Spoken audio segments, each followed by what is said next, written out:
Chapter 39 to 39, Anomaly. Lacus looked at Victor with an expression that didn't believe what she was hearing. And even saying that you still don't understand what you did. Woman. Stop walking around and say what you're thinking. Lacus puts her hand to her head like she has a headache. Lady Lacus is frustrated because you did something impossible. My favorite maid enlightened me with knowledge. I look at Kagaya. You used an attack to seamlessly unite the three powers. She looks at the minor damage my attack has done. This attack is basically the fusion of the powers of Clan Fulgur, Clan Scarlet, and Clan Snow. And the three women look at Victor in silence. Pepper sighs cutely. He needs to learn about vampire society first. Kagaya nodded in agreement. Listen, Victor. Let's do an example here. Okay. Lacus starts to explain as if she were explaining to a child. She picks up a stick from the ground and starts drawing a picture on the ground. Let's use my sister Ruby as an example. She drew Ruby on the floor. Ruby is a vampire who inherited the powers of Scathach, the strongest female vampire in the world. In the beginning, my mother's powers weren't as strong as they are now. She could only create a block of ice. She drew Scathach using her powers. She had to train hard to raise her powers to the level it is now.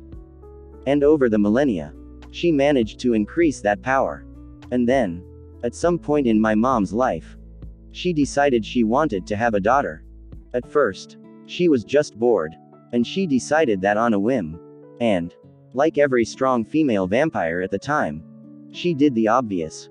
She kidnapped a vampire from a clan that had powers that could match her powers. Victor was speechless. The man who was the chosen one was a vampire who could control water and breathe underwater.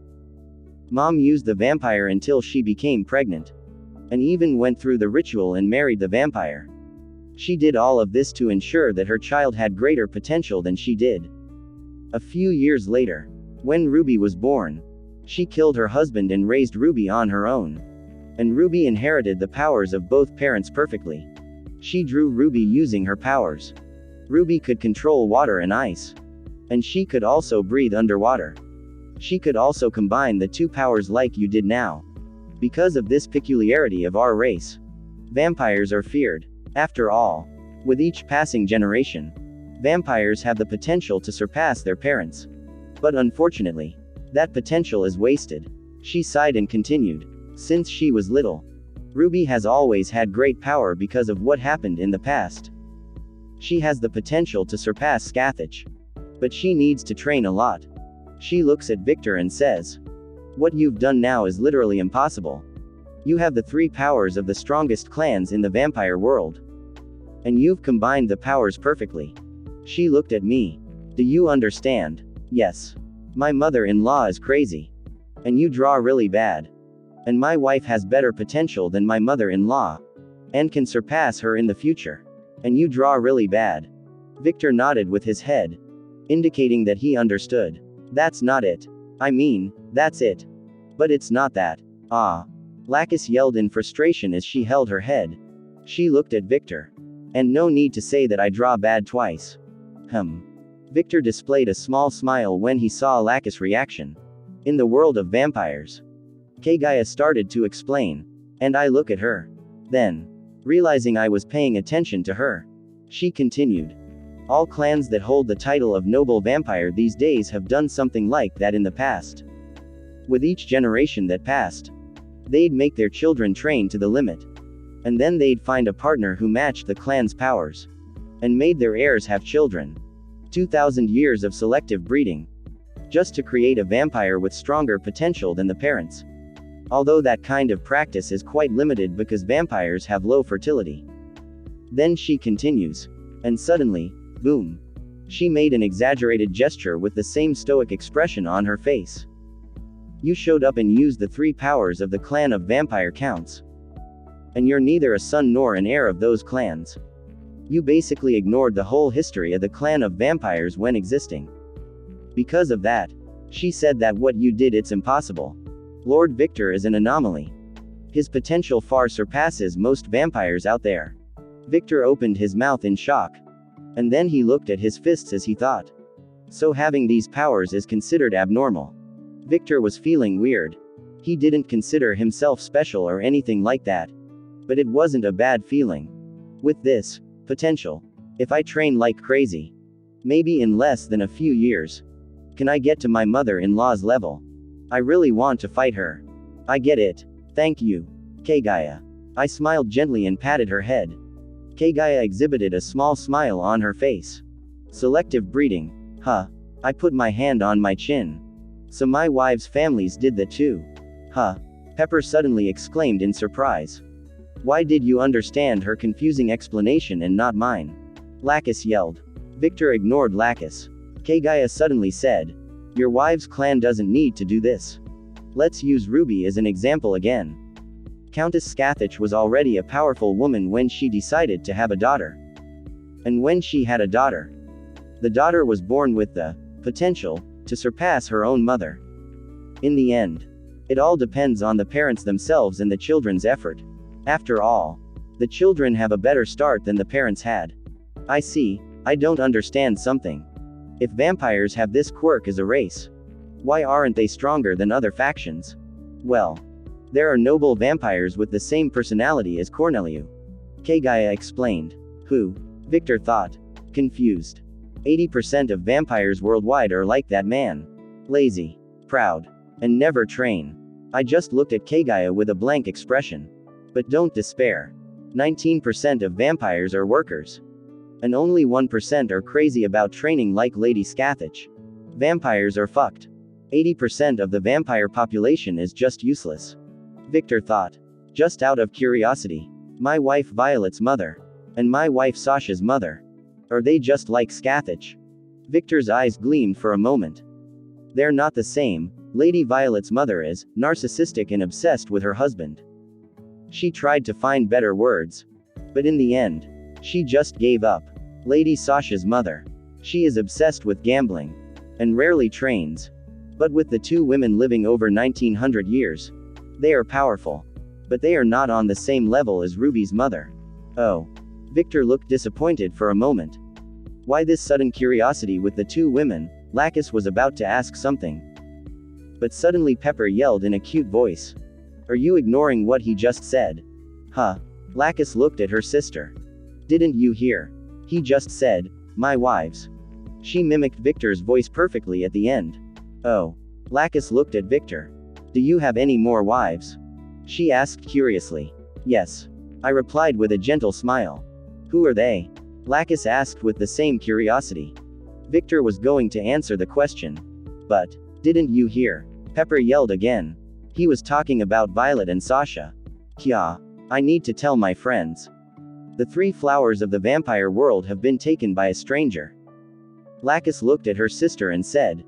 Why are you just smart for these things? Lady Pepper likes to gossip. Kagaya sighed. She's just bored. Lacus sighed too. Why don't we train? We've already talked too much. Victor suggested and started walking toward a more spacious place. Lord Victor is right. Kagaya started to follow Victor. The two sisters look at each other and nod. Then, they follow Victor too. Some minutes later, as Victor walked through the forest, he suddenly felt his throat go dry. He dropped to his knees on the ground. His eyes changed to blood red. And his teeth started to change and get sharper. All the symptoms that were quite common. Kagaya said. Bloodlust. This is a good time. Pepper yelled like she had a good idea. We should train bloodlust control. I disagree. Lord Victor's bloodlust is stronger than that of ordinary vampires. Therefore, the chance of him going mad is very high. Kagaya strongly disapproved. Why is his bloodlust as stronger? Pepper asked in curiosity.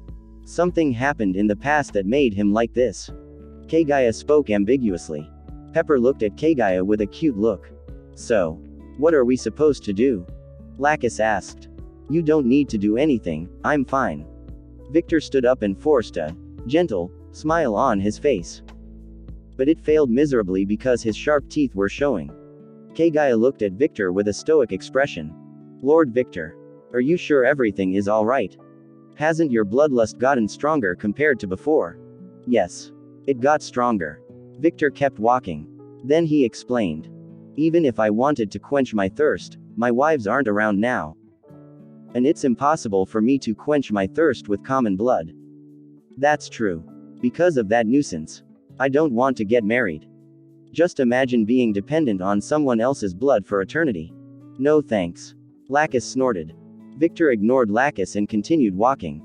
Kagaya looked at Lacus with a neutral expression. But she didn't say anything. I found a place with space to train. Victor said while looking at a distant place with his vision. And soon he used his speed and ran towards that place. Kagaya, who was close to Victor, just ran along with him. Pepper looked at her sister with a cute look but just shrugged and followed Victor. Wait. Don't leave me behind. My 3 wives are beautiful vampires. Chapter 40-40, Violet arrived. And 2 wives meet their father-in-law. Victor's house. So. Leon puts his hand on his head as if he has a bad headache. Are you telling me my son has 2 more wives? And you are them? Why yes. Yes. Sasha stuttered a little when she spoke. She was very embarrassed. Ruby managed to respond in a more neutral tone and keep her face cool. Even though Leon had heard the confirmation from the 2 women, he still couldn't believe what he was hearing. And do you agree with that? I mean, aren't you guys jealous or something? He asked again. Ruby and Sasha look at each other. Then the 2 women look at Leon. I feel jealous. But since Ruby and Violet are my childhood friends, I don't really care that much. I feel like a lot hasn't changed. And that Victor has just joined the group. Sasha spoke with a confused expression on her face. It was her honest feelings. And even though she didn't understand that feeling completely, being with Victor soothed her a lot. She felt very comfortable. It was the same feeling as when she was with Julia. Indeed, I feel the same. I'm sure if we weren't childhood friends, this situation would be much more problematic. Ruby spoke as she thought. If they were other women, I would never have let them get close to my darling. Leon just looked at the 2 women with a shocked expression. So jealous. Leon suddenly felt a shiver in his body. He looked at his wife. And seeing the glow in her eyes, he pretended to cough. I feel jealous of how you 3 get together well with my son. I hope you can take care of him. Oh, thank you. Ruby spoke. Thanks. Sasha thanked him, a little confused. Leon. Why yes, honey. He spoke with a strained smile on his face. How was your work? Anna asked with a small smile on her face. Oh. The work was good. I had little problems. But it's the usual. Anyway. I'm glad my son has 2 more lovely wives like you to look after him. He smiled at Ruby and Sasha. Sasha and Ruby's faces lit up. And they smiled happily. Thanks, father. Sasha said. Thanks. Ruby said. Leon couldn't help but be enchanted by the 2 women's smiles. But when he felt his wife's gaze intensify as if she were stabbing him in every inch of his body, he made the wisest decision he could make in this kind of situation. I have something to solve. You know. Work calls. He got up from the couch and calmly walked up the stairs. I'll see you guys another day. He ran away. Nice job, father. Don't work too hard, or you might get sick. Sasha was kind. Leon stopped walking and replied looking at Sasha. I'm not going to. And thanks for your concern, Sasha. Leon went upstairs. And the moment he didn't feel his wife's gaze anymore, he crouched down on the stairs and put his ear to the wall. Then he thought, when did my son become a Chad? I know he inherited my bricklayer genes. But even I can't do something like that. A woman is already a big problem. Imagine having 2 more. Hell no.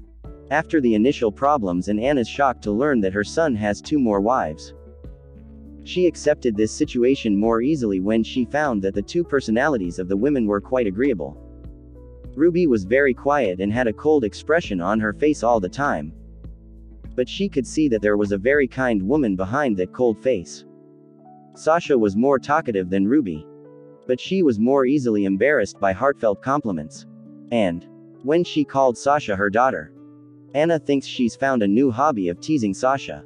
However, she will try very hard not to go overboard. That was Anna's initial impression of Sasha and Ruby. What about Leon's opinion on this subject? It doesn't matter. And Anna planned to talk to him later. Leon felt his body shiver again. Anna was a little upset with Leon. But she wasn't angry with him or anything. She was just a little frustrated with her son's sudden change. And she knew exactly how to resolve that frustration. She was thinking it would be an excellent time to give Victor a brother or sister. Leon was a very simple man. He lives life simply.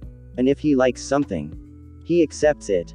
If he doesn't like something, he shows his middle finger and says, "Fuck you." Leon is not very good with words like his wife. He prefers to work things out with his fist. But he's sensitive enough to see when his son is in trouble and help him whenever possible. He'd rather act than talk. An honest man. And from past experience, Leon could see from the moment he looked at Ruby and Sasha that the two were very nice women and had good personalities. They weren't women who would cause trouble for his son. Besides that, he didn't care too much. His thinking was simple. My son is an adult. And I trust him.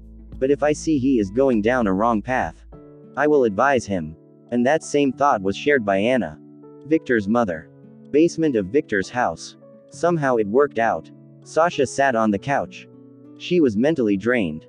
I never want to do this again. I never thought it would be so tiring. She seemed to be melting on the couch. Ruby sat on the couch and crossed her legs elegantly. Why yes. Everything went according to plan. She stuttered a little. Sasha looked at Ruby out of the corner of her eye. She didn't even feel like pointing it out to Ruby right now. Natalia suddenly appears and brings a cup of tea that contains a red liquid inside. Thanks. But I don't want. Ruby was going to refuse the tea. She didn't want to drink someone else's blood. But she stopped talking when she smelled the blood. This is my darling's blood. She swallowed hard. Sasha opens her eyes and looks into her cup of tea. Her face suddenly twisting in disgust. When did you get this? Ruby asked curiously. When Lord Victor was sleeping. I collected some of his blood. Natalia smiled gently. Ruby looked at Natalia with a cold face. That's impossible. No one enters my darling's room without me or Sasha and Violet noticing. Oh. She used her powers. Is it okay to use your powers for something so insignificant? She asked. A little unsure. I have power. Why shouldn't I use it any way I want? Natalia replied. Ruby agreed with Natalia's reasoning. Are you going to take this? I wouldn't recommend it. Sasha suddenly spoke up. Why? Ruby asked. Confused. Sasha explains. Although it's my husband's blood. For some reason the blood tastes really bad. It felt like I was eating spoiled food. It's better to drink straight from the source. Oh. You have tried? Ruby asked and complained a little. Don't treat our husband like he's a blood factory. I'm kidding. You need to relax more. Ruby. Sasha said. Humph. Ruby snorted. And for a few seconds, the two mounds swayed in a way that could mesmerize any straight man. Sasha rolled her eyes again. Answering your question. Yes. I took the blood. And to this day, I regret drinking that blood. She had never felt so much like vomiting in her life. Natalia looks at Ruby with a gentle smile on her face. Will Lady Ruby want tea? Ruby looks at Natalia with a blank expression. No. I don't want to. She refused. Although the smell was appealing. She decided to trust Sasha. Oh. That's too bad. Natalia commented as she removed her tea and walked towards the kitchen. For a moment, she looked at Maria and thought. This maid. She's just not doing anything. Right. And she doesn't even say anything either. Should I put her to work? Let's go back home. Ruby asked Sasha. Yes. Let's go back. Sasha agreed and got up from the couch. But soon Sasha, Maria, Ruby, and Natalia looked to the middle of the room. A magic circle suddenly appears in the middle of the room. Hey. I came back with shocking information. The witch June appeared with a smile on her face. Current location. North in the territory of Countess Scathach Scarlet. Front of the Scathach mansion. Finally. I arrived. Violet squealed in frustration as she looked at the mansion entrance that was a grand old looking gate. Because of Natalia. I had to run from the south to the north. Damn. Why didn't Natalia open the portal to Ruby's house? She was angry again. But then she sighs. As usual. This place is quite desolate. She looks around and sees only forests and snow-covered mountains. I never understood why that old hag chose her personal home in such a secluded place. Tisk, tisk. Violet heard a woman's voice. You never learn, brat. Violet looks up and sees Scathach standing horizontally against her gate wall. Where's Victor? Violet asked impatiently. Scathach drops to the ground and responds. He's training with Pepper. What? Violet screamed in horror. She remembers Pepper's appearance. That bitch is going to seduce my darling. I will kill her. Violet's eyes started to change to red. And her teeth began to get sharp. Seeing Violet's face, Scathach approaches Violet and hits her on the head. Ouch. Violet puts her hand on her head and glares at Scathach angrily. What was that? Stop your paranoia, brat. Don't you trust your husband? Of course I trust him. I don't trust your daughter. Violet yelled. She points a finger at Scathach and continues. Your daughters were raised by you. They can at any time kidnap my husband and do this and that to him. Makes sense. Scathach has always raised her daughters to be strong and independent women. Of course. Her upbringing is quite questionable these days. Scathach turned around and entered her house. He's in the forest. Violet's eyes flashed red. And then she was gone. My 3 wives are beautiful vampires. Chapter 41 to 41, The Greedy Witch. If you came back, then you must have found something. Correct? Natalia asked the witch June. Yes. June laughed. She looked very pleased. Did you hire her? Ruby asked Natalia. Natalia nodded in agreement. Oh. I vaguely remember she said that. But I was really busy at the time. Sasha said. June rolled her eyes when she heard Sasha's words. She thought, of course. You were busy. You were sucking your husband's blood. Lady Ruby. What are you doing here? June asked. Can't I be at my darling's house? Ruby asked in a cold tone. Yes. You. Huh. June opened her mouth in shock as she looked at Ruby. What you said. I think I heard wrong. June wiped her ear a little. Ruby raised an eyebrow. What? Is it so amazing? Me being in a relationship? I don't think she's talking about that. Sasha commented. Huh. Ruby didn't understand. She looked at Sasha and only saw her friend's neutral face. June looked at Ruby. And then she looked at Sasha. She repeated this process a few times and thought. As expected. My intuition was correct. That man has a great future. Her eyes changed to the money symbol. Seeing June's reaction, Natalia knew what the greedy witch was thinking. June. What did you find out? Huh. Oh, give me a sec. She made some gestures with her hand. And soon a big magic circle appeared in the middle of the room. The magic circle began to grow. And slowly images began to be created. Oh. Natalia looked at the magic circle with interest. Soon the image of Lucy and Karen appeared in the magic circle. June points to Lucy and starts giving her report. Lucy. A noble vampire sought out by the Inquisition. Personality.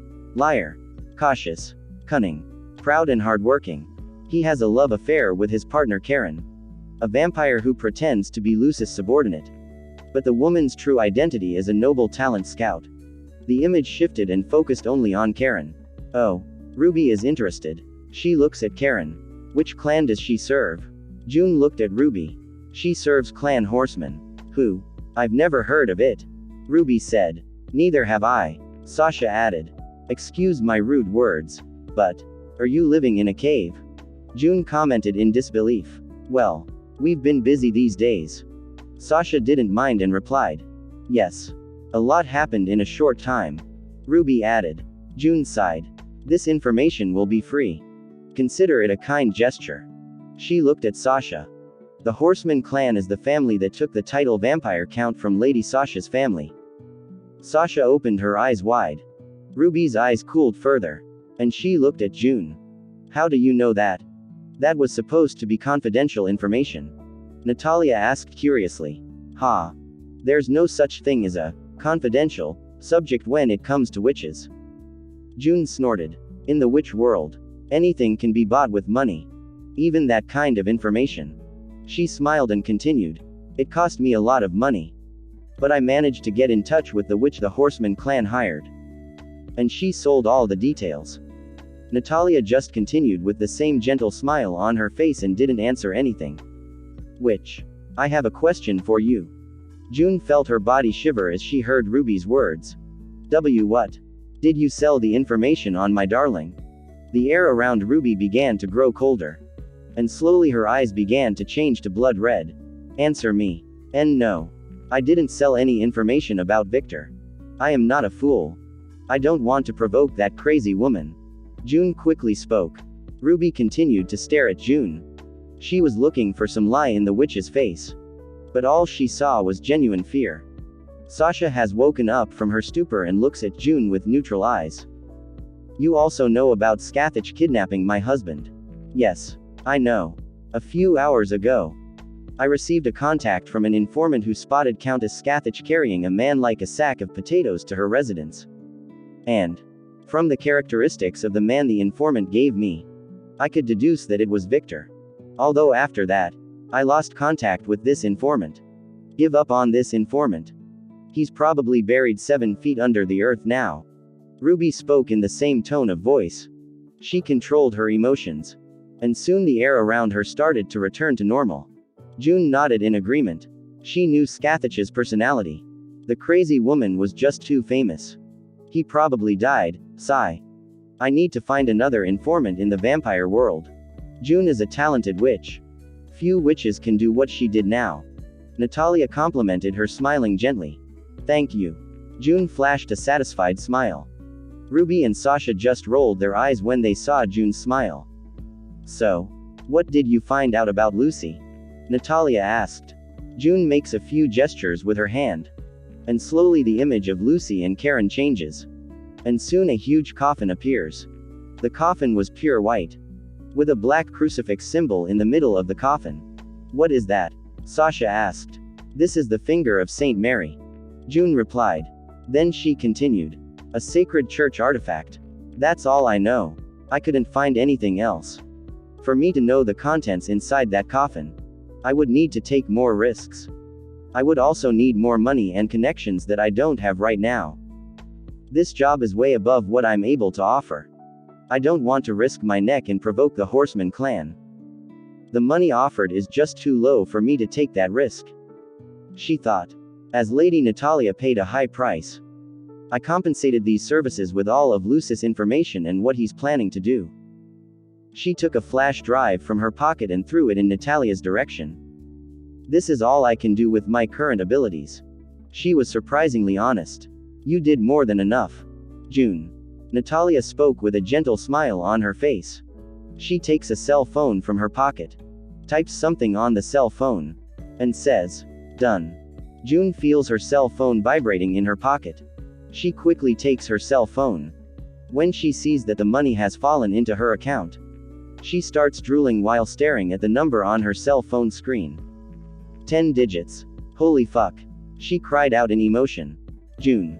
You're drooling. Natalia commented. Oh. She quickly wipes her face and looks at Natalia suspiciously. Why did you pay me more than agreed? I will not refund the money. With the same gentle smile on her face, Natalia said, this money is for another job. Oh. What's the job? June was looking at Natalia as if she were a golden hen. I want you to investigate the Horseman clan for Lady Sasha. Huh. June's face darkened in horror. Suddenly the gentle smile on Natalia's face seemed to become an evil smile. That was a trap. I will die. From the rumors I've heard from that clan, I'm 100% sure I'm going to die. They are crazy. Natalia.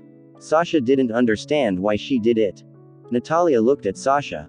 I know Lady Sasha is curious about the matter. And with your family's current situation, you can't hire a witch for that kind of service. Thank you, Natalia. I'll remember that. Sasha thanked. Ruby crosses her legs and looks at Natalia with curious eyes. She was thinking of doing this for Sasha. After all, Ruby doesn't lack money. But as Natalia took the initiative, she was silent. This maid seemed to have a plan too. Natalia kept smiling. She looked at June, who had a face that looked like she made the biggest mistake of her life. You already received the money. Right. And a witch who accepted the payment can't go back. Right. Tell me. Are you going to break the rules? June seemed to fade when she saw Natalia's gentle smile. But there's another witch in that place. Because of that, I can't do this job. After all, it would break rule number 1 about being a witch. With the same smile on her face, Natalia said, Rule number 1. A witch must not come in conflict with another witch. If the witch's employer is an enemy of an individual who is hiring another witch, both witches must abandon their duty immediately. June's face just darkened. And it darkened more every time she heard Natalia's words. Strange. She put on a confused face. Did I ever tell you to come into conflict with clan horsemen? She looked at June and smiled kindly. I remember what I said. I want you to investigate the horseman clan for Lady Sasha. At no time did I tell you to attack them or something. Did I? No. You didn't say. See. I expect good news from you. Seeing Natalia's gentle smile, June seemed to have received several damages to her body. Not wanting to stay in this place anymore, she makes some gestures with her hands. And soon a magic circle appears at her feet. When June left, silence fell in the room. You're amazingly evil, for someone who always has a kind smile on their face. Maria, who was silent, said, Oh. Natalia looked at Maria. I have to agree with Maria on this. Ruby said. By asking her to investigate the horseman clan, conflict will eventually ensue, however. As I am not your master, I cannot order you. I hope that you know what you're doing. Understanding the warning contained in Ruby's words, she spoke. I know. Don't worry, Lady Ruby. Soon. She looks at Maria. What happened? I thought you were going to be silent forever. Nothing happened, Maria said in a cold tone. Then she continued. I was just curious about the sacred artifact. I see.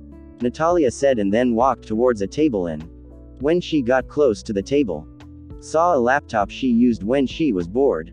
She sits on the chair. Let's see what's inside this flash drive. Sasha looked at Maria. I don't know what that artifact is. And I don't care either. But one thing I'm sure of. Her smile widened in a distorted way. Carlos is looking for this artifact. Maria reacted a little when she heard Carlos' name. She looks at Sasha and seeing the look on her face, she sighed. I don't regret setting a trap and killing that maid. After all, that was just work. Sasha looked at Maria neutrally. But pure hatred could be seen in her eyes. My 3 wives are beautiful vampires.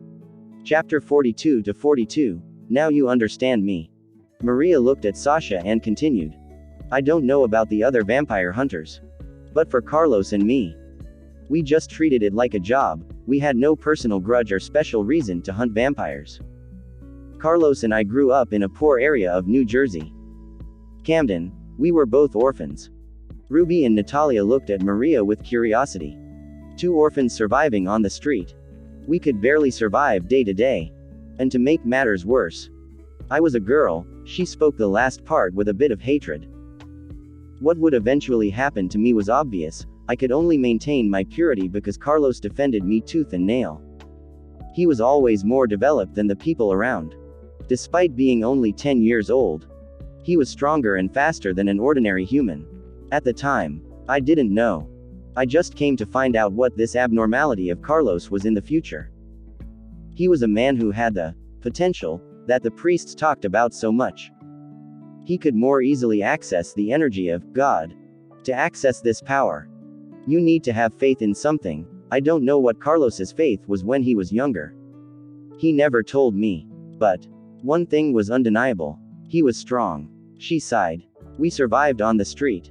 For 13 years. We stole. We killed for each other. We survived. Until one day, a priest approached us and offered us shelter. At first, we didn't believe in the priest. But something happened that made us trust the priest. She made a face that said she didn't want to talk too much about this. It was in that church that the priest discovered Carlos' potential. I remember that, at the time, the priest seemed very happy. Of course, I was happy for Carlos too. But I was also afraid. I was afraid of separating from him. I also auditioned to find out if I had the potential to become a slayer. And unfortunately, I didn't have the same potential as Carlos. But I had something more special. She looked at Sasha, and slowly her blue eyes darkened. I had faith. I had faith in Carlos. And, because of that faith, I was able to use the hunter's powers. Despite not believing in God, I believed in Carlos. For me, he was my God. Maria makes a gesture with her hand. And then strands, almost invisible to the naked eye, began to dance around as if protecting her. My power is much weaker than common hunters. Especially if I'm comparing my power to Carlos. But one thing is for sure, if a vampire is trapped by my threads, it's an arduous task to break free. Because of that, I knew I needed to be smarter and work on trapping. I was the brain. And Carlos was the muscle. A moment of silence fell around. Is this supposed to move me or something? Sasha asked neutrally with the same look. No. Maria denied it. She undid her power and looked at Sasha. All I did was to survive. The hunting job was good. And we just had to kill the monsters of the church. And in return, we would earn a lot of money.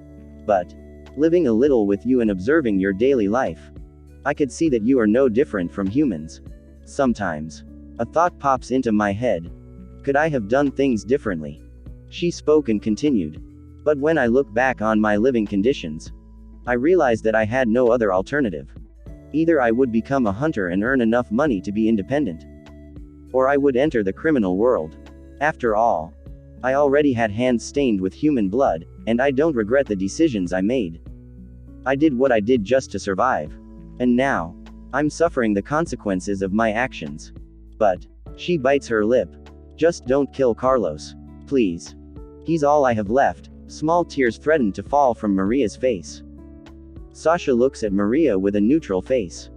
Ruby and Natalia look at Sasha and wait for her answer. Just imagine. Sasha started to speak. She took a deep breath and held the hatred in her heart that threatened to explode. Maria continued to look at Sasha. Just imagine. You went out to solve a little problem with your friends. Then, when the problem is solved, you decide to return home. And the moment you enter your home, your precious home that should be the safest place, a place for you to lie down and relax, you find the dead body of your God. Maria was silent. And if that wasn't enough, imagine that the enemy who killed your God just did it because it was a job. Sasha asked. Tell me. Sasha's eyes were glowing blood red. How would you feel?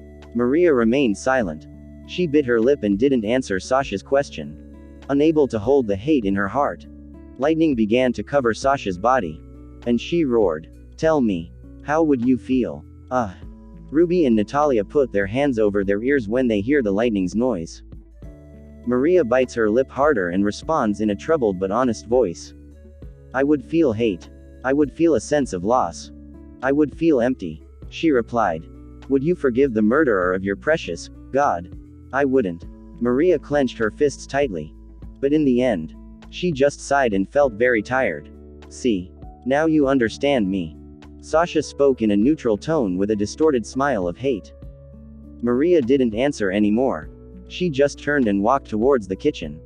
Sasha continued to watch Maria's back until she was out of her sight. Natalia. She lowered her face a little.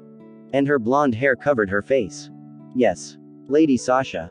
Open the gate to Ruby's house. She spoke neutrally. Natalia nods and snaps her finger. Done. Sasha nods. She gets up from the couch and walks to the door. I'm going ahead, Ruby. She spoke without turning her back. Okay. I'll go after I get some business done at college, Ruby said. Sasha opens the door. And soon a galaxy-like portal appeared. Sasha entered the portal and soon disappeared from the two women's view. When Sasha left, Ruby spoke aloud to herself. In the end, there is no good and bad. There are only consequences of your actions. It looks like you're correct. Mother. Lady Ruby. Something happened. Ruby looks at Natalia. Nothing happened. I'm going to sleep a bit. I'm a little tired. Ruby gets up from the couch and walks towards the exit. Natalia gets up from her chair and walks towards the kitchen. By the time she enters the kitchen, she sees Maria kneeling on the floor in a fetal position. She was in a corner of the kitchen crying silently. Sigh. She sighed and said to herself in a low voice. I'm not good with these sentimental things. Current location. Lucis hideout. Karen walked into Lucis' office and said. We've been compromised. However, she didn't look worried. Indeed, This was to be expected. So what data did the attacker steal? Lucy, who was sitting in a chair behind an office desk, spoke. Only our basic plans. Good. Lucy smiled. Do we know about our little mouse? We couldn't register anything. The intruder suddenly appeared and disappeared with the data. Karen replied. Lucy puts his hand on his chin. Beings able to go underground in a building and walk through an armored vault without being detected. Witches. And it's not just any witch. He said. Indeed. I had the same conclusion. Karen replied. Lucy shrugged. Well, wolves would leave more trails. And noble vampires capable of doing something like that would just storm through the front door. Witches would be the most obvious conclusion. Lucy showed a slight smile on his face. Our plan is almost complete. Soon we will have the power to join the nobility of vampires. Karen nodded. Then she spoke. The Horseman clan sent reinforcements. Oh. They will finally act. I think they are desperate for allies. Yes. They are. Lucy looked at Karen. Why that face? Did something happen? He asked. Yes. It's okay. I just feel that something is wrong. She said. Why? The reinforcement that Clan Horseman has sent are the 3 heir sons of the clan. Lucy didn't understand. What is that man thinking? Why did he send his children to this place? Lucy asked out loud as he tapped his finger on the table. Maybe for protection. Karen deduced. They've won everything that belongs to Clan Fulgur. But Clan Fulgur's allies are surprisingly loyal to that woman. I've also heard rumors that that woman's sister is planning a game against Clan Horseman. There are rumors that Countess Agnes Snow is not satisfied with this gross shift in power. What are the movements of the royal family? He asked. Uncertain. I think they're going to be neutral about all of this. He's being attacked from all sides. Lucy spoke after thinking a little. Yes, Karen replied. Well, no matter what that man's plan is, we just have to hurry our preparations and complete the ritual. I don't want to share the artifact's power with those heirs. Lucy replied with a greedy smile. Me neither. Karen replied with the same smile as Lucy. My 3 wives are beautiful vampires. Chapter 43-43, Darling. Darling. A woman's voice was heard throughout the forest. That voice. Kagaya whispered. Phew. Pepper was startled by the sudden voice. Victor stops what he's doing and looks in one direction with a smile on his face. Then he opens his arms and waits patiently. What is he doing? Lacus asked curiously. Kagaya looked at Lacus and replied in a neutral tone. Taming a stalker. Lacus didn't understand. Something is coming at a fast speed. Pepper warned in a gentle tone. Before Lacus could ask Pepper anything, a long white-haired rocket hit Victor. Boom. Victor was thrown towards the trees, which broke with relative ease. But throughout the shock of the white rocket, he never stopped smiling. Lying on the forest floor, he lifted his head and looked into Violet's face. Then he said, Welcome back, honey. He ignored the small deforestation this reunion had caused. He lifts his arm, then starts stroking Violet's head. Violet's face took on a crazed expression. Ah, darling. She puts her face on Victor's chest and continues to talk like a broken record that repeated the same words over and over again. Darling, darling, darling. Victor just continued stroking Violet's hair with a smile on his face. I missed you, he said. Me too. I was worried that before she could finish. She heard someone's words. Oya, who are you? Lacus asked. Tisk. Violet looked at Lacus with an ugly expression. But soon her expression became calmer when she felt Victor's caresses. Idiot. She is the heiress of Clan Snow. She is friends with Ruby. Pepper yelled in a voice cute. Who? Lacus turned her head in confusion. Pepper just looked at Lacus with a disbelieving look. You should socialize more, sister. Lacus snorted. I prefer training and sleeping. Socializing is for the weak. You only say that because you're bad at socializing. Lacus used her right to remain silent. Lady Violet. You took longer than expected. Kagaya said. Violet looked at Kagaya. Then she smiled. Good job, Kagaya. As expected of you. I'm going to raise your salary. Kagaya exhibited a small smile and placed her hand respectfully on her chest. Your words are an honor. Lady Violet. Victor sits on the floor, hugs Violet, and starts to smell her. Then he smells an unknown smell. A man. Pepper seems startled by something, and she quickly hides behind her sister. What's it? Lacus asked, looking at her sister. Nothing. Pepper refused to speak. Tell me, honey. Did you meet anyone on the way here? Violet turns her face to Victor, and suddenly her body shudders. But it wasn't out of fear. It was something else. She flashes a big distorted smile and replies, yes. I found my father and mother. Oh. Victor's face returned to normal, and he smiled gently. How was your visit to your family? He started stroking her head again. Violet thinks for a moment and replies, my mom is still a narcissistic bitch. And my dad is still sick. Oh. Victor didn't know what to say when he heard Violet. But he had a doubt. Can vampires get sick?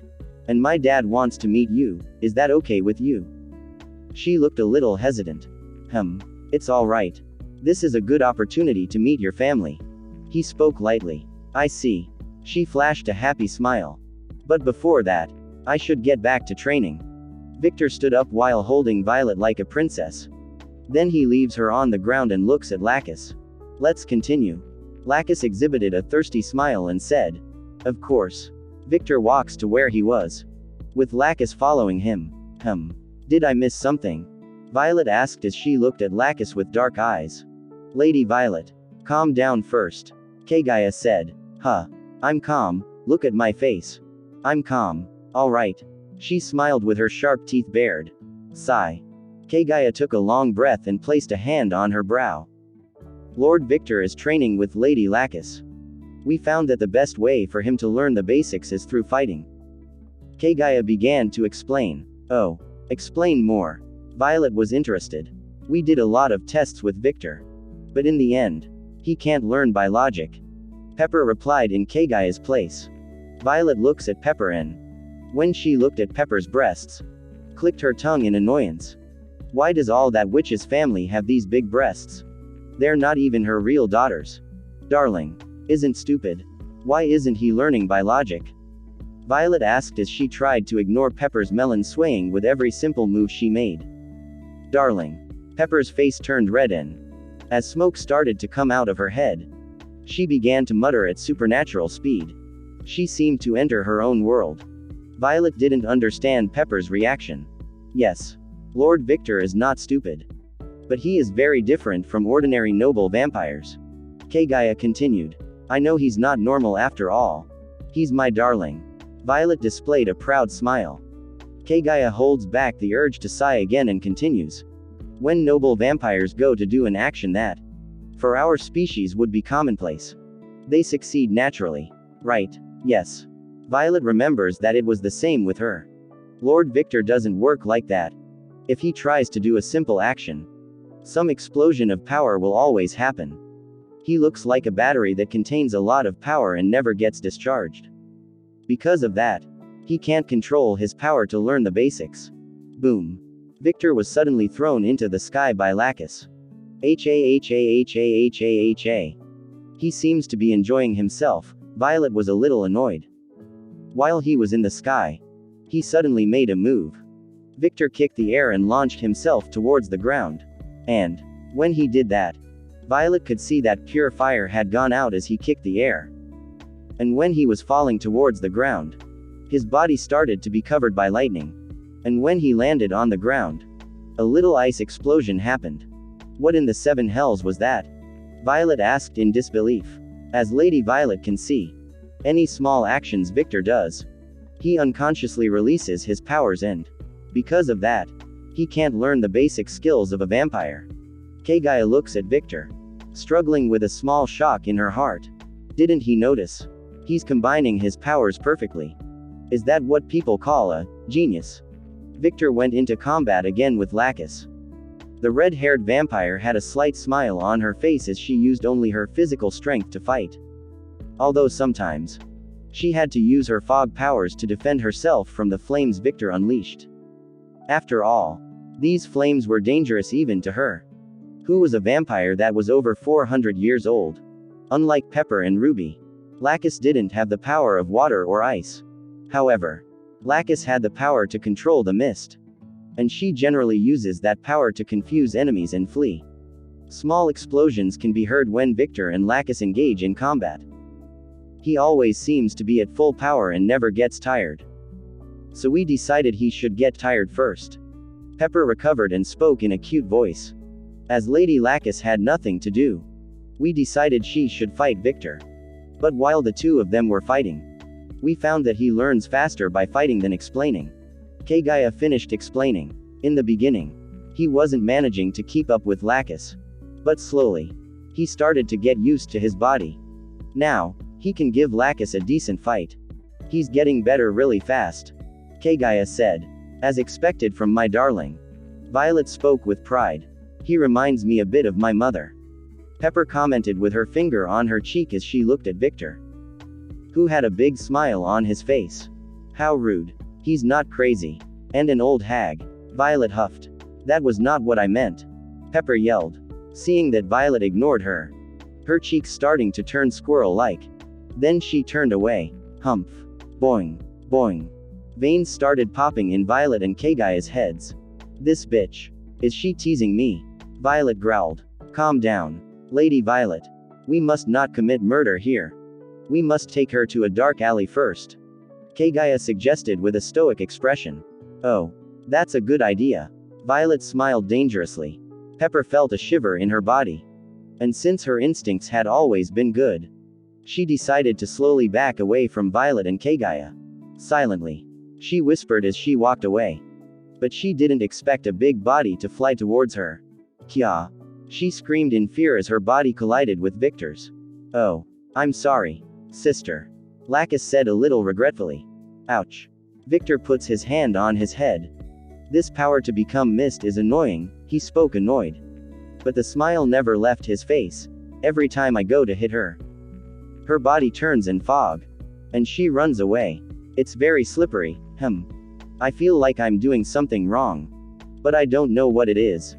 Feeling a heaviness on his chest, Victor looks down and sees Pepper's red face lying on his chest. It's decided. I'm going to kill this one. Bitch. Pure fire started to come out of Violet's body. When Violet was going to run towards Pepper and Victor, she was suddenly immobilized by Kagaya. Let go of me, Kagaya. Violet began to struggle. Although the idea of killing Pepper is interesting, I can't let Lady Violet do that. What just happened was clearly an accident. Kagaya spoke in a neutral tone. Wawa. I'm sorry. Pepper was about to say something. But suddenly Victor stood up while holding Pepper like a princess. Phew. Pepper didn't know what to say. So she was silent as her face was completely red. He puts Pepper on the floor and pats Pepper's clothes to dust them off. Then, finishing knocking the dust off of Pepper's body, he squats down a little and puts his face level with Pepper's face. That is something he's needed to do a lot lately. Being 195 centimeters tall has its downsides. Then he says, smiling gently, don't be too inattentive while two people are fighting. Okay. He appeared to be talking to a small child. Pepper nodded. Good. Soon. He gets up and looks at Lacus with eyes glowing red. His smile changed from a gentle smile to a distorted smile. Let's continue. Yeah. Lacus agreed. Kagaya and Violet were speechless when they saw Victor's attitude. They expected him to react differently when Pepper fell on him with those two melons. But why did he treat Pepper like a child? For God's sake. She's over 100 years old. My 3 wives are beautiful vampires. Chapter 44 to 44, together. A few hours later, Victor was still fighting Lacus. And he didn't seem to be tired. Victor was still glowing with energy. And he felt like he could fight for as long as it took. He looked like a child who was very excited about his toy.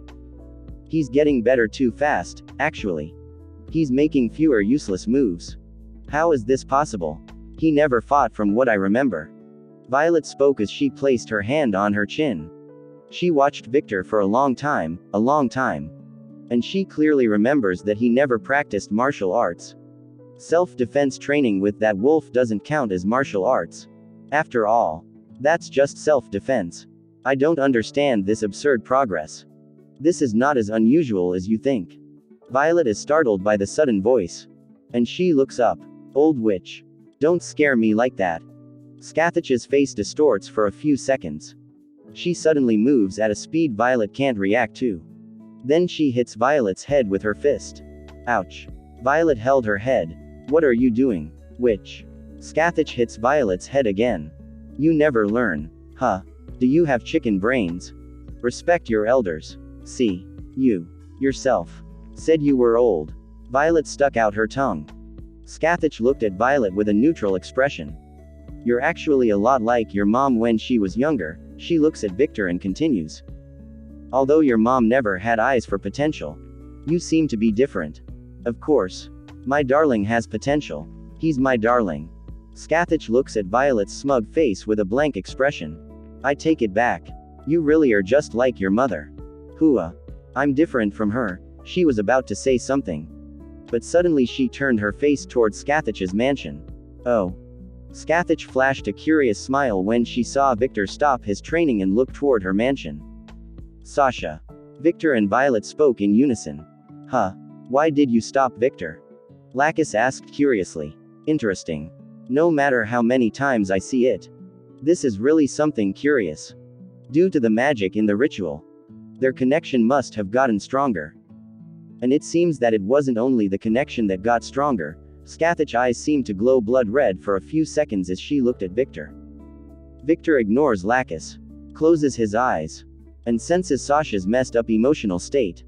And soon he sends his worried feelings towards her. Sasha, who just arrived at Scathach's mansion, looked towards the forest. Darling. Then, sensing the emotions that Victor sent, she displays a small gentle smile. She closes her eyes and sends her thoughts, saying, it's all well. Another intruder. Today has been a strange day. So many visitors. Oh. It's Lady Sasha. Sienna suddenly appeared. Sasha's gentle smile fades from her face. And she assumes a neutral expression. Sienna. It has been a while since we have seen each other. Indeed. I know it's useless to ask this. But what are you doing here? I came to see my husband. Sasha said. As expected. She sighed. She flips her hair to her back and says. Do you want some advice? No. Thank you. Sasha turned her face away and started walking towards the forest. Sienna just gaped when she saw Sasha rejecting her goodwill. She disappears and appears beside Sasha. What? I'm in a hurry. Sasha looked at Sienna. Listen to me. Young people these days are very rushed, she sighed. Then she continued. In vampire history, there has never been a man who was married to 3 heiresses from powerful families. She was going to start giving a sermon on Sasha. Yes. Sasha interrupted Sienna. If the younger vampires find out about this, they'll be jealous. And if the older vampires find out about it, they'll think the 3 most powerful families are lying. Blah. Sasha looks coldly at Sienna. Are you treating me like a child? I know what I'm doing. And if a problem happens, my husband and I will fix it. So your advice is useless. And you keep losing time telling me this nonsense. And, are you going to look for a man to put out your fire? Sienna's eyes flashed blood red. She was clearly annoyed. It looks like you're not having a good time. Something must have happened. Sasha huffed. Yeah, something happened. My family lost everything that was built for 2,000 years because of my whore mother. And the woman I consider my real mother died. Murdered by church dogs. So yes, something happened. And I'm sorry if I didn't want to hear your bullshit. Sienna looked sympathetically towards Sasha. And that made Sasha angrier. Calm down. She's not to blame. You know that. She heard Victor's voice. Sasha bites her lip and clenches her fist tightly. Then, she lets out a big sigh. She looks at Sienna with a regretful expression. I'm sorry, Sienna. But I'm not having a good time right now. Okay. I just want to see my husband. I figured that out. And don't worry about what happened. I know what it's like to take anger out on someone who is innocent. Sienna was very understanding. Okay. Anyway. Do you need something? Sasha asked. I'll talk to you later. Go see your husband. Sienna spoke the last word with a bit of disgust.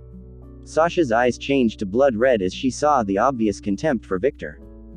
But since she didn't want to conflict with Ruby's sister, She just turned her face away and started walking towards Victor. Seeing Sasha's reaction and remembering her own mother's reaction, Sienna's curiosity about Victor started to grow again. But also a feeling of disgust grew. How can they marry cattle? That's disgusting. She spoke as her body shuddered. Unlike Lacus and Pepper, Sienna learned of Victor's origin through conversations with Scathach herself. After all, as Scathach's eldest daughter, she always helped her mother in whatever she needed. Scathach was a strong vampire. But she didn't care much for democracy or dialogue.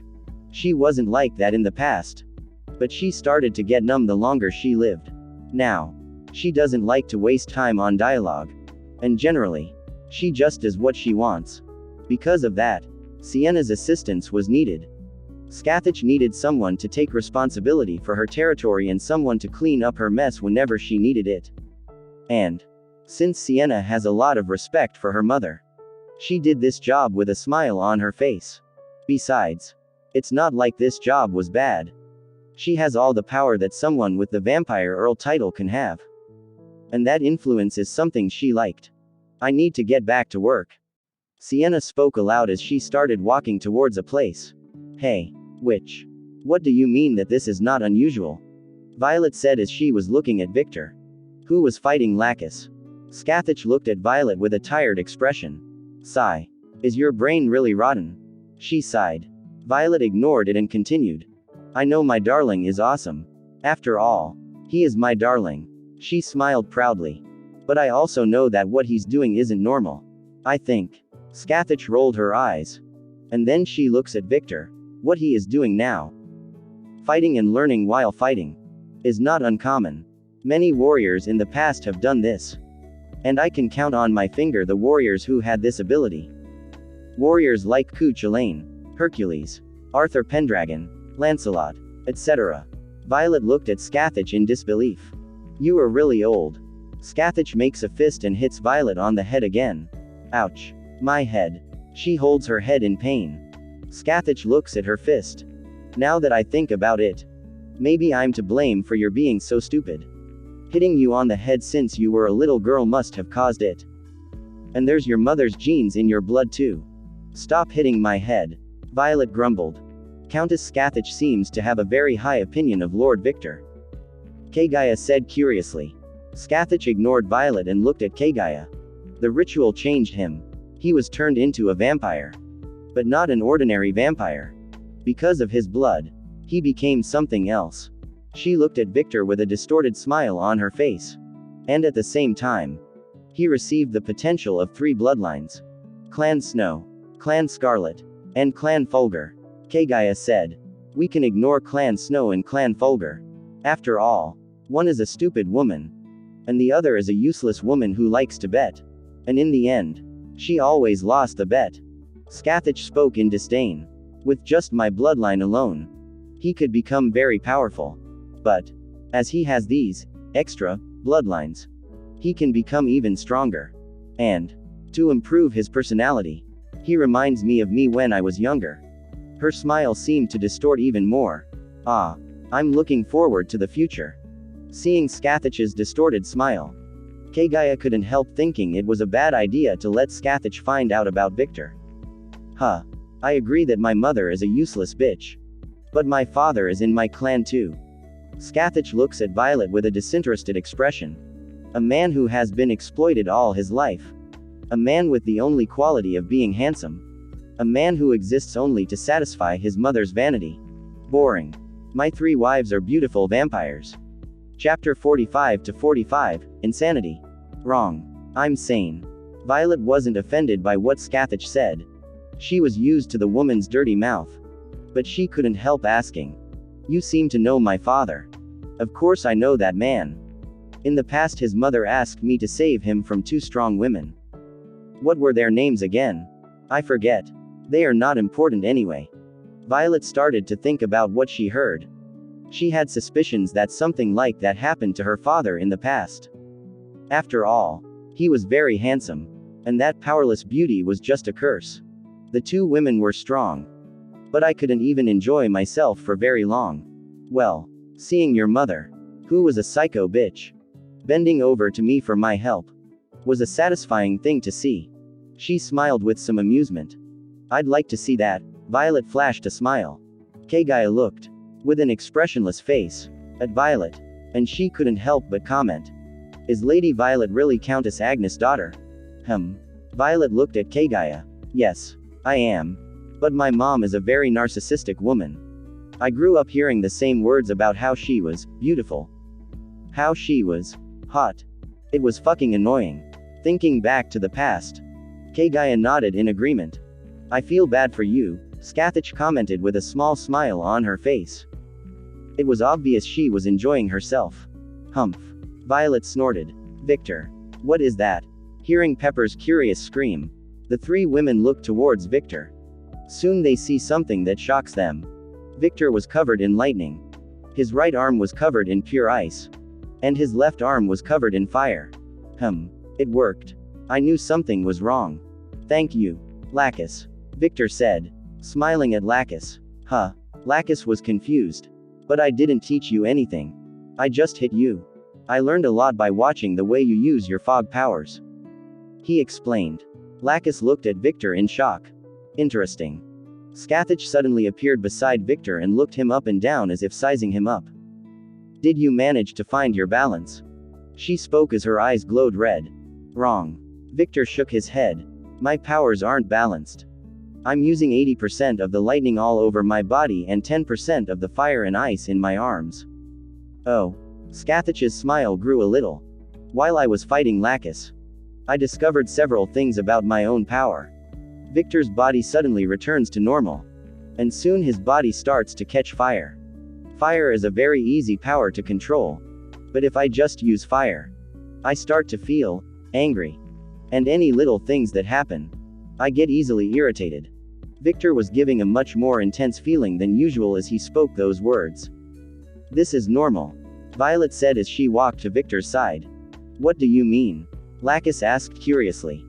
The characteristic of my family's power is to amplify anger and any strong emotions the individual is feeling. For example, if I get jealous now, that jealousy of mine will be amplified by my power. Violet explained. Because of that, sometimes, I lose control of my emotions. Isn't that just an excuse for your twisted personality? Pepper asked in a cute voice. Violet looked at Pepper with a neutral face. Sensing a bad feeling and fearing for her own safety, Pepper silently hid behind her mother. Victor flashed a small smile when he saw Violet's interaction with Pepper. The fire disappears from his body. And soon his body starts to get covered in ice.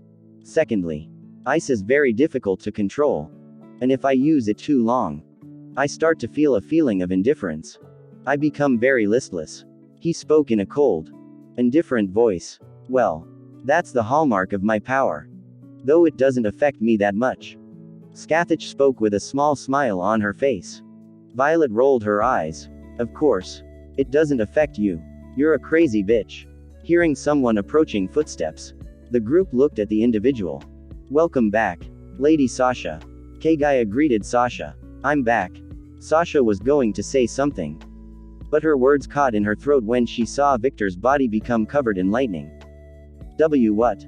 She wasn't believing what she was seeing.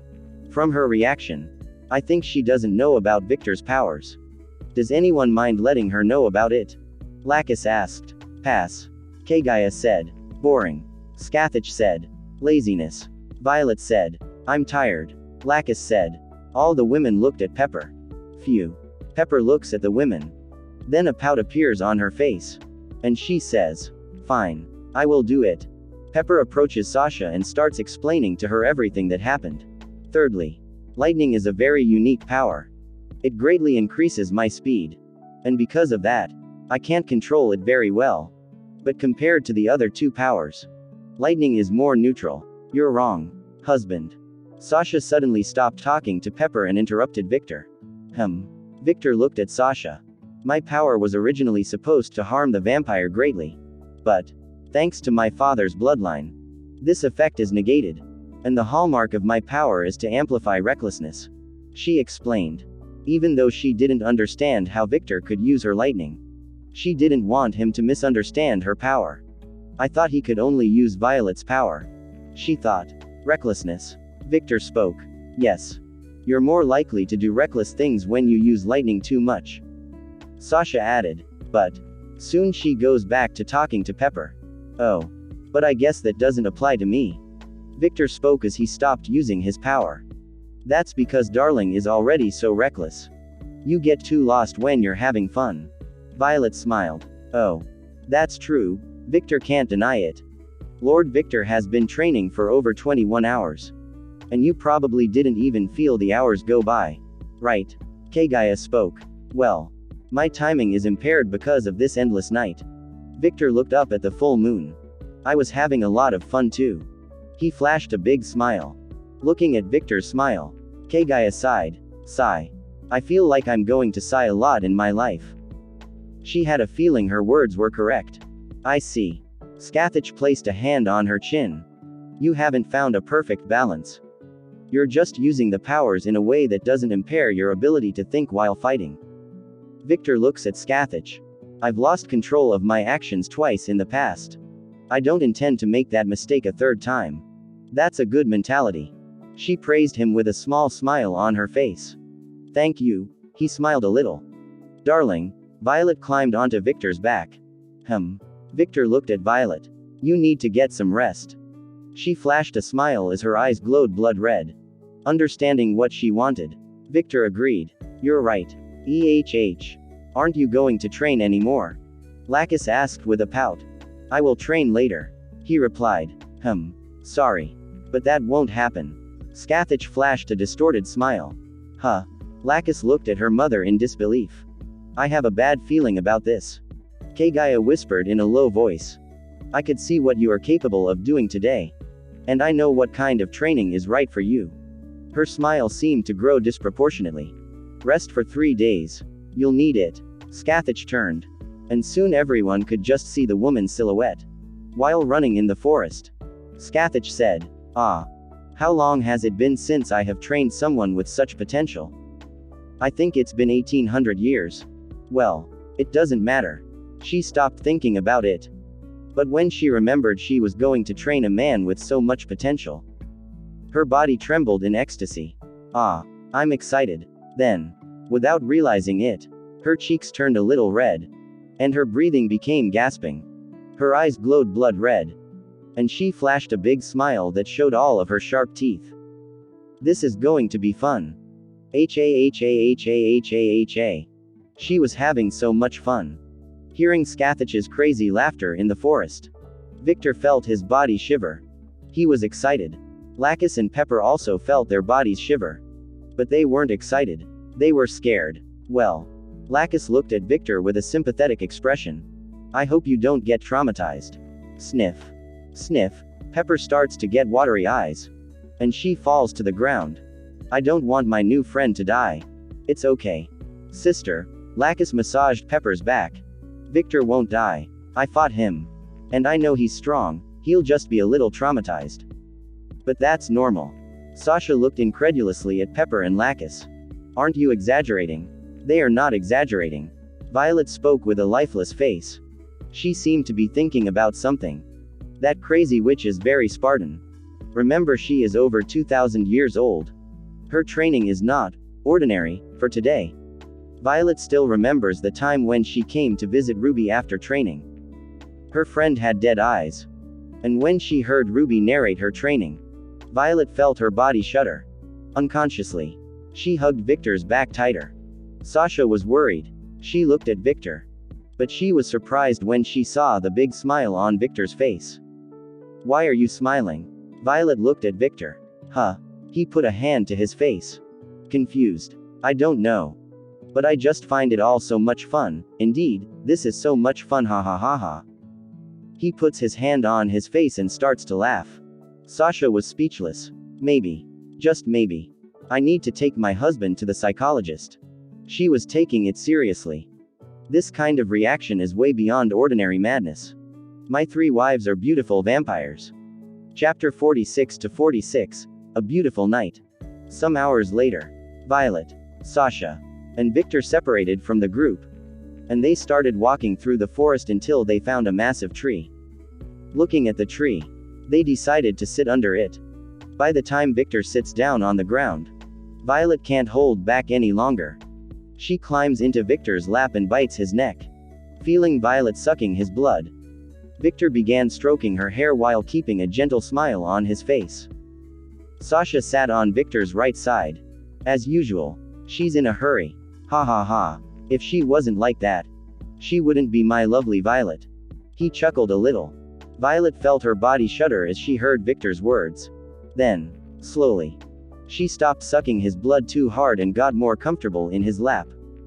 Victor opens his mouth, and soon his teeth change. Wasting no time, he bites Violet's collarbone. Violet moaned a little. But she didn't stop sucking Victor's blood. She looked very thirsty. Sasha looks at the moon and ignores the two for now. A part of her was jealous of Violet taking the initiative in front of her. But she was used to Violet's attitude. Because of that, she didn't try to think about it too much.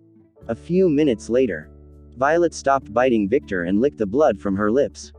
Her blood-red eyes slowly start to change to a violet color. Feeling satisfied with Violet's blood, Victor stops biting his wife's collarbone. And then he looks at Violet and smiles. Violet approaches Victor and starts licking his lips. My blood tastes weird, she grumbled. Really? Victor was curious. What does it taste like? Like normal blood. Victor was speechless and flashed an amused smile. I think vampires don't like to drink their own blood. Violet just closed her eyes and enjoyed Victor's caresses as she smiled. Victor leans his head against Violet's head. It's Sasha's turn. Violet's eyes began to darken. But Victor just displayed a gentle smile and kissed her mouth. Tongues began to fight over who was victorious. Eventually, Victor stopped kissing Violet. He caressed her face and said, "Don't think nonsense. You silly." Violet pouted cutely and slowly climbed out of Victor's lap. Then sat on his left side. She holds his arm possessively and looks at Sasha while displaying a face that said, "Mine." Soon she rested her head on Victor's arm and closed her eyes.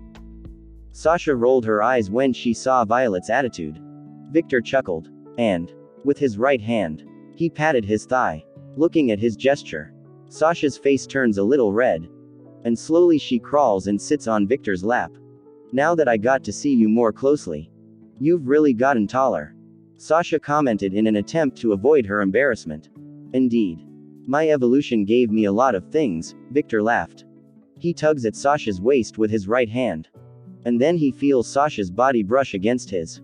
He lightly caresses Sasha's thick thighs. Sasha feels her body shudder at the sudden caresses. She tried to say something. Shish. Victor puts his finger to her mouth with a silent gesture. Then pulls Sasha's head to his chest and starts stroking her head. Are you okay? He asked in a gentle voice. Sasha's body shuddered at the sudden question. But soon she took a long breath and relaxed her body. She snuggled into Victor's chest and spoke in a slightly tired voice. Now, I am. Victor exhibited a small smile. If you need to talk, I'm always here to listen. There was a moment of silence. Sasha flashed a gentle little smile on her face. I know. And I appreciate that. But right now, I just want to be like this. Then, slowly, she started to close her eyes. Victor just continued with a gentle smile on his face and, as he stroked Sasha's hair, he stares into the moonlight. I didn't realize it. But, he thought for a moment. Then spoke aloud. What a beautiful night. Slowly, he closed his eyes. A calm and peaceful night. Victor's college. Early afternoon. Tisk. Ruby was upset. She woke up wanting to punish a certain vampire. But when she went to college, that vampire was gone. She looks around Corneliu's office and realizes that everything was untouched. It was like he was in such a hurry to get away. He must have gone back to Nightingale, she spoke in a cold tone. She turns and walks towards the exit. Well, he can't run away from me. She flashed a cold little smile. Director's office. What do you mean you're dropping out of college? It's just the beginning of the year. You can't drop out of college now. A blonde-haired man with a big fat belly spoke. Headmaster. I need to get back to my country. More important things than my college are going on. Ruby spoke in a neutral tone while crossing her legs elegantly. The director sighed and sat down in his chair. An emergency, He puts a hand on his brow. Indeed. She nodded. You know where I live. Right. My mother is already a very old woman.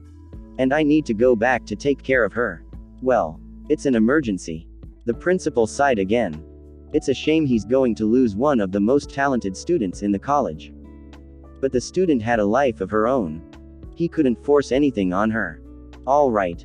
I will provide the papers as soon as possible. Thank you, Director. Ruby exhibited a cold little smile.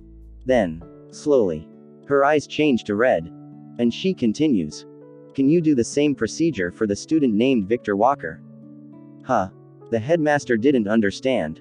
But when he looked into Ruby's eyes, it was as if all his worries disappeared. Unfortunately, something urgent happened. And he needs to get out of college. Oh. That's too bad. Yes. It will be done. The director spoke in a robotic voice as his eyes glowed blood red. Good. Ruby smiled as she remembered something. You don't need to notify the parents of the mentioned student. Yes. I will not notify the parents of the student mentioned. He repeated in the same monotone. Ruby got up from the couch and walked towards the exit. When the door closed, Ruby walked away from the headmaster's office. The director woke up from his hypnotic state. Huh. What was I doing? He thought for a few seconds. But he couldn't remember. He just had the feeling that someone was in this office a few seconds ago. Without him noticing, his eyes turned red for a few seconds. Then disappeared. And, as if by magic, all his worries disappeared. I must go back to work. I have to provide papers for the 2 students who are leaving from college. I think with that, I got rid of the loose ends left by my darling. And by Violet. I think I'll go home now. Ruby, who was walking the halls of the college alone, spoke to herself. Lady Ruby. You need to go to Lady Violet's mansion. 2 hunters were abandoned in that place. Ruby suddenly heard Luna's voice. Luna. You're back. She looked back and saw her personal maid. Yes. I needed to do something for your mom. Oh. And what did you do for my mother? I built a coliseum. She spoke in a proud tone as she patted her chest. Did you build it? Ruby's eyes narrowed in suspicion. I asked the witches to build it. But everything was supervised by me. She was probably sitting while watching the witches at work. Ruby thought. Ruby sighed at Luna's attitude and thought of the coliseum. My mom is thinking about training my darling. I hope he doesn't get traumatized. Ruby looks coldly at Luna. I haven't forgotten what you did. You will be punished. But I was thinking of what's best for Lady Ruby. No excuses. I'm going to cut your salary by 90%. Ruby gave her ultimatum. As expected from Ruby, a kind woman, her punishment was very light. If it were with other vampires, the employee would have already died from this betrayal. But for Luna, this kind of punishment was just too scary. Luna's face darkened. Impossible. How am I going to buy my clothes on this small salary? Ruby looked at her maid in disbelief. Even if I reduced your salary by 90%, you're still going to earn $30,000. Isn't that enough? It is not. I spend $30,000 in one night. Your sense of money is totally broken. Ruby spoke flatly. Huh. Luna didn't understand. Never mind. Ruby turned her face away and started walking. Did you bring the car? Yes. Luna smiled. Good. I was tired of walking around in this black coat. Lady Ruby must look like a suspicious person on the street. Luna spoke in a teasing tone. Ruby looked at Luna again. Don't test your luck. Or I'll cut your salary again. Please don't. I'll be quiet. My 3 wives are beautiful vampires. Chapter 47 to 47, like mother. Like daughter. 2. Arriving at Violet's mansion, Ruby's car pulled into the garage. Luna got out of the car, opened the door for Ruby, and, just as Ruby got out of the car, Luna stood in front of Ruby protectively. Lady Ruby Scarlet, a vampire who was Violet's servant, spoke in a neutral, respectful tone. Luna, what are you doing? Ruby asked. Sorry. I acted unconsciously. Luna smiled apologetically. Ruby looked at Luna and thought. Maybe she's thinking about that incident still. A maid who failed to protect her master must have affected Luna's mind in some way. Deciding that she must solve this problem in the future, Ruby looks at the man. Where are the prisoners? Follow me. The man spoke as he started walking. Ruby followed the man as she was accompanied by Luna, who walked behind her in silence and eyed the man cautiously. The two women followed the man into a dark basement that was lit only by torches. The prisoners are in this room. The man spoke as he pointed to a door. And then he disappeared. He's still around. Luna warned in a low voice. I know. Ruby said. Ruby wasn't too worried. These vampires were Violet's servants. And they didn't have the balls to do her any harm. Unlike some hunters who underestimate Scathach's strength and madness. Vampires knew all too well how crazy that woman could be. And Ruby wasn't weak either. She was trained by her mother. And there's a massive difference between a hunter with the rank of a general and those vampires who are only good for cannon fodder. Ruby walks through the door. And the first thing she sees is Jimmy and Thomas. Two budding hunters who were captured by Violet and Victor. They were playing cards in a very relaxed way. She looks around and realizes that there is a lot of food lying around. They are feeding the pigs. She thought. Mr. Vampire. Did you bring more food? Thank you so much. You can let. Jimmy spoke. But he stopped talking as he looked toward the door. Who are you? Thomas asked as he turned away. Idiot. Jimmy hit Thomas on the head. Ouch. Stop hitting my head. Dickhead. Thomas yelled angrily. Jimmy ignores Thomas and says. Long red hair. And accompanied by a white-haired maid. And they're both vampires. How come you don't know them? Thomas looked at Jimmy. Confused. I know what I know. And I don't know what I don't know. He snorted. Jimmy was speechless. Jimmy sighed and ignored Thomas completely. He gives Ruby a fake smile and says. Lady Ruby Scarlet. Daughter of the most powerful female vampire in the world. Countess Scathach Scarlet. What do I owe your visit to this humble place? Hearing what Jimmy said, Thomas opened his eyes in shock. And then he eyed Ruby warily. Ruby puts her hand to her chin like she's thinking about what to do. For her, these hunters weren't even worth her time. She's just here in front of these hunters because she wants to sort out the loose ends that her husband and her friend left in this town. She could clearly see that they were novice hunters. They wouldn't give her a lot of useful information. Seeing Ruby in silence and looking at them coldly, Jimmy and Thomas broke out in a cold sweat. Somehow, they could deduce they were in danger. Ruby kept thinking until an idea popped into her head. She flashed a cold little smile. Looking at the cold smile on Ruby's face, the two budding hunters knew they were fucked. Luna. Bring me the magic contracts. Violet must have some in her personal room. But you're going to be alone. She wanted to protest. But she stopped talking when she saw Ruby's cold eyes. Do as I say. Yes. Lady Ruby. Luna bows in respect. Then she turns and walks towards the exit. Seeing Luna leaving the room, Ruby sighed inwardly. She changed her mind when she saw Luna's reaction. She thought to herself that she should solve this little problem as soon as possible. She didn't want an incompetent maid. Ruby faithfully follows the teachings of her mother and remembers what Scathach once said in the past. Ruby. If you ever make a mistake, don't take it to heart. Try to learn from the mistake. And more importantly, try not to make that mistake in the future. Ruby agreed with her mother's thoughts. Repeating the same mistakes over and over again was just insanity. Ruby stops thinking about it. Then she looks at the hunters with her cold, indifferent eyes. First, clean up this mess. Are you pigs? Yes, ma'am. Jimmy responded vigorously. And soon he got up and pulled Thomas. Help me. You idiot. Thomas was going to say something. But when he saw Jimmy's eyes like he was telling him not to say anything, he closed his mouth. Soon the two hunters began to organize the room. Not wanting to sit in a spot these two men have already sat in, Ruby creates an ice throne, and sits on it, crosses her legs, and waits patiently for her maid to return. A few minutes later, Luna returned with 3 golden papers in her hand.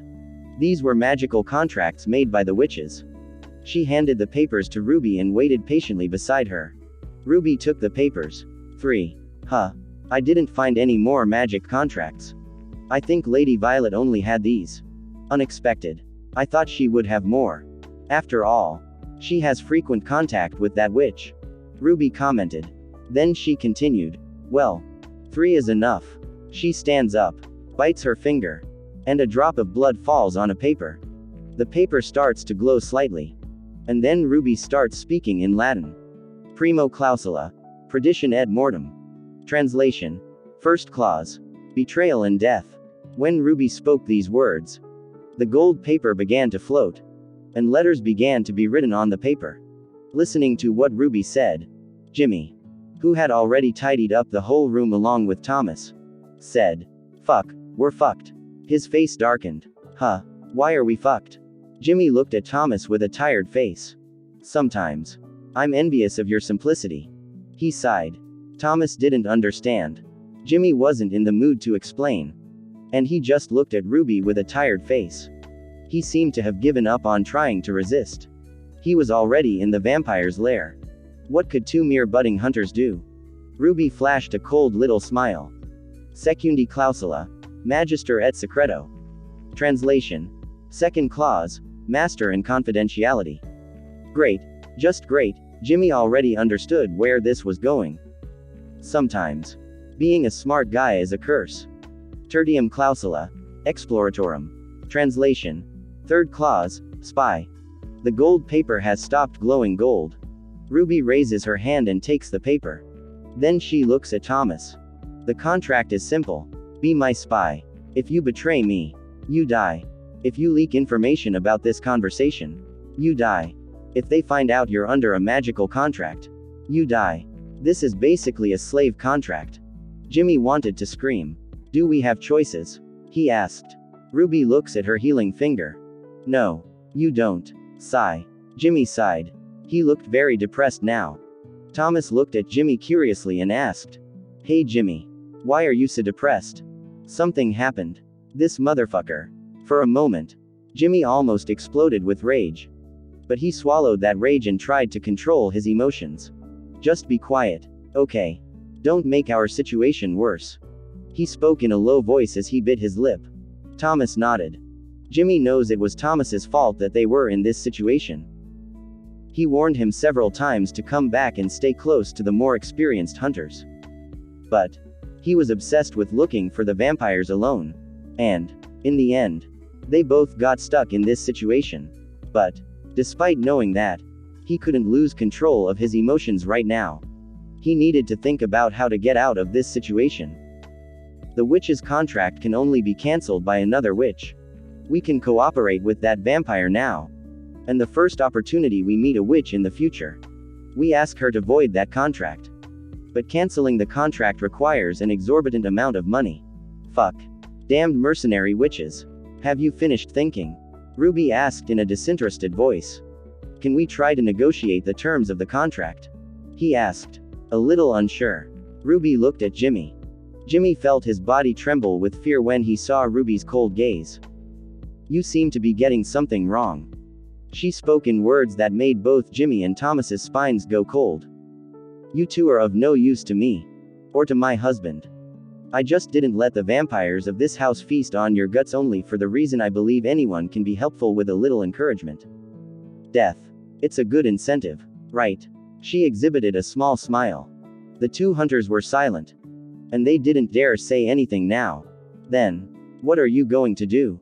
She asked and added, death. Or become a spy. Luna looked at the slight smile on Ruby's face and couldn't help thinking that Ruby was having fun with this situation. She was very similar to her mother. They both have the same cruelty and sadism, the only difference is that Lady Ruby is not as crazy as her mother. My three wives are beautiful vampires. Chapter 48 to 48, Ruby returns home. After winning over two spies who have questionable competence, Ruby warned the vampires that they were Violet's servants to protect Victor's mother and father. She assured them that if anything happened to Victor's parents, they wouldn't have a peaceful death.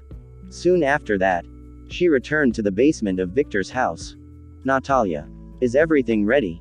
She asked, entering the room. Natalia, who was standing in front of a door, said, yes. Everything is ready. Lady Ruby. Oh, you're back. She looked at Luna. Yes. I'm back. Luna smiled at Natalia. She looks at the maid who was next to Natalia. Oh. So it's you.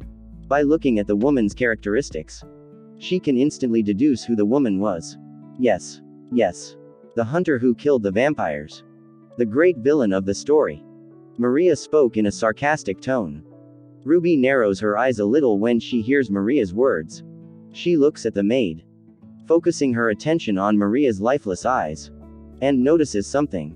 She gave up on resisting. A piece of advice. I suggest you don't say that in front of Sasha. Ruby warned. Yes. I know. She nodded. I gave up fighting. But I don't want to die being tortured. She sighed at the end. Ruby was speechless. What happened in the time she was gone? She looks at Natalia. What happened to her? Well, I had a little talk with her. I wanted to put her to work. After all, she was basically a parasite that lay around in a catatonic state. And I unintentionally said that she or that hunter from the church would die anyway. You didn't lie. It's better to tell the truth than to feed a lie and raise false hopes. Natalia nodded in agreement. Luna approached Maria and poked Maria's face with her finger. What are you doing? Maria asked. I'm just curious. What are you? Luna asked. Maria didn't understand what she meant. I'm a leech. Right. Why are you asking the obvious? You don't look like a vampire to me.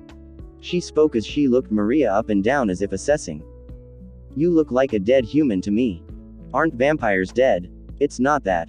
You look something like a vampire but defective. Luna said. At least that's how I feel looking at you. Maria opens her eyes a little.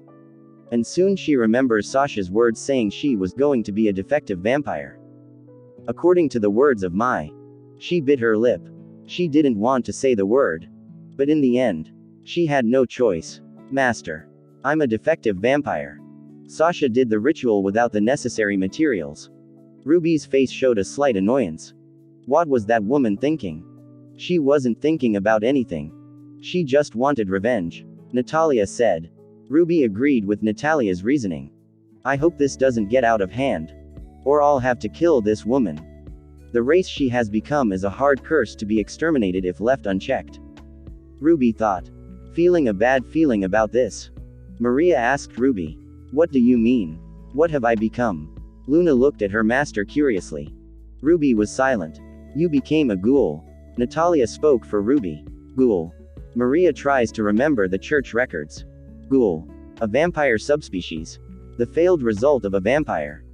They were used in the past as soldiers in war. Did I become that? Yes. Ruby continued. Maria didn't know what to say. She didn't really understand the ghouls. But, from the reaction of the vampires around her, she somehow feels she was in a much worse situation than she imagined. Ghoul. A subspecies of vampires. The failed result of a vampire. They were often used in warfare as cannon fodder. Natalia explained. According to my mother, vampires at the time used ghouls as a biological weapon. After all, you only need one bite or scratch from this creature, and you become one of them. So vampires usually threw a ghoul into town and expected that in less than 2 days, the ghouls would destroy the entire city if they weren't exterminated. Isn't that like the zombies in the movies? Luna asked. It's similar. At least in the way they propagate fast. Natalia said. She looks at Maria and explains. Seeing that you are still conscious, you must have become a ghoul king. A kind of leader who is able to control them. Great. Just great, she sighed at the end. Sasha is really vindictive. She chose the worst punishment a woman can have. Maria looked at Ruby. And she explained everything with a small cold smile on her face. It won't happen now because you've just died. But eventually your skin will start to rot. You'll eventually start to forget about things. And slowly, you'll lose your true self. In the end, you'll just become a beast whose only pleasure is killing and multiplying like a virus. Maria's face darkened. She bit her lip and clenched her fist tightly. Her body was visibly shaking. She lowered her head, and small tears started to fall from her face. This is very cruel, she spoke in a low voice. But since everyone in the room had supernatural ears, everyone could hear her. This is the consequence of your actions and also the result of your weakness. Ruby spoke coldly. Indeed. If she was strong enough to kill Sasha, this wouldn't have happened. Maria said nothing. Ruby turns her face away and starts walking towards the door. But if she killed Sasha, her fate would be worse than becoming something like a ghoul. Trust me. There are far worse fates than the one you are suffering now. When Ruby grabs the doorknob, she turns her face and looks at Maria, who made a sudden movement. Maria ran towards the kitchen that was near the bedroom, and took a knife and tried to pierce her head. She was trying to kill herself. It's useless, Ruby said as she looked at the knife that was inches from piercing Maria's eye. The master's orders are absolute. If Sasha doesn't allow it, you can't kill yourself. Fuck. Maria throws the knife to the ground. Luna and Natalia just looked at everything with cold, disinterested eyes. They didn't care a bit about Maria. Is the pointless joke over? Let's go back now. I need to see my darling. Ruby flashed a small affectionate smile. Passing through the portal, Ruby finds herself in her personal room. My room. She looks around and realizes that nothing has changed since she left the house. Oh. Hearing a surprised voice, Ruby looks towards the voice and sees her mother. Mother. Daughter. You've finally come back. I was wondering if I would have to kidnap you too. Scathach exhibited a loving little smile. Hearing what her mother said, Ruby sighed. Where are my sisters? Sienna is at work. Pepper is sleeping. And Lacus is sleeping too. Sienna and Lacus. I understand. But why is Pepper sleeping too? I do not know. Maybe she got tired from training Victor. Scathach spoke like it didn't matter much then. She looked at Luna, and her eyes lit up. Is everything ready? She asked with a small smile on her face. Yes. Whatever Countess Scathach asked me to do. I'm done. Luna spoke in a respectful tone. Good. Good. Scathach can't help but smile a little more. She can't wait for 3 days to pass soon. Ruby sighed inwardly when she saw her mother's interest in Victor. Darling will be left with eternal scars after this training. Luna. This is my house. I want you to treat them like my guests. Ruby said while pointing to Natalia and Maria. Even the ghoul? Luna asked to be sure. Don't call her that. She has a name. And yes, even her. Ruby spoke. As expected from Lady Ruby. You are very kind. Ruby looked at Luna. Wrong. I'm not nice. That's just basic etiquette. Yes. I know. Luna smiled with a smile that said, I understand everything. No. You don't understand. Ruby rolled her eyes and explained. Maria is Sasha's problem. It's my friend who should solve this problem. I'll only get involved if she asks for help. And since she didn't, that's not my problem yet. Yes. As expected from Lady Ruby. You have a kind heart. Luna flashed a smug smile. Ruby looked at Luna with a tired expression. Forget it. Ruby gave up. Come. Daughter. Let's talk. Seeing that the conversation ended, Scathach spoke to Ruby. Then she started walking towards the exit of the room. Okay. Ruby nodded and started to follow her mother. She looked at Luna for a moment with a face that said, do your job. Luna looked at Natalia and Maria. Come on. I'll accompany you two to the personal rooms. Pass. Natalia held up her hand, saying, Luna looked at Natalia curiously. Natalia explained, I went back to Nightingale. My work as a maid is temporarily stopped until my master Violet leaves this town. So I'm on vacation. Envy, Luna commented. She wanted a vacation too. But due to the mistake she made a few days ago, she thinks it's going to be difficult for her to get a vacation. Natalia flashed a small smile when she heard what Luna said. She walked towards Ruby's wardrobe, then snapped her fingers. She opens Ruby's wardrobe and sees that the interior of the wardrobe has changed to a portal. She looks at Luna and says, I'm going to go back to my clan and enjoy my vacation days. See ya. Soon she goes through the portal. And the moment she goes through the portal is closed. Now that I've stopped to think about it, isn't she a human? What is a human doing in the vampire world? Maria asked. That is not so uncommon. Humans can always come to this world at the invitation of noble families. Normally, humans of high status in society are the guests. And that woman's family is just very special. They are direct servants of the king of vampires himself. Maria looks at Luna with a bit of shock. She never thought Natalia would have such a deep background. She thinks a bit about what she heard in the past when Victor was kidnapped. Clan Aliath. Huh. Oh. How do you know that? I've heard Master talking in the past. Maria replied. Oh. Soon her face darkened a little. You're not supposed to know that woman is part of the clan who is the direct servant of the king. Maria was speechless when she heard Luna. Is this supposed to be a secret? Maria asked. I do not know. She spoke doubtfully. I think so. But seeing Maria's ability, everyone in the vampire world will associate her with that clan's servant. Only ordinary humans shouldn't know anything. So I think it's okay. I'm not a human anymore. I've become that. She said the last part in disgust. Makes sense. Luna said. And soon dropped the subject. She started walking towards the exit. Come on. I'll show you to your room. Okay.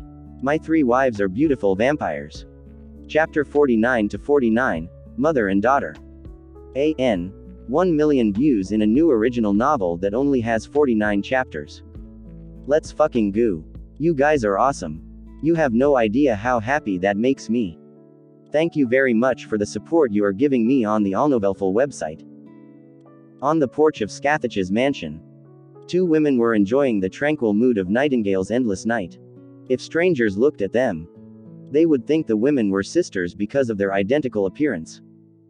But they could barely imagine that they were actually mother and daughter. Mother. Be honest with me.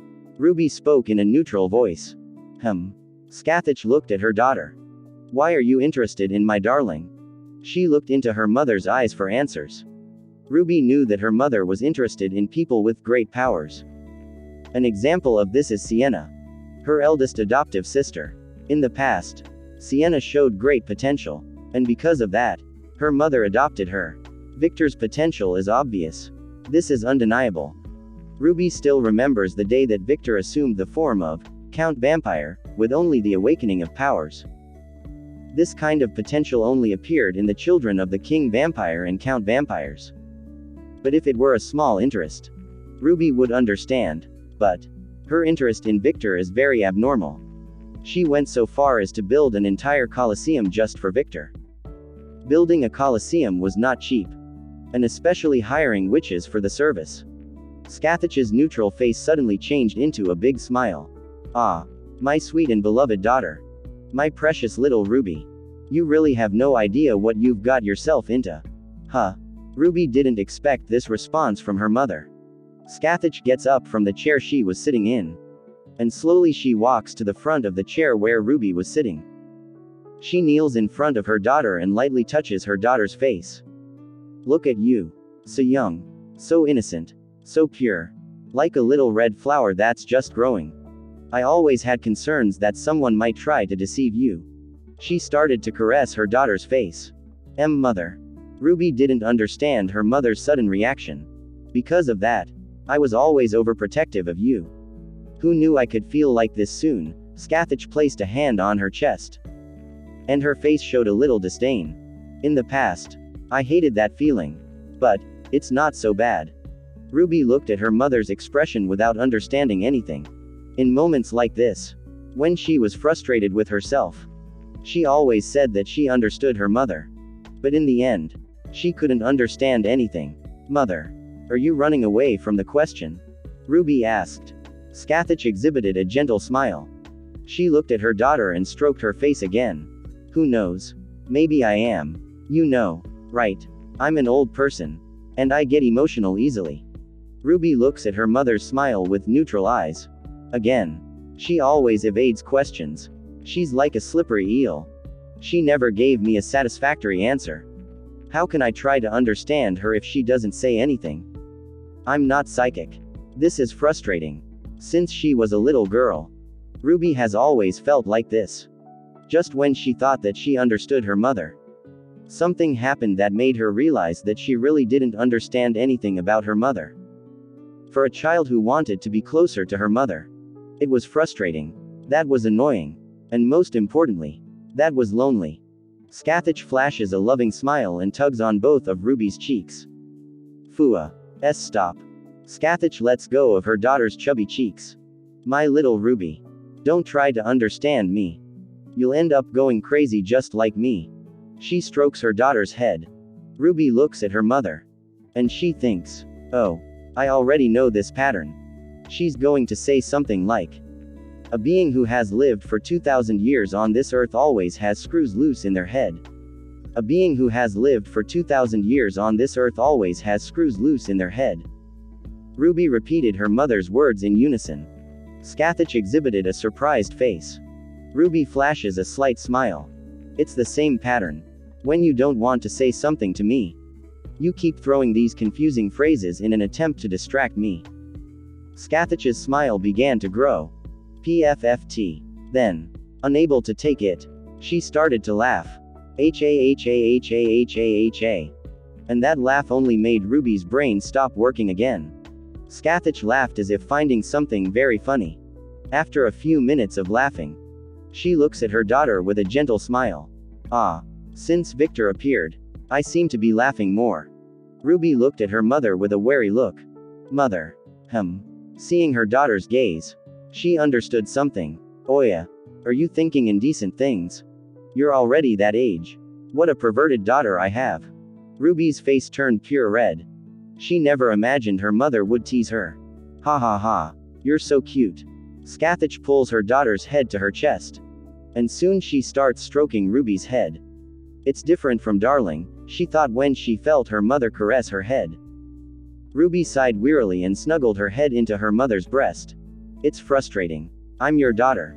But I can never fully understand you. For a moment, Scathach stopped stroking Ruby's head. Silly. It is impossible for someone to completely understand another being. Mostly understand someone like me. Scathach chuckled a little. And then she started stroking Ruby's head again. Ruby looks up and looks at her mother. Is there anyone who can understand you? For a moment, the face of a man smiling just like her appeared in Scathach's mind. But she shook her head inwardly, saying it was impossible for that to happen. Who knows? If there were someone like that, I would like to meet that person. Sometimes even I don't understand myself completely. I just do what I want. Ha ha ha. Sigh. Ruby sighed again. She snuggles her head in her mother's breast and says without looking at her mother.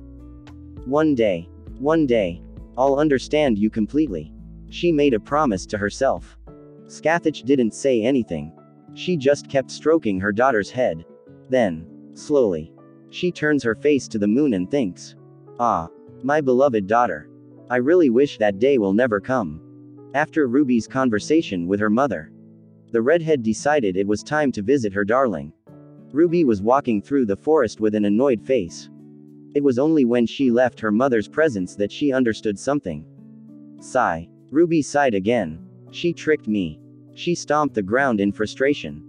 She wanted to ask about her mother's interest in Victor. But at some point, the conversation turned into a mother-daughter conversation. And she avoided the subject entirely. She's always like that. She steps on the ground again. And when she hit the ground froze completely. She ignored the frozen ground and yelled in frustration as she ruffled her hair. Gah. She always uses that lip service and deceives me. Damn it. I should have known this. But why do I always fall for this trick? With frustration building inside her body, Ruby looks at a poor tree with her eyes glowing red. Fuck. She closes her fist and attacks the tree. Boom. The poor tree flew towards an unknown place. Now that she was letting off steam, various feelings she had been holding in her heart started to come out. She remembers an arrogant blonde vampire. And that fucking arrogant son of a bitch. He always caused me trouble. And I had no excuse to kill him. But the first plausible excuse I find. He runs away. Damn it. She started attacking the surrounding landscape in frustration.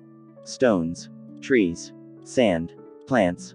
Everything wasn't safe from Ruby. Violet. This spoiled bitch. Always causing me trouble. Doesn't she know how hard it is to clean up her mess?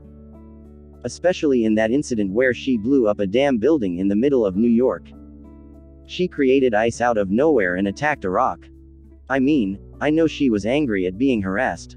I was angry too. But she didn't need to blow up the entire building. She could have just killed the man. This would avoid drawing the attention of humans. And it would also avoid problems with the royal guard. If it weren't for the fear that the royal guard has of my mother, we would be in much bigger trouble. Ahhhhhg. She ruffles her hair again. She sighs a little relieved. But soon the frustration rises in her heart when she remembers something. Sasha isn't out of the loop either. Though she isn't as troubled as Violet. Can't she be any less reckless? She was almost killed by hunters. And instead of looking for help, she isolates herself and doesn't accept anyone's help. Irritating. Doesn't she know how worried I was? Fuck. Fuck. Fuck. Fuck. She kicks the ground several times. And every time she kicks the ground, little ice explosions occur. So the whole area around Ruby feels like a pretty epic battle has taken place. And Darling is very insensitive. Because he hasn't come to find me yet. Doesn't he know how much I miss him? And why am I having such strong feelings for someone I just met? Ah. She ruffles her hair again. After screaming in frustration, she puts her finger to her lips and thinks. It's his blood. Right. It's his blood that made me interested in him. Right. She tried to convince herself that this was it. But what is this feeling of obsession? I feel like I want him just for me. And I get annoyed when Sasha and Violet are around.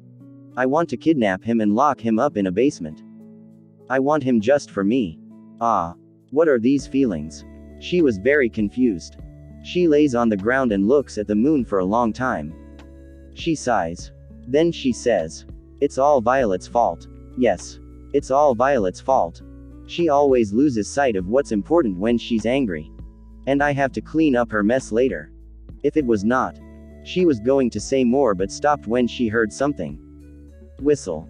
She heard someone whistle. Who's there? She stood up and looked at the visitor in a fighting stance. As the moonlight illuminates the visitor, Ruby's face darkened. DDD darling. Yo. Victor smiled gently as he looked at Ruby's disheveled appearance. My 3 wives are beautiful vampires. Chapter 50-50, Ruby and Victor. Look how dirty your beautiful red hair is. Victor spoke in a gentle tone as he arranged Ruby's appearance with his hands. When did you arrive? Ruby didn't move. She was paralyzed. From the part you said. She tricked me. Victor displayed a sneaky smile. Ruby's face changed expression several times.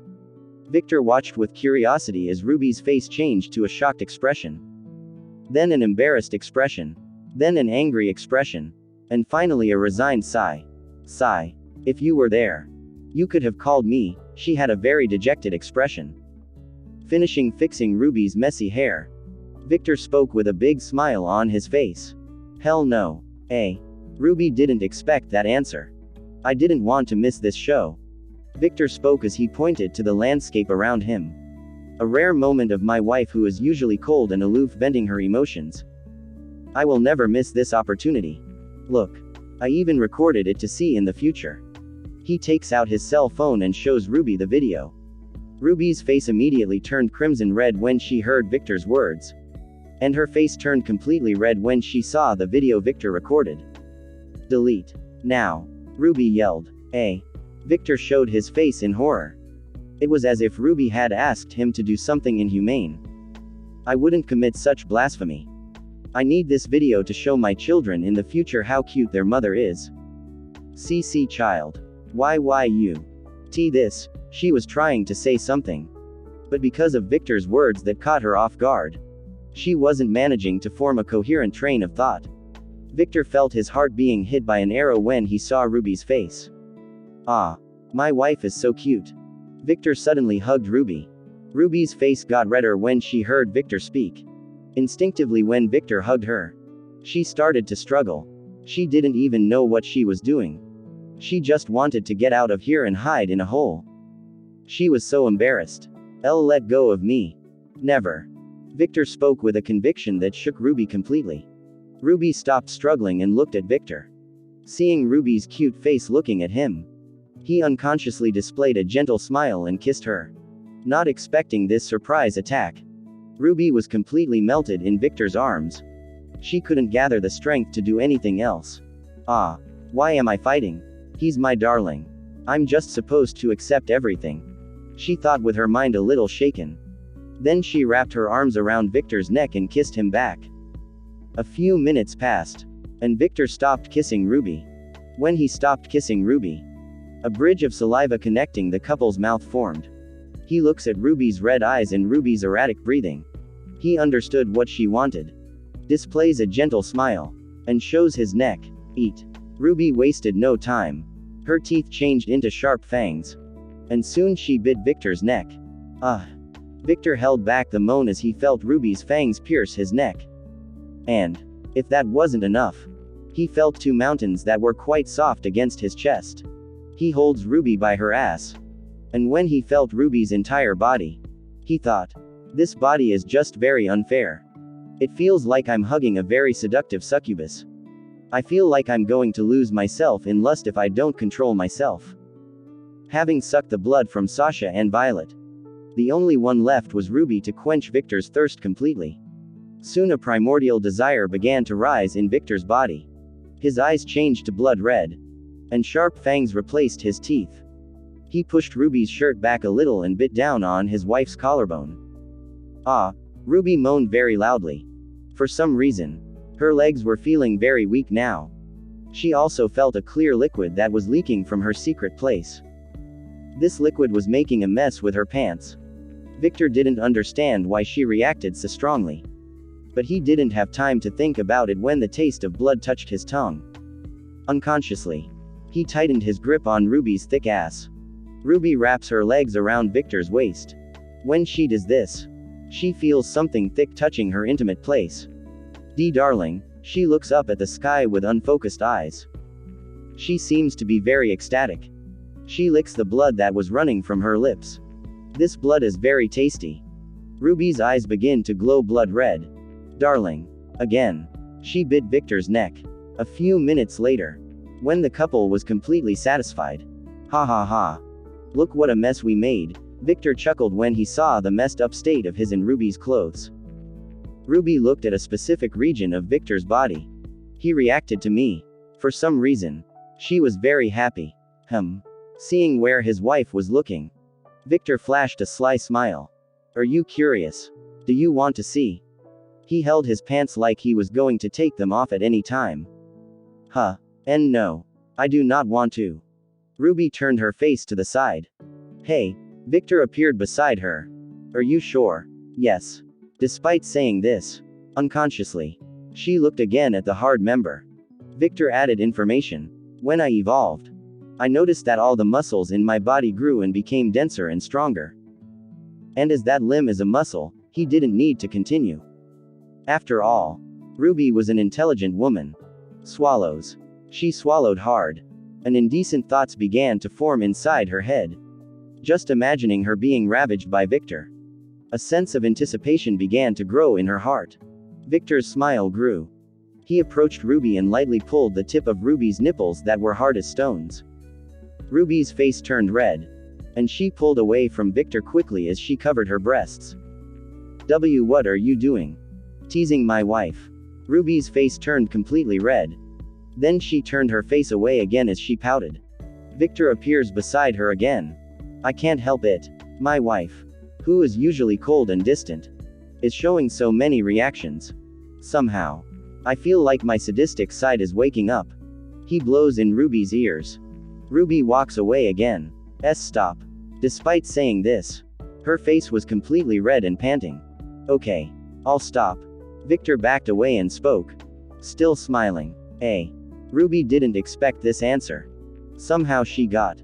He appeared again beside her. Are you just disappointed now? She showed a face that said. How did you know? Hey. I have a very perverted wife. How lucky.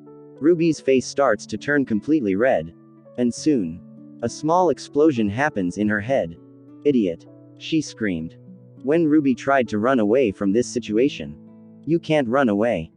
Victor holds her like a princess and starts walking towards the place where Sasha and Violet are sleeping. Let me go. She started to struggle as she screamed. Victor squeezes Ruby's ass a little hard. If you don't stop, I'll continue what I was doing before. Ruby looked at Victor with a blank expression. Let me go. She screamed louder and began to struggle. Victor looked at Ruby with an incredulous expression. But slowly his smile started to grow. Hey. He kissed Ruby's mouth. Humph. Ruby was taken by surprise. But soon she returns Victor's kiss. A few seconds later, when Victor stopped kissing Ruby. I never thought my wife was a masochist, he chuckled. Ruby's face turned completely red. And she turned her face away in an attempt to hide her embarrassment. She completely gave up on running away now. Masochist. Me. How absurd, she thought. Victor displayed a gentle smile and then started walking again. As he walked through the forest carrying Ruby like a princess. Victor's eyes glowed blood red for a few seconds. And he stared at a distant spot in the forest. Hey. Seeing two individuals up in a tree. Victor exhibited a smile that wasn't a satisfied smile. After all, he wasn't an exhibitionist. And he didn't want anyone to see that side of his wife. Even if these individuals were Ruby's sisters. It somehow developed into something exciting. Lacus stuttered a little with a slightly red face. Why yeah. Pepper nodded. Her face completely red. The two sisters were originally sleeping. But when they heard Ruby's voice in the mansion, they quickly woke up and went after the younger sister. They were missing Ruby so much. But they didn't expect them to see this scene. Somehow. I'm feeling that seeing this scene. It's going to come back to bite my ass in the future, Pepper spoke with a grim face. Lacus was silent. She knows Pepper's instincts are usually correct. Soon she shrugs as if it's not important. Well, he won't hurt us. After all, we're related to his wife. And we didn't do any harm to Ruby. She understood a little of what Victor's personality was like. In simple words. To understand. Victor was like their mother. Fuck. Now that Lacus thought about it. He really had their mother's personality. And if one thing their mother knew how to do was tease people when she wanted to. But despite not liking to be bothered, Lacus was a little expectant about what Victor was going to do with them. Sister. Stop NTR fetish. Pepper spoke into Lacus' ear. Kya. Lacus was startled by the sudden voice and yelled in a surprisingly cute voice. She looked at Pepper. What are you doing? Suddenly her face turned a little red. I don't have an NTR fetish. Fun. Pepper stares at Lacus in a way cute. What? How do you know what NTR is? After all, that wasn't a word ordinary people knew. Lacus used her right to remain silent. My three wives are beautiful vampires. Chapter 51 to 51, Meeting. Scathach House. 2 days later. At a ridiculously large table.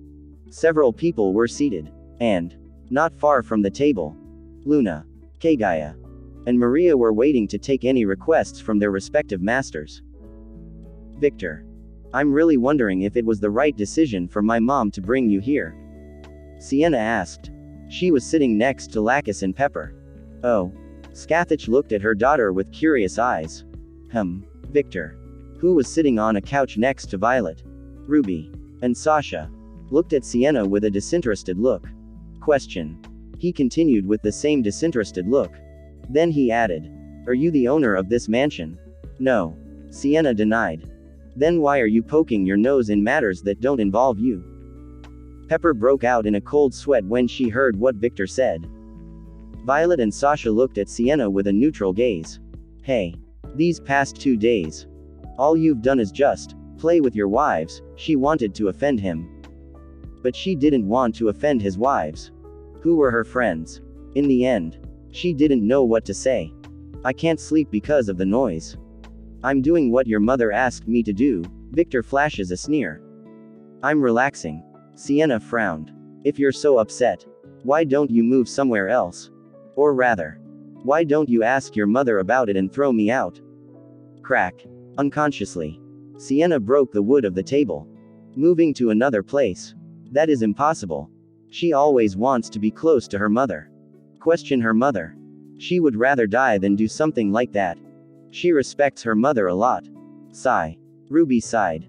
Can't you get along with her? She spoke while looking at Victor with the same cold face as always. Victor felt his heart moved. It's been a few days since his and Ruby's relationship progressed. And he understood better his wife, who didn't show many emotions. He wanted to get along with Sienna. But in the end, he couldn't lie to himself. It's impossible, Victor said. Impossible. Sienna agreed.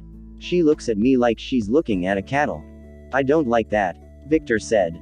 He didn't really care about Sienna. He just wanted to get along with her because of his wife. But he was never a man who accepts being stepped on by other people. Even before he turned into a vampire. He was a very vindictive man.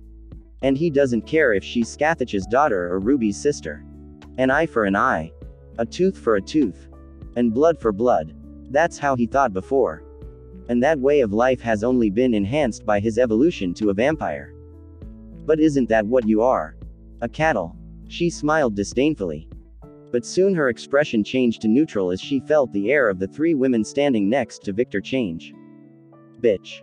Repeat what you said. The air around Violet began to heat up. Her face distorted.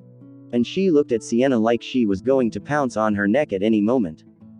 Big sister, Ruby didn't say much. But from her cold stare and the chilling temperature around her, Sienna could tell she was furious. Sienna. I suggest you don't say this in our presence, Sasha advised coldly. She was trying not to act too reckless despite being annoyed. Sienna looked at all of this with a little shock. Violet is understandable. She has the same personality as her mother. But Sasha and Ruby too. How did he get their affection so fast? Sienna thought. I'll be careful. She backed off. Sienna was very fond of Ruby. And she didn't want to get into conflict with her sister. The interest she had in Victor still remained. But from the moment she learned that Victor was a human in the past, half of her interest was lost. However, she was still curious to know how a commoner had so much power. Kaka. Scathach laughed as if she found it all funny. She shook her wine glass of blood. She must be irritated because, since you arrived, she can't sleep. Yes. I can't sleep either. What in the name of the seven hells are you doing in that room? Lacus added. Pepper's face turned red with embarrassment. Victor patted Violet's and Ruby's head, who were beside him. Since that moment in the woods together, Ruby seems to have acquired some of Violet's personality traits. Feeling Victor's caresses, Ruby's face continued with the same cold expression. But the air around her became more peaceful. Violet was more expressive. She just flashed a satisfied smile and ignored Sienna. Relaxing with my wives, he replied to Lacus. Pepper's face turned redder. Then, feeling Victor's gaze on her, she quickly turns away and ignores everything. Can't you make it more silent? I want to sleep, Lacus commented in a low, shy voice. Impossible. I can't control my wives' voices. He chuckled a little. Fuck it. She cursed under her breath. Kaka. Don't tease my daughters so much. Scathach laughed. And then she added with a big smile. Or do you want to feel my teasing? Mother. Ruby and Sienna spoke at the same time. I'm looking forward to it. He replied with a Scathach-like smile. Suddenly Victor felt 3 fists in his stomach. Oof. He looks at his wives. Oh. Scathach found it all very interesting. Darling. What are you implying? Violet asked with blank eyes. Indeed. Don't flirt with my mom. Ruby spoke in a colder voice than usual. Husband. Control yourself. Or do you want to lose your little brother? Sasha threatened. Victor's whole body shivered. Then his smile grew disproportionately. Ha. He started to laugh. The 3 women didn't understand his reaction. Sigh. He really has problems with his head. Sasha said. Suddenly she felt someone kissing her face. She looks to the side and sees Victor smiling. Yes. I have head problems. He nodded in agreement. Then he looked at his 3 wives with a gentle smile that looked like it was being lit by the sun itself. I just love my wives too much. Sasha. Ruby. And Violet received critical damage from this unexpected attack. And the damage didn't stop there. The damage swelled and spread AoE and hit Lacus and Pepper. Wawa. Pepper began to shake her head several times to get the indecent thoughts out of her head. Lacus just looked at her sister as if she had lost her mind. Sigh. Lord Victor is becoming a playboy. She commented in a low voice. I've never seen Ruby with that expression. Luna commented. Maria just looked at everything with a neutral gaze. Ruby turns her face to the side. And her sisters could see that her ears were a bit red. Sasha did something similar to Ruby. She was not used to this display of affection in public. Violet simply hugged Victor possessively and started saying, Darling. Darling. Darling. Victor chuckled a little and started stroking Violet. You're good at this. Sienna praised. She realized what he'd done. Victor looked at her. Confused. Seeing Victor's genuine expression, Sienna thought. Don't tell me he did all this naturally. Seeing that Sienna didn't say anything, Victor lost interest. He looked at Scathach and saw the wine glass in her hand. Blood. His eyes changed to blood red. And unconsciously, he thinks in disgust. Rotten blood. And soon he gets up from the couch. His wives didn't understand why he suddenly got up. He walks to Scathach's side. Allow me. Scathach looked curiously at Victor. Seeing his gaze on the cup, she was curious about what he intended to do. So she hands the cup to him. Victor takes the cup and dumps all the liquid on the floor. When he did that, his face had an expression of disgust. Seeing that the cup was empty, he bit his wrist with his sharp teeth. And soon his blood spilled into the cup. Darling. What are you doing? Violet practically screamed. She was going to jump towards Victor. But she was stopped by Ruby and Sasha. What? She looked at Ruby and Sasha. Just watch. Ruby said. And Sasha nodded. Ruby and Sasha expected to see something interesting. After all, they know that when Victor's blood leaves his body, it loses its delicious taste and turns to blood with a disgusting taste. Smelling blood in the air. Every vampire in the room was hit with a strong scent. And all of them, without exception, were influenced in some way. That is, Sienna gulped. She could now understand the girl's obsession. The smell of blood was very delicious. That looks good, Lacus muttered. Pepper just looked seriously at Victor's blood. Unconsciously, she started drooling. The aroma is better than before. Kagaya thought with an expressionless face. Maria clenches her fist and swallows hard. She somehow tries to hold back her instincts to jump on top of Victor and devour his body. She was the one most affected by the scent of blood. She too was confused. Why didn't I feel this before? She remembers seeing Natalia draw Victor's blood. But she didn't react as strongly as she did now. Seeing that the glass was full, he nods his head satisfied. Then he lifts his wrist. And in less than a second, the cut he made has regenerated. Try it. He offered the cup to Scathach. Scathach looked at the goblet filled with blood. Smelling the yummy aroma, she asked, What do you intend to do with this? She swallows dry at the end. I don't know. He replied, smiling. I just felt it was the right thing to do. So what are you going to do? She hesitated for a few seconds. But soon she reached out and took the cup. My 3 wives are beautiful vampires. Chapter 52 to 52, Meeting 2. Victor just waited with a smile on his face. He didn't know why he offered his blood to Scathach. But one thing he was sure. Something interesting was going to happen. Something inside him said that. Scathach brings the cup to her mouth.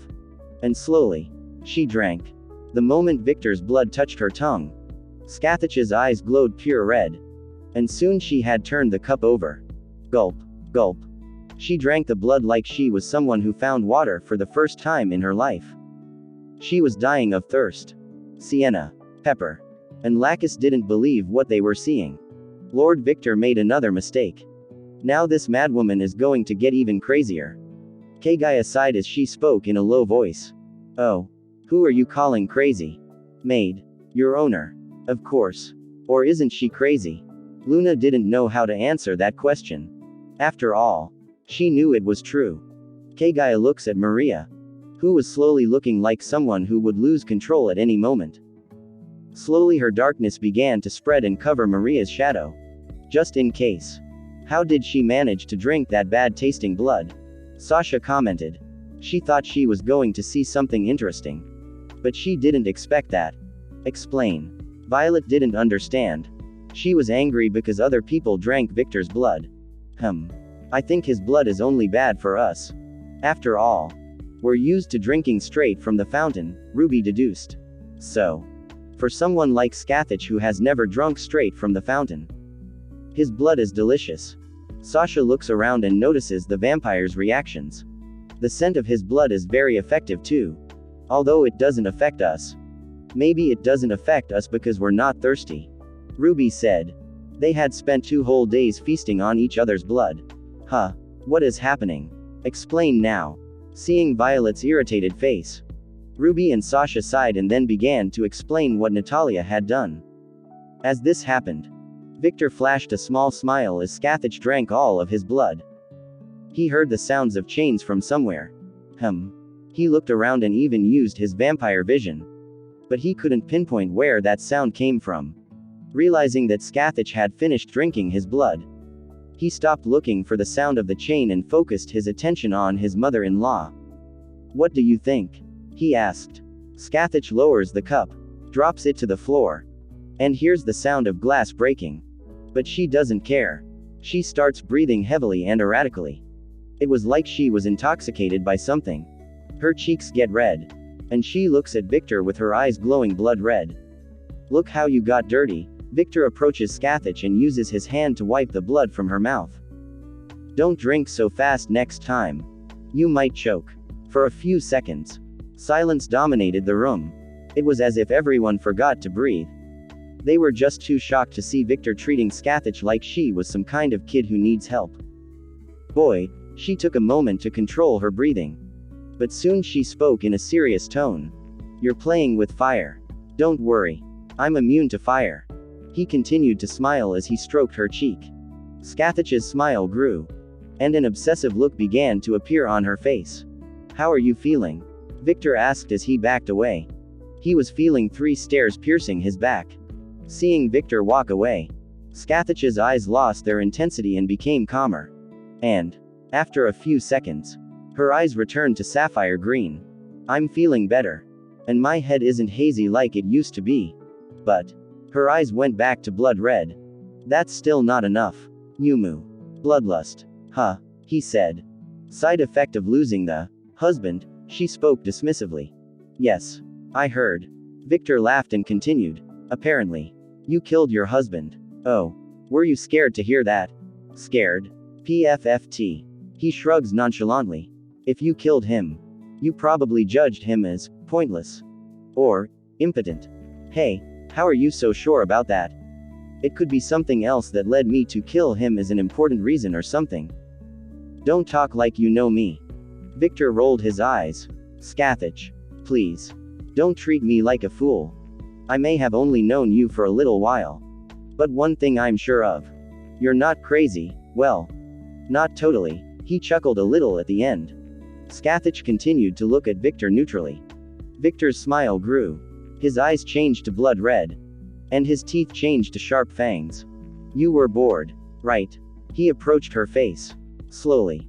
Scathach's smile grew. Such a boring man. A man without potential. A man who doesn't train. Blah. Blah. There are several reasons. But the main one was boredom. He wasn't like you. He didn't want the same goals as you. And from the beginning, you weren't interested in him. You just took him because he had powers that matched your own power. A tool. That's what he was. And when he fulfilled his purpose, he clenched his fists in front of her. You eliminated him. Indeed. You got it right. Her eyes sparkled as she looked at Victor. But one question remained. How did you know my reasons? You speak as if you were present. I just took your past into consideration. He withdrew his hand from her front and pulled back a little. Oh. Countess Scathach Scarlet. A vampire over 2,000 years old. A cold and crazy woman. With just this little bit of information, someone with 2 IQ can deduce a little bit of your personality. The rest was a guess based on my few experiences I had with you. Victor smiled. 2,000 years old. You've experienced a lot of wars. A lot of tragedy. And you probably had a lot of fun in those wars. Huh. For such a person, the end justifies the means. Indeed. The reckless woman. Ha ha ha ha. You were right and wrong, she laughed amusedly. Oh. In the past, I was more cautious. But after I realized that I got so much stronger than the beings in this world, I stopped worrying. The law of the fittest. Huh. Understandable. After all, who in this world could challenge Scathach? He spoke, smiling. Indeed. She smiled. Then she replied. Only one man could fight me. But he's very boring and prefers to rule this mess he calls Nightingale. And when he's not doing that, he's been sleeping for centuries. He's probably rusty from not training for millennia. Hey. Victor displayed a distorted smile. Who is this man who is capable of fighting you? The king. The first original. And the progenitor of all vampires. I see. Victor's smile grew and widened erratically. He was even feeling his heart pounding with emotion. Take that smile off a little. Brat. If you can't even fight me, you can forget about trying to fight that man. She advised him. I don't feel like fighting him. Victor lied. He did want to fight that man. But not now. That would just be suicide. Oh. I was just happy that there are people stronger than you. He spoke the truth. Upon learning that there is someone stronger than Scathach, he realized that that saying, there is always someone stronger than you, was true. Scathach's face distorted a little. He's not stronger than me. But you're not 100% sure you could beat him fighting. Right. He doesn't have the title of progenitor just for decoration. She was speechless for a moment when she heard Victor's words. Ha ha ha. You're right. She laughed casually. Sienna, Lacus, Ruby, and even Pepper were speechless when they saw their proud mother admitting it so casually. They were also feeling jealous to see their mother laughing and talking casually to Victor. She never did that to her daughters. Mother. Sienna spoke. She looked at her daughter. Seeing her mother's bored face, Sienna bit her lip a little. Why did you call this meeting? Oh, indeed. What was the reason? She completely forgot. Mother. Sienna sighed and looked at Luna. Seeing Sienna's gaze, Luna yelled, yes. Then. She disappeared and soon returns with a letter in her hand and hands it to Sienna. Realizing that his conversation with Scathach had ended, Victor walked towards the sofa, where he was sitting, and sat down among his wives. Darling. What the fuck are you doing? Victor was speechless.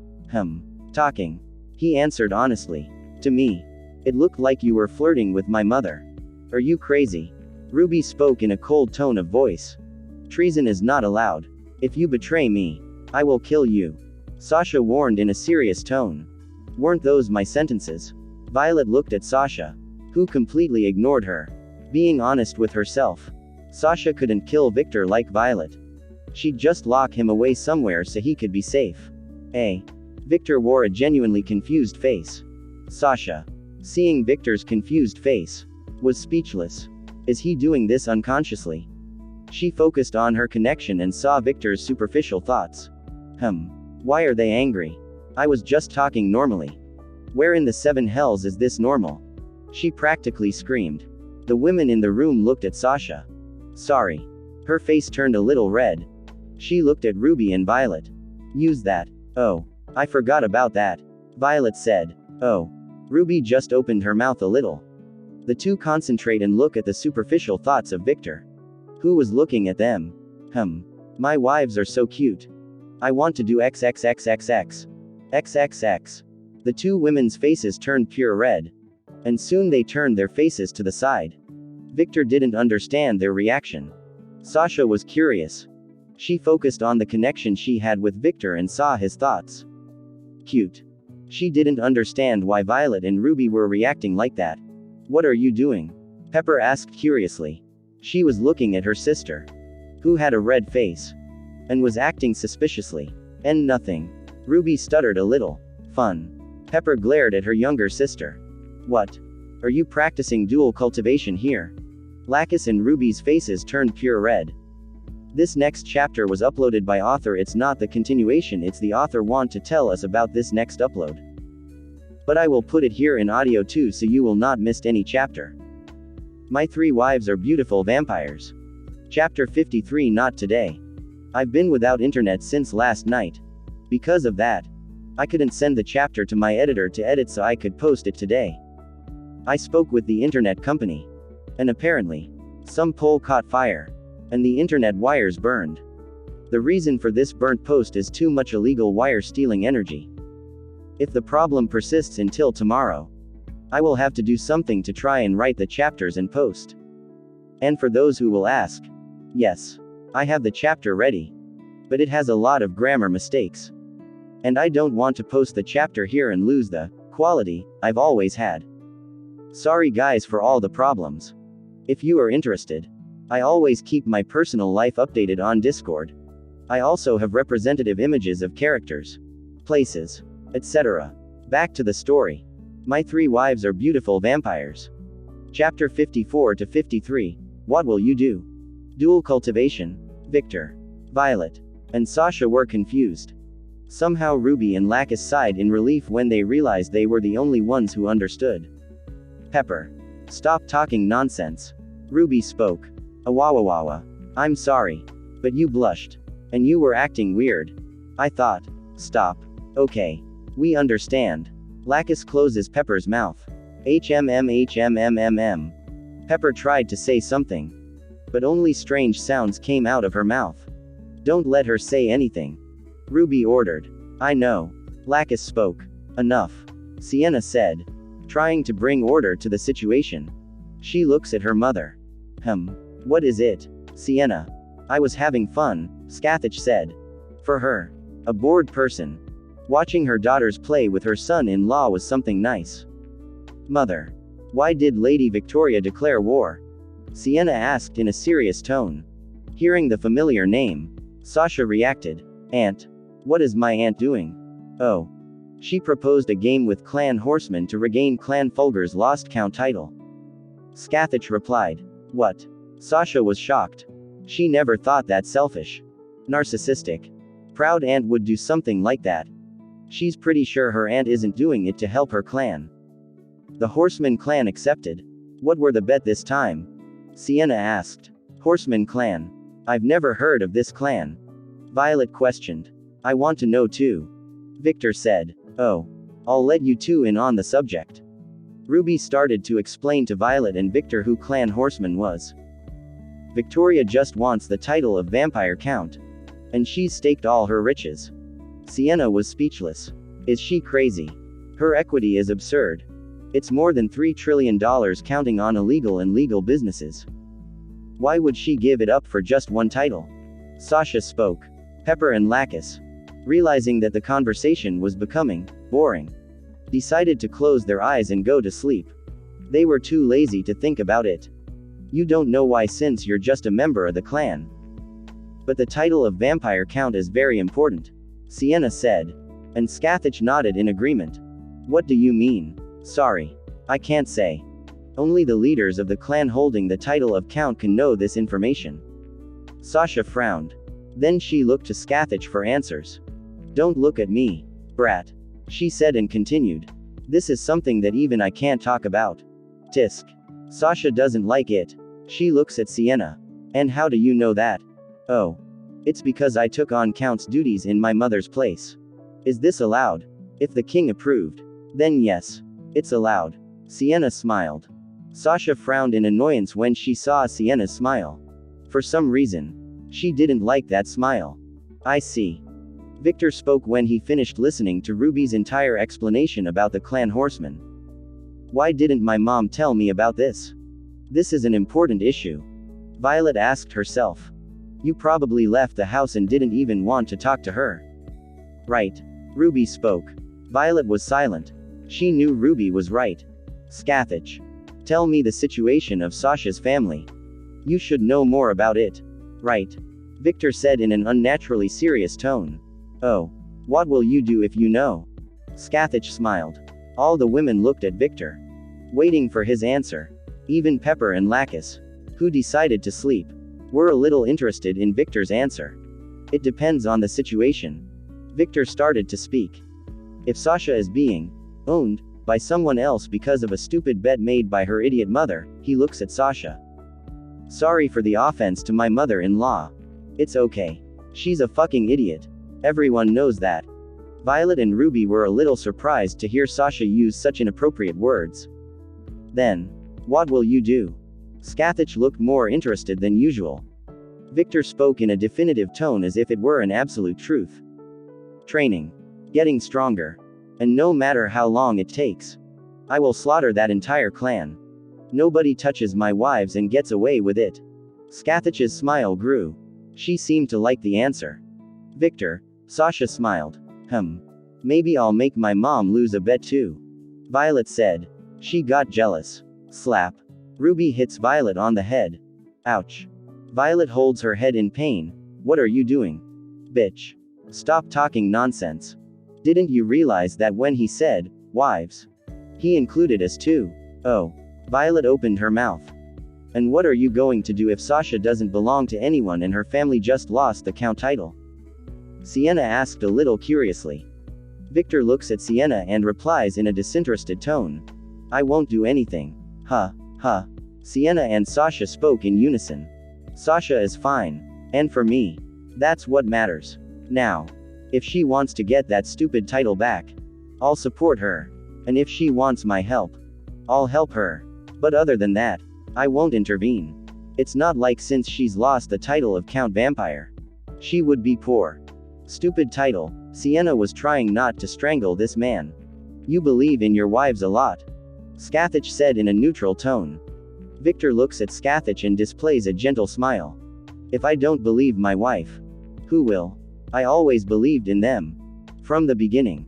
He spoke with absolute confidence in what he was saying. I see. She displayed a small smile on her face. Victor. Sasha suddenly hugged Victor. He didn't understand. But he didn't deny her embrace. Feeling small tears on his shirt. He was a little shaken. What's it? What happened? And nothing, she spoke. Sobbing a little. Just let me stay like this for a moment. She didn't know what she was feeling, but hearing Victor's confident words somehow. She remembered talking to Julia.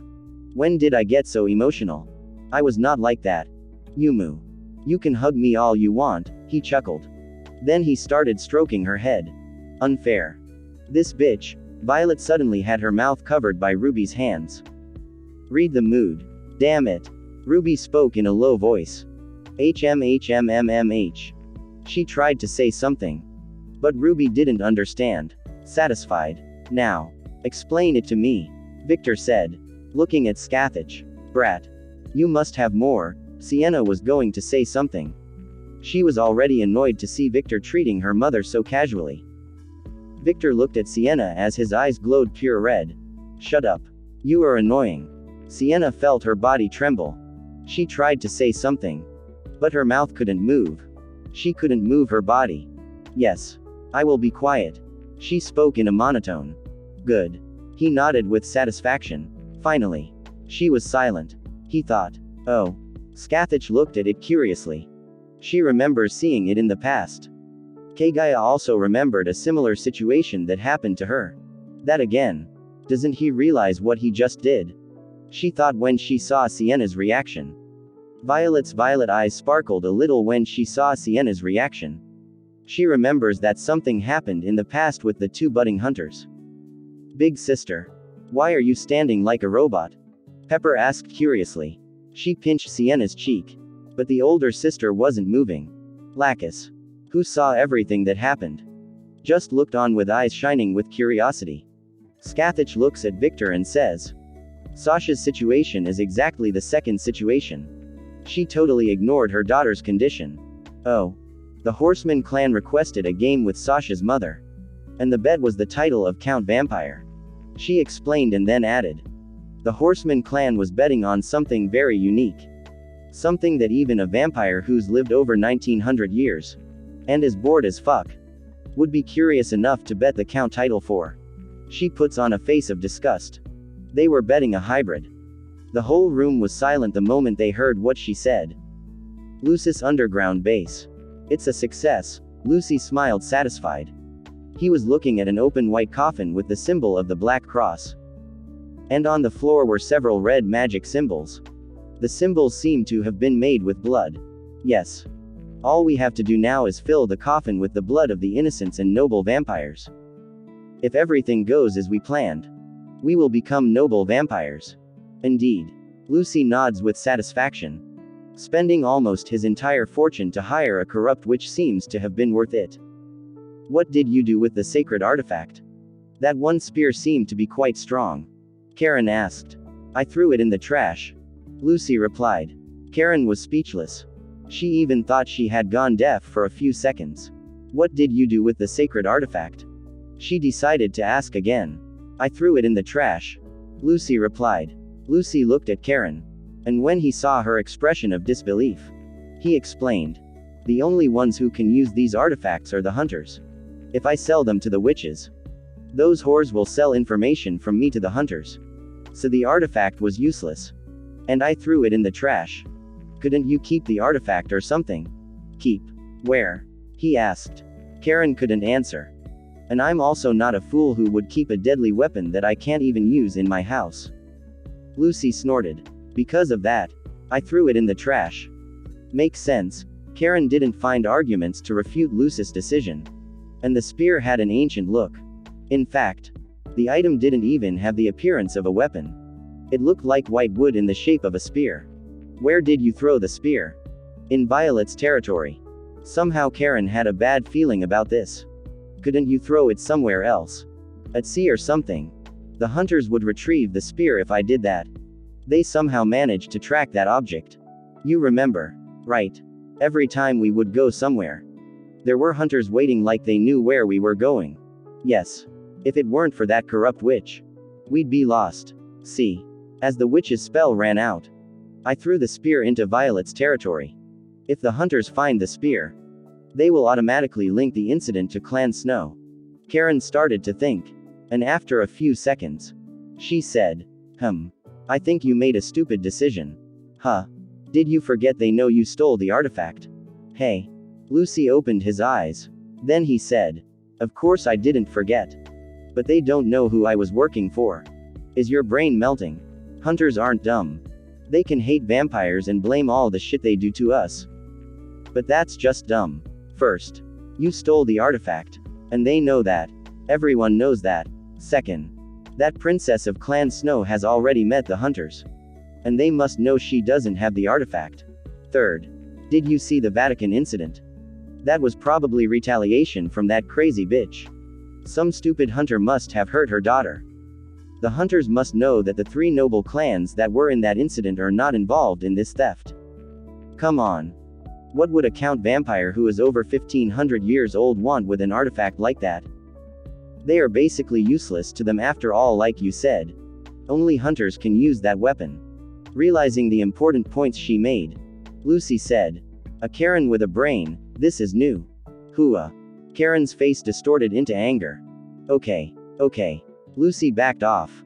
I'm going to retrieve the spear. And I'm going to throw it further away. Okay. He said. He would never admit that he didn't think deeply about it.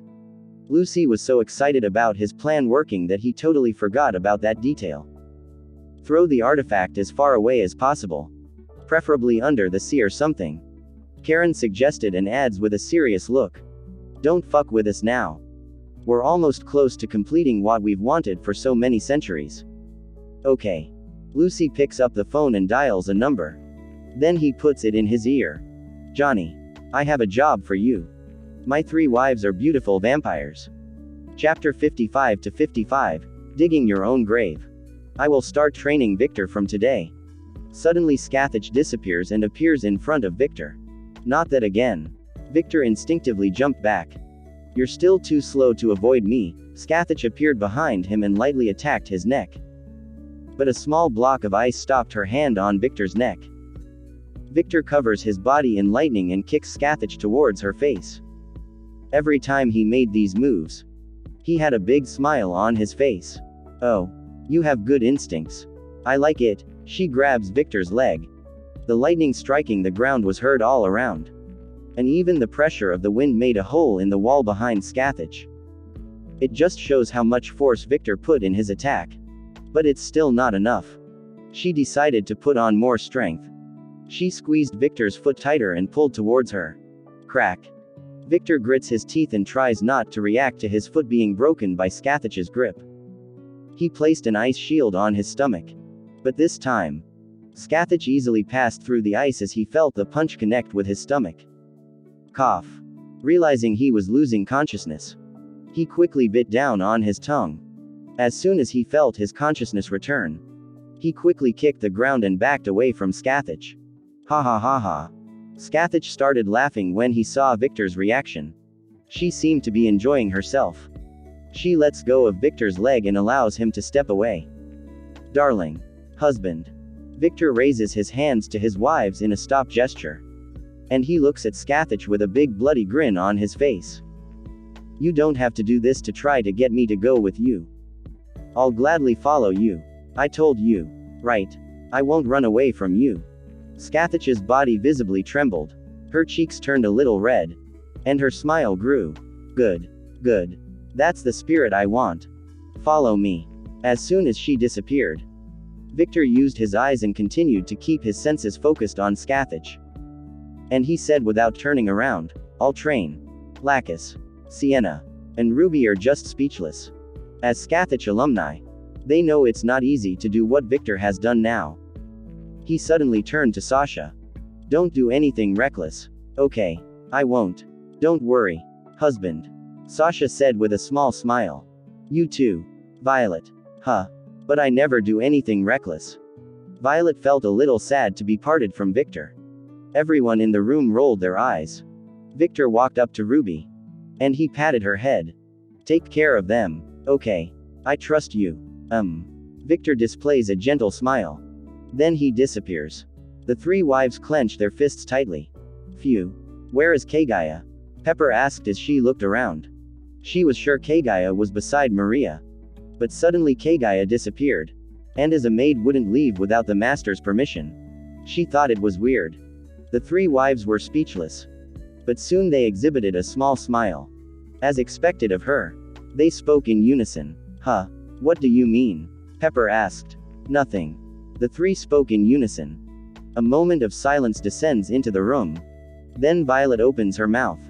I'll go back home. Hey. Ruby and Sasha were surprised. What's it? Violet was upset. Nothing. It's just a surprise you want to part with Victor. Ruby commented. Indeed. I thought you were going to scream in rage or something. Sasha added. Believe me. I don't want to part with him. And I'm really angry too. Violet's eyes went completely dark.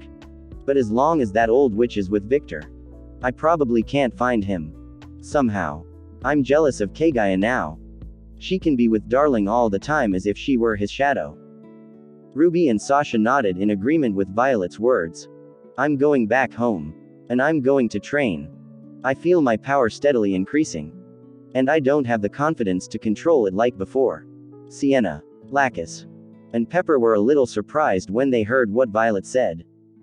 They know that for vampires to get stronger, they have to get older or train to learn new techniques and incorporate them into their fighting style.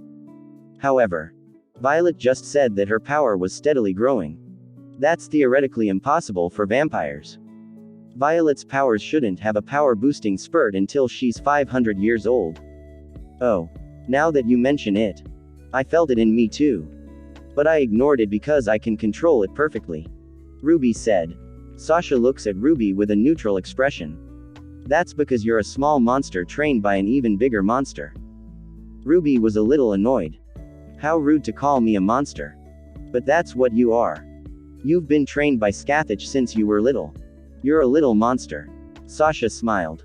Ruby turns to face Violet and ignores Sasha. How are you going to get home? We are in the north. You know. It's a long trip to the southern territory. Which is where you live. I will run with the power of my fire.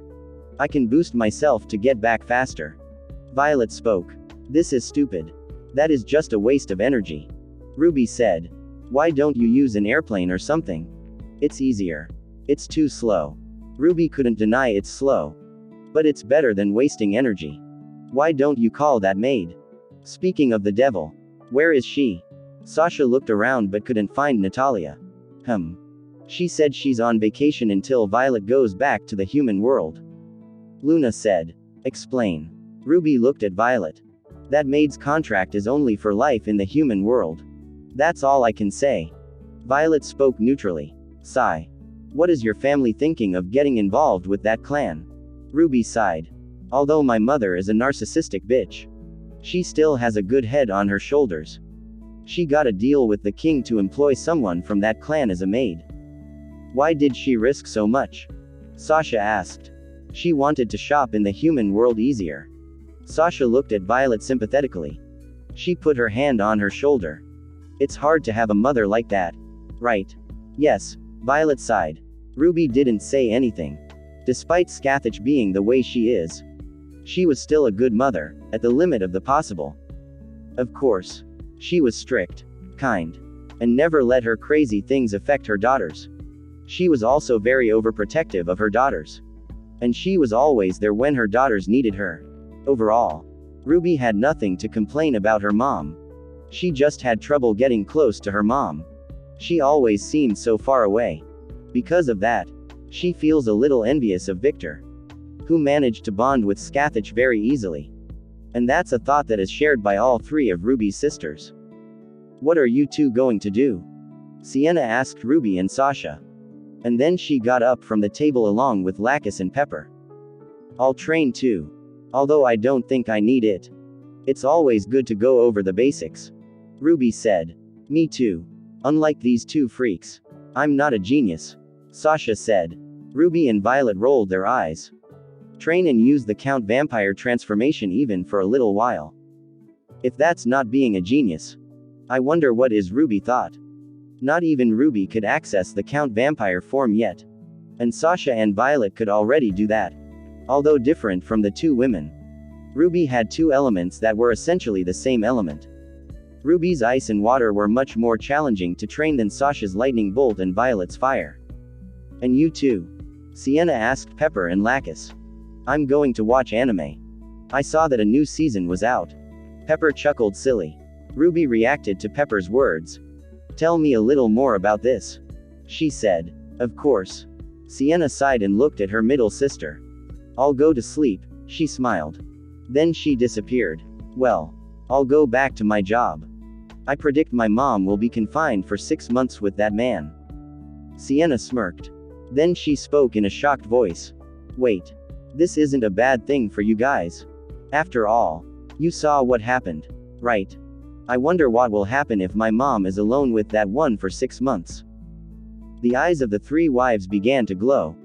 And a suffocating pressure began to leave their bodies. Pepper, who was close to Ruby, quickly fled and got behind her older sister. Forget what I said. I'll get my darling. Violet quickly changed her mind. Indeed. Ruby said in a cold tone. It's dangerous to leave that woman alone with Victor. The three look at each other and then nod to themselves. Then they disappear, leaving traces of their respective powers. Ha ha ha ha. Sienna laughed. She finally got a little revenge. She was also very petty like Victor. Big sister, Pepper whispered. She looked at Pepper. Our mom isn't going to like this. And if she finds out it was you who came up with the idea. Well. Pepper couldn't finish the sentence. She just looked sad. Oh fuck. Sienna's face darkened. She felt that every time she tried to provoke Victor, she was digging her own grave. My three wives are beautiful vampires. Chapter 56 to 56. I can't contain myself anymore. Inside a coliseum, Victor and Scathach were in the center of the arena looking at each other. At some point, as Victor ran after Scathach, the red-haired woman disappeared in front of him and came back wearing a tight-fitting outfit that clung perfectly to her body. The outfit was black with golden and red details. At first glance, it looked like a tight full-length bodysuit. But looking closer, he realized it was something like a battle suit. To be honest with himself, Victor was having a hard time looking at Scathach. That voluptuous body was just too unfair. And, since she looked like a more mature version of Ruby, who was his wife, the temptation was much greater.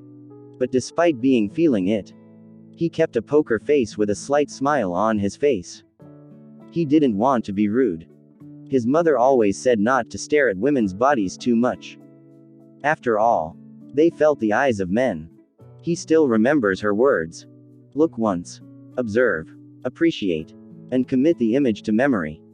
Don't be staring at the woman like a weirdo. Scathach flashes a small smile when she sees Victor's gaze. And her smile grows even wider when he keeps a poker face and doesn't stare at her body like a dog in heat. She nods contentedly. Like a woman who considers herself old-fashioned. She quite appreciated Victor's attitude.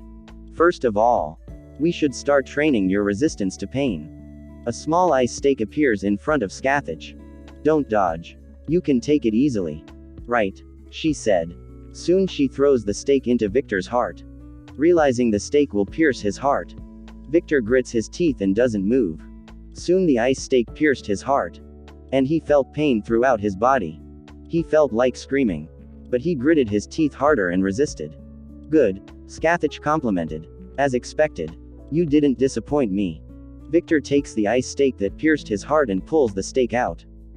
His body was shaking, and it was visible that he was hurting. But he didn't scream. Something inside him wouldn't allow it. He'd rather die than demonstrate a pathetic action like screaming and acting like a little girl. Hey. Victor throws the stake into the ground. Scathach nodded in satisfaction once more as she began to explain. The vampire is a physically weak breed compared to werewolves. But in compensation, we have regeneration that is far superior to that of wolves. And, in combat, we get hurt a lot. Because of that, we must train resistance to pain. As she was satisfied with Victor's previous action, she demonstrated with actions what she meant. Scathach shows her right hand. Then her hand hardens and becomes sharp. She extends her left arm and suddenly cuts it. Blood fell to the ground. And yet the smile never left Scathach's face. And she never stopped looking at Victor. Her arm fell to the ground. And in less than a few seconds, her arm disappeared and then reappeared attached to her body. In less than 1 second her arm has completely regenerated. Victor was surprised by this demonstration. He touched his heart. And at some point, he could feel that his heart had already healed. See. In time you will be able to do this. Pain resistance. That's what we're going to train first. And this skill is the most important for our fighting style. She finished the explanation, and ordered, now. Take off your clothes and just leave your underwear on. Okay. Victor spoke in a neutral tone as he began to undress. Oh. Aren't you going to ask why we shouldn't train with weapons? Or powers? Etc. She spoke of the complaints her students always made.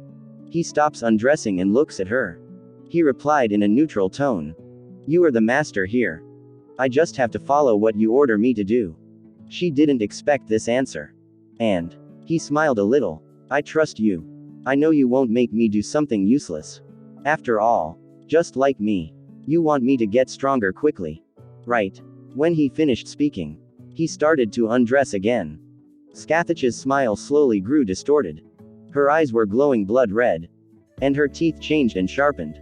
And an immense pressure of murderous intent left her body. The birds around the Colosseum started to flee in fear. They feared for their life. They could feel that a predator had arrived. And this feeling was felt by all the animals that were around. Victor's shadow began to shake violently. And soon the shadow seemed to leave his body and fled out of the Colosseum. Ah. As expected. I can't contain myself anymore. She put both hands on her face. Her cheeks turned red. And her breathing became ragged. She loved the answer he gave her. I don't want anyone in the way. Her killing intent grew bigger and formed a dome around the Colosseum. For 6 months. I will cut this diamond any way I want. Somehow she felt her private parts a little wet. What is this? Violet fell to the ground while breathing quickly. She was very terrified. This is Mother. Ruby was leaning against the tree as she stared at the Colosseum that had turned into a dome of murderous intent. What happened? Is she angry? Sasha asked as she held her trembling arms. Let's step back a bit. Why yeah. Sasha nods and then leaves the Colosseum area. Seeing that Violet was unable to move. She seemed more affected since she was closer to the Colosseum when the explosion of murderous intent took place. Sasha. Ruby said. Sasha turns and looks at Violet. She bites her lip, resists her fear, and covers her body in lightning. Then she appears beside Violet. Let's go. Why yes. Violet didn't refuse. She was too numb. She had never felt this feeling before in her life. Was I teasing this monster all along? Only now did she understand why Scathach was called the strongest female vampire in the world. At a considerable distance from the Colosseum, the 3 wives were on top of a mountain. What in the 7 hells is this? Sasha asked. She was looking at a black dome. She could feel all the negative feelings in that dome. Instinctively, she knew that if she approached that place, she would be killed. That's my mother's killing intent, Ruby commented in disbelief. She had seen her mother's killing intent before. But it was nothing like what she saw now. Just how many beings has she killed? Sasha can't help but ask. Just how many? How many lives do you have to take to have such frightening pressure? I don't know. But she participated in all the wars she found interesting. With just those wars, you can imagine the huge number of beings she killed. Ruby added. Suddenly Violet's shadow begins to tremble. And then Kagaya emerges from it coughing. Kagaya. The three women spoke. What happened? Violet asked. I got kicked out. I couldn't stand it. I felt like I would die if I stayed in that place. I'm sorry. Lady Violet. And darling. What happened to him? Violet started to shake Kagaya, who was trying to recover. Calm down. Violet. Sasha spoke. She took Violet's hands. Violet glared at Sasha. My mom won't kill Victor. Remember, she took him to that place to train. She probably doesn't want to be interrupted. Ruby added. Violet sighs. And she says, I'm sorry. Kagaya. Can you tell us what happened to make Scathach act like that? Ruby and Sasha were a little surprised that Violet could listen to them so easily. Kagaya nods. And soon she starts to explain. Some minutes later. So it's Darling's fault. Violet didn't know how to react. I don't think so. Ruby said. She was the one who understood a little more about Scathach. All her students always complained about her training. Even I was like that. But Victor is different. And he seemed to be willing to accept whatever my mother threw at him. That must have been the trigger that made her act that way. Ruby finished the explanation. She was always obsessed with being stronger in training. And my husband is a lot like her. Sasha spoke. Violet bites her lip. Just thinking that Victor is going to be stuck with Scathach for 6 months. Her body trembles with jealousy and rage. Don't think about it. Ruby warned her. Huh. Violet didn't understand. I can read your superficial thoughts. Have you forgotten? But I don't even need to read your thoughts to understand what's going through your head right now. So again, I repeat, don't think about it. Or jealousy will consume you. My mom isn't interested in relationships. She's just excited that she's found a potential disciple for her to train any way she wants. Violet bites her lip. Are you 100% sure she's not interested in a relationship? Sasha asked. Ruby was silent. Realizing that Ruby didn't respond, the two women became more concerned. Honestly, Ruby didn't know. Her mom never talked about it. And she never saw her mom get in touch with anyone either. One time 14-year-old Ruby asked her mother that had received a marriage proposal from a clan. Mother. Why don't you get married and hook up with someone? She asked her mother, who was on top of the wreckage of the clan that the man who sent her the marriage proposal was from. Scathach exhibited a face of disgust. I'm not interested in trash. These men are just unworthy of my attention. They're just pigs to be slaughtered by me. The vampire's entire body is covered in ice until it becomes a statue. Ruby looked at it with cold eyes and asked. So which man is worthy of you? I do not know. Ruby was speechless. Scathach looked at her daughter and showed a small smile. But I'll know when I meet this man in person. My instincts are always correct. Then I'll wait patiently for the day I have a father. Ruby said coldly. But her mother could see the sarcastic tone in her daughter's words. Kakakakaka. That day will probably never come. My standards are too high and almost impossible to meet. She laughed. Then she jumped towards the street and started walking towards her mansion. My 3 wives are beautiful vampires. Chapter 57 to 57. So it begins. After finishing removing all of his clothes and leaving only a pair of boxers, Victor looked at Scathach. He didn't seem to have noticed the killing intent that was coming out of Scathach.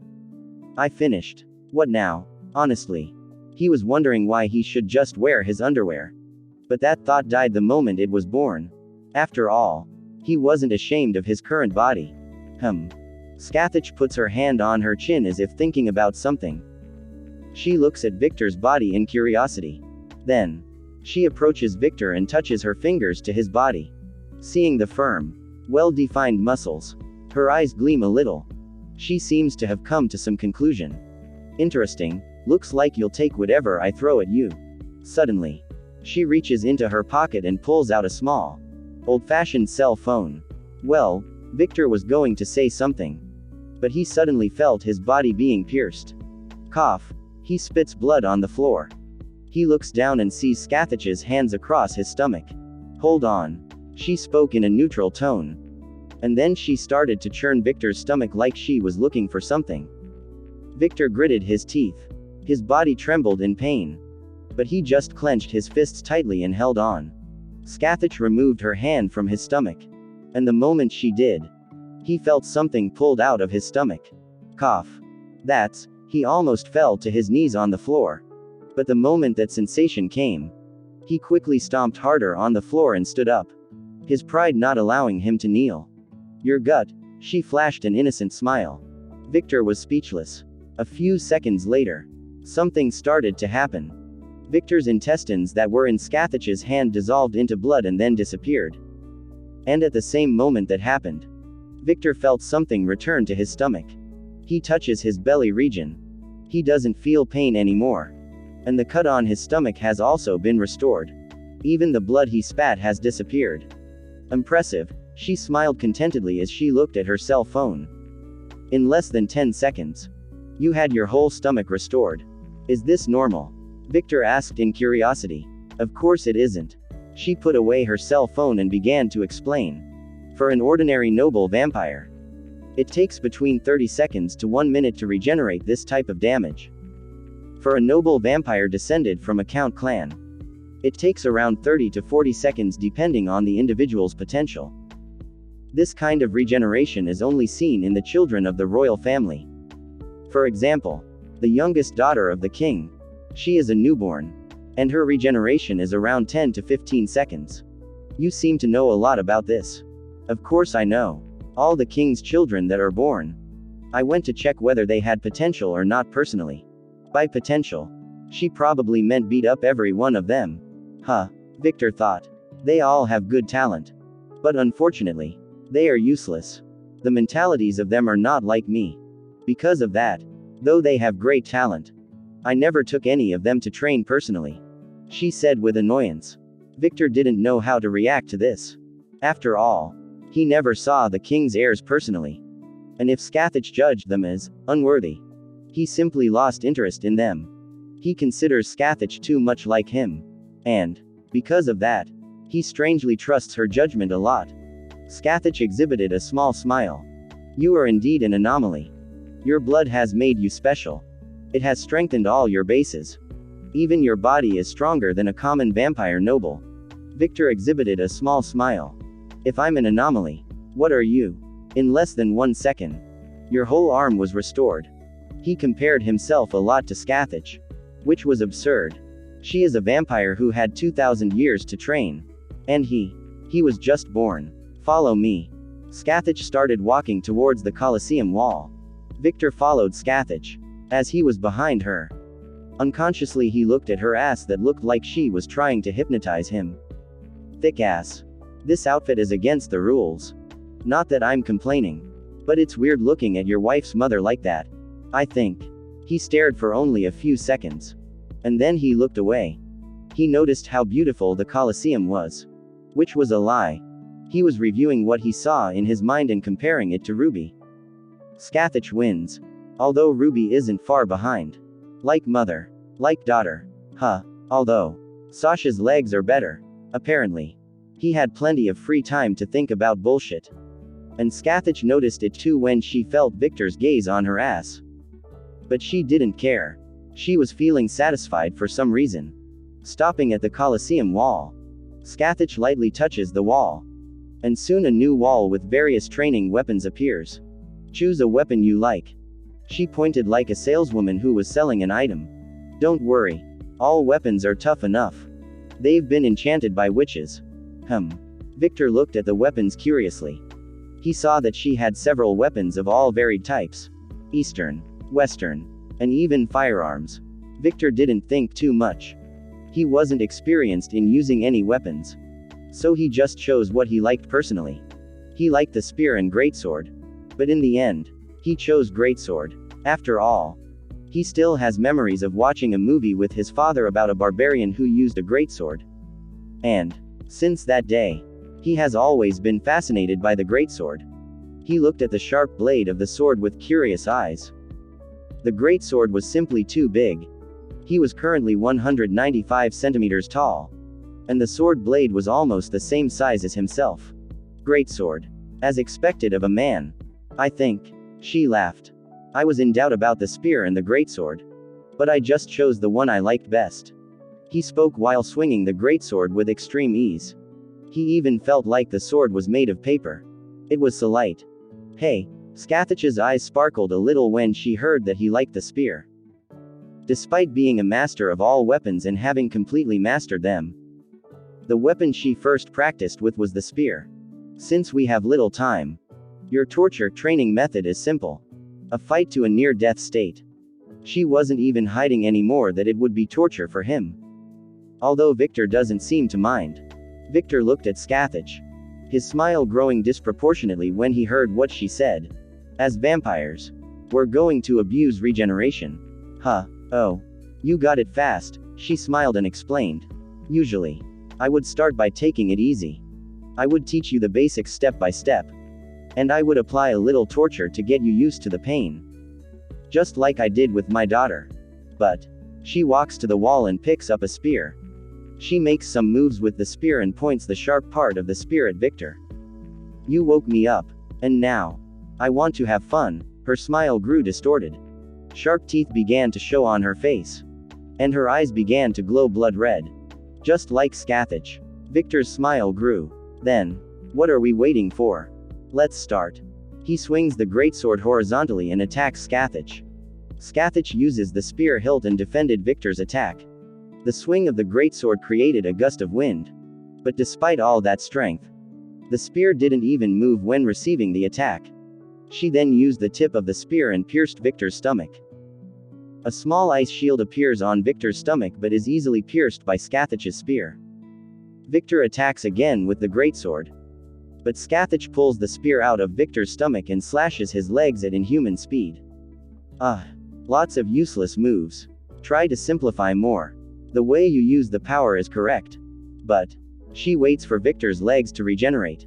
And when she saw that he had recovered, Scathach covers her legs with ice and kicks Victor in the stomach. You need to use the powers with more density. Your ice looks like glass that is easily broken. Try to make it more resistant. He flies backward. Using his fire as a support, he manages to reposition himself in the air. Scathach runs towards Victor at moderate speed. And slowly her speed starts to increase. She covers the spear with ice and attacks the air. A wall of ice began to be created on the ground and headed towards Victor. What? Victor covers his arm with fire. Then he punches the air. And a blast of fire flew into the wall of ice. Boom. An explosion happens when ice and fire collide. Scathach appears at Victor's side. Bad decision. If you don't have experience fighting. Limiting your field of vision as, she turns her head slightly and dodges the greatsword's blade. She looks at Victor and sees his eyes glowing red. Your eyes, they're special. Huh. I didn't know that. I didn't say. Victor flashed a small smile. Oh. Are you hiding more stuff from me? Who knows? How about you try to find out for yourself? Scathach's face turned a little red at Victor's response. She smiles sensually as she licks her lips. Hee hee. Don't worry. Soon. I'll know all about you. My 3 wives are beautiful vampires. Chapter 58-58, The White Wolf. Hearing the noise of the explosion, the girls looked towards the Colosseum. They started. Huh. Ruby spoke. What are we going to do? Sasha asked as she looked at the Colosseum. What we originally intended to do. Train. Ruby replied. And soon she turned and started walking towards her mansion. I will go with you. I feel that if I train with you, I will get more results. Sasha spoke and started to follow Ruby. Like old times. Ruby smiled a little. Indeed. Sasha smiled. I want some tips on Count's transformation. I haven't been able to unlock mine yet. Ruby commented. I need to improve the basics.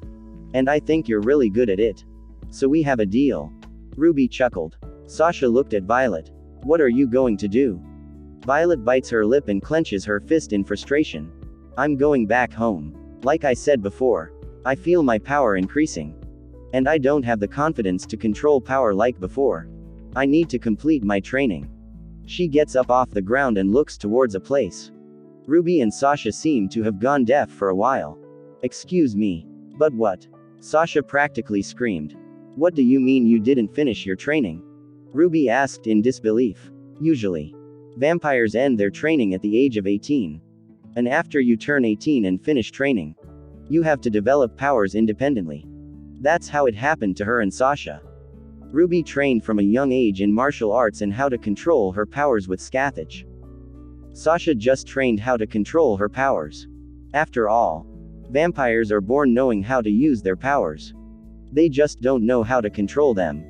Ruby's case is very rare in the vampire world as well. After all, vampire parents don't teach their children to use martial arts created by humans they consider to be cattle. Violet ignored Ruby's question. It's like Lady Violet said. Kagaya spoke when she realized that Violet was focused on something else.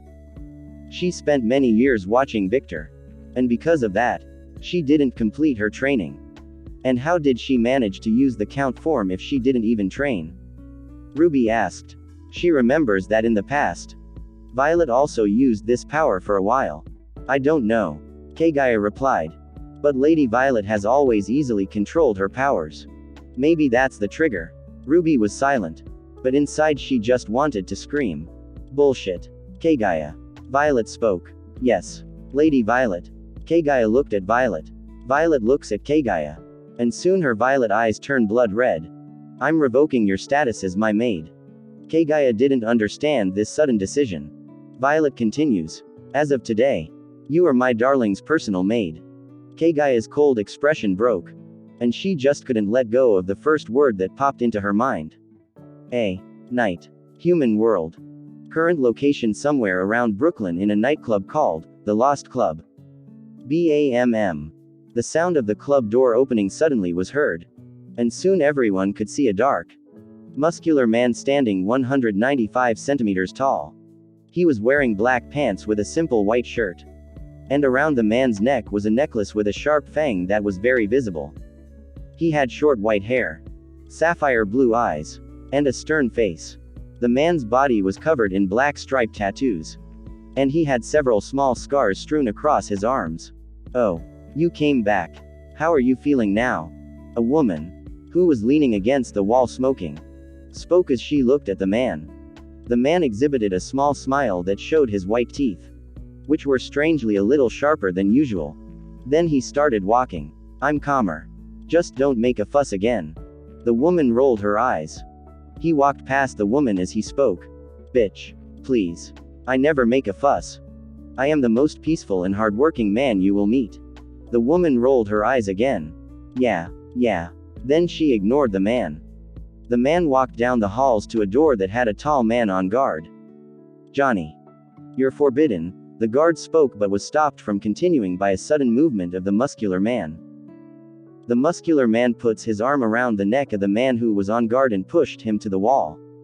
What did you say? He spoke with a smile that showed his sharp teeth. The guard was sweating all over his body. He could have sworn he pissed himself a little. The woman, who was a little farther away smoking, was just speechless. In less than a few seconds, the man known as Johnny already got into trouble. Nothing. You can pass. The guard spoke. Johnny steps away from the guard. You should have said that from the start. Soon he walks into the club, smelling alcohol, drugs, women, and sex. He flashes a satisfied smile. I'm home. The guard sighed in relief. He adjusts the suit he was wearing, and touches the communicator in his ear, and says, the mercenary is here. What? That motherfucker is banned. Why did you let him in? He heard a woman's voice. Madam, you know the man. If he doesn't come in, he will cause a fuss and destroy more property. You were just scared, right? The man used the right to remain silent. The woman sighed. I'll go talk to Judy, Jessica, Jinsei. Probably Roberta too. Maybe some of these bitches can calm him down. The man was speechless. Just how many women has this man slept with? Then she yelled again. And do your job to keep people out. I'm paying you for this. Yes, ma'am. Realizing the comm had hung up, he whispered. I'll try. He could handle a normal human. But these freaks who came to this club. It was a big no for him. Oya, oya. If it's not the legendary mercenary. Johnny. The White Wolf. I thought I'd never see you again. After all. You're banned from this club, a black-haired man wearing a bartender outfit spoke with exaggerated gestures. Your mood is still exaggerated as always. Eddie. Johnny told the man. What do you want? Mr. White Wolf. The usual. Johnny special. Huh. Eddie smiled. Then he asked. Do you have money? Take it. Johnny takes out a large amount of money and throws it on the table. $30,000. That should pay half my debts. Now give me a drink. My throat is dry. Eddie's smile grew as he began to prepare Johnny's drink. Business seems to be going well. He started the conversation. You know how it is. People always need someone to clean up their mess. The client this time, I heard he was quite exotic. If by exotic, you mean a leech. Yes. Eddie stopped preparing the drink for a while and said. Just a piece of advice from a wolf friend who has been in this life for a long time. Don't get involved with the leech's problems. Things tend to get more complicated when they are involved. Soon. He went back to preparing the drink. Ha.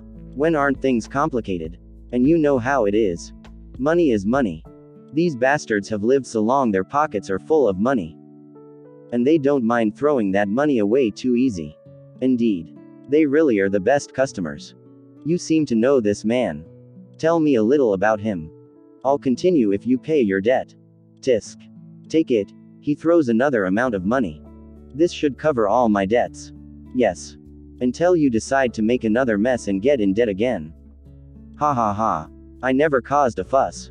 Eddie rolled his eyes and remained silent. Then he takes a glass and puts it on the table. Johnny special. Enjoy. Johnny's eyes light up when he sees the drink. Then in a single sip, he drinks it all. Ah. Ambrosia of the gods, he belched. Satisfied. Now. Give me tequila. Yeah. The man takes a whole bottle of tequila and puts it on the table. And he fills Johnny's glass. And, as if it were water, Johnny drinks the whole glass again. Again. He puts the glass down on the table. Eddie refilled the glass. And again. Johnny drank it all. Again. This process was repeated for 20 doses. When Johnny finally felt satisfied, he asked, and, tell me about Lucy. Oh, it's the usual. Commoner vampire with big dreams of becoming a noble vampire. Oh, boring. Continue. He's kidnapping innocent men and women to do a ritual that will change his race. And he's working with a new noble clan house that I still don't have information about. Vampires using human sacrifices. Nothing new. Go on. Johnny drank another shot. And soon Eddie refilled his glass. Apparently. The leech's political power game that has never changed for 2,000 years is starting to change. Politics. Meh. Boring. I heard your sister is in love with a newborn vampire. PFFFT. He spat all the tequila in Eddie's face. Disgusting. Eddie said as he wiped his face. WH. What did you say? My 3 wives are beautiful vampires. Chapter 59 to 59, The White Wolf. 2. Your sister is in love with a newborn vampire. Eddie repeated as he wiped his face with a damp cloth. What kind of bullshit are you talking about?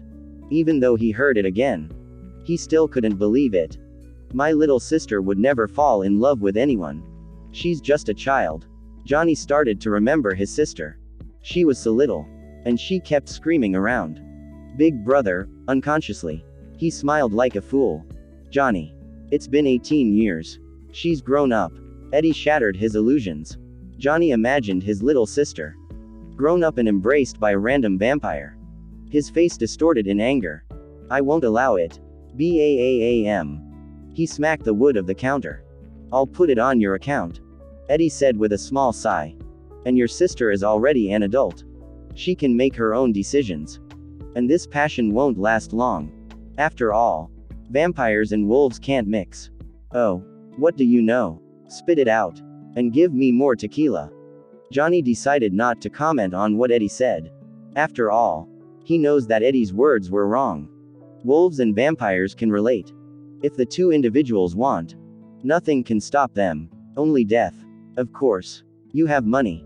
Eddie smiled. Tisk. You're going to make me poor again. Johnny complained. Business is business. Friendship should not interfere with business. Whatever. Just spill it. He took another amount of money and threw it on the table. Having already prepared this in advance, Eddie takes a document from under the counter. Name: Victor Walker. Age: 21 years old. Height: 175 cm. Weight: 50 kg. Personality: stupidly honest, vindictive, petty, loyal to the family. According to witnesses who live close to the individual, he is a nice guy that if you don't upset him, he won't mess with anyone. Warning: has tendencies towards sociopathy. Very jealous of those close to him. He has chances to become a yandere like a certain pink-haired girl. What is this amazingly nice man? Johnny can't help but talk. And he remembers seeing him somewhere. And what is this ending? Yandere. Explain. Eddie puts his hand to his head as if he has a headache. That crazy woman. Can't she make a correct report? Basically. Yandere means that a person has an unhealthy love for another and would be able to kill. Usually out of jealousy or fear. Any obstacle to being with that loved one. Isn't he a nice guy? Johnny said. After all, for wolves, this was normal. They were very territorial. And if anyone touched his women, he would do the same. Eddie was speechless. Kya. Hearing a familiar scream, Johnny turned his face and saw a blonde woman with blue eyes being held by a tall, bald man. Bitch. How dare you refuse me? I'm paying. Fuck you. This isn't a prostitution club. Grr. Johnny's face distorted. Sharp fangs appeared in his mouth. His face became more animalistic. His blue eyes glowed like neon blue. And then he stood up. I'll put it on your account. Eddie said. He already knew what was going to happen. Johnny ignored Eddie. So he grabs a chair next to him and throws it at the man. Bam. The chair hits the man's bald head and shatters. The man's face distorted in anger. And soon he screams like a roar. Who did that? Johnny. The woman spoke. Judy. Step back. Why yes. Judy quickly kicks the man's balls and runs. Bitch. The man roared. Where do you think you're going? Johnny appears in front of the man and holds his face. And then he throws him into the middle of the club. Whistles. Whistles. Several men started whistling. And shouting, fight. Fight. Fight. That man is fucked. A woman said, laughing. Of course he is. He touched Johnny's wife. That was expected to happen. The man beside the woman laughed. Hey. I'm not his wife. Judy complained. The man looks at Judy. Tell yourself that and keep believing it. But, at the end of the day, you still go to his bed. Right. Fuck off. Judy held up her middle finger. Judy. Are you okay? A pale-skinned woman with slightly curly hair and dark blue eyes spoke in concern. Yes. I'm fine. Jessica. Judy smiled gently. Seeing the attitude of the customers who seemed to be enjoying themselves. Eddie's eyes sparkled a little. This is getting common now. Should I make a fight club? He could smell money when he thought of that idea. What the fuck is going on here? A woman looks at the center of the club and yells in frustration. That damn wolf again. Eddie looks to the side and sees a woman with short silver hair and a golden eye. She was wearing an eye patch covering half of her face. And she had a tired expression. She was wearing a stylish black suit. And she was smoking a black cigarette that looked like it was custom made. Madam. Eddie. Why didn't you stop that motherfucker? She started to complain again. But Eddie cut her off. Madam. I have a proposal for you. I guarantee you will make a lot of money. Oh. Tell me more. The woman's tired eye seemed to come back to life. Boom. Do you think you can demand something from her? Huh. In my territory. Know your place. Eddie and Madam look at Johnny slamming the bald man's head to the ground. As expected. He didn't last long. Disappointing. A woman spoke up in annoyance. Yeah. At least we made some money. A man next to her said. Laughing. He's going to kill that man if he keeps this up. A woman with chocolate skin, sapphire blue eyes, and long straight white hair spoke worriedly. Jinsei. Can you stop him? Please. I don't want to have to clean up another body tonight. Madam spoke in annoyance. Yes. Jinsei closes her eyes for a few seconds. Then she opens her eyes. Her old blue sapphire eyes change to golden eyes with a reptilian-like slit. Johnny. You're back. Let's talk a little. Her seductive voice flew towards Johnny and visibly affected him. Johnny stopped hitting the man and looked at Jinsei. Soon. His predator's smile changed to a gentle smile. Hey. I missed you. He leaves the middle of the club and ignores the man who was in a half-dead state. He gets close to Jinsei and hugs her. Madam looks at a subordinate and gestures as if to clean up the mess. I missed you too. She spoke in a soft voice. Feeling Johnny squeezing her ass. She got annoyed. Stop it. Ha ha ha. He laughed a little and looks to the side. Oh. Jessica. You're back. Yes. She exhibited a gentle little smile. And then her expression changed to serious. We need to talk later. It's important. Okay. Johnny looks at Madam. I already paid my debts. So don't look at me like that. Old hag. Madam looks at Eddie. And, seeing her subordinate nod his head, she sighs. Just don't make trouble again.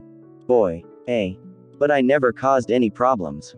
Everyone rolled their eyes. Johnny looks at Judy. And soon the atmosphere around him changes.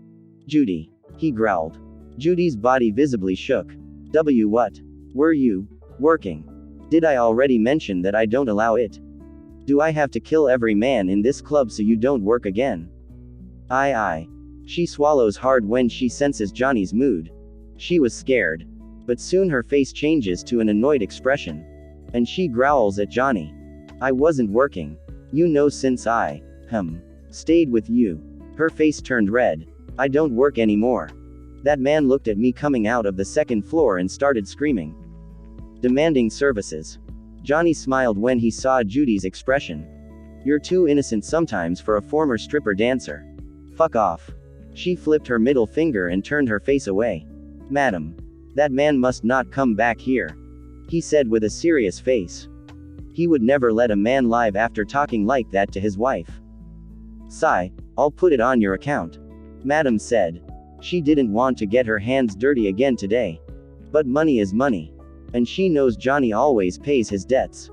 How is your father's health? He asked Judy. Judy visibly softened. Thanks to the bite. He's as healthy as ever. He's in my pack now.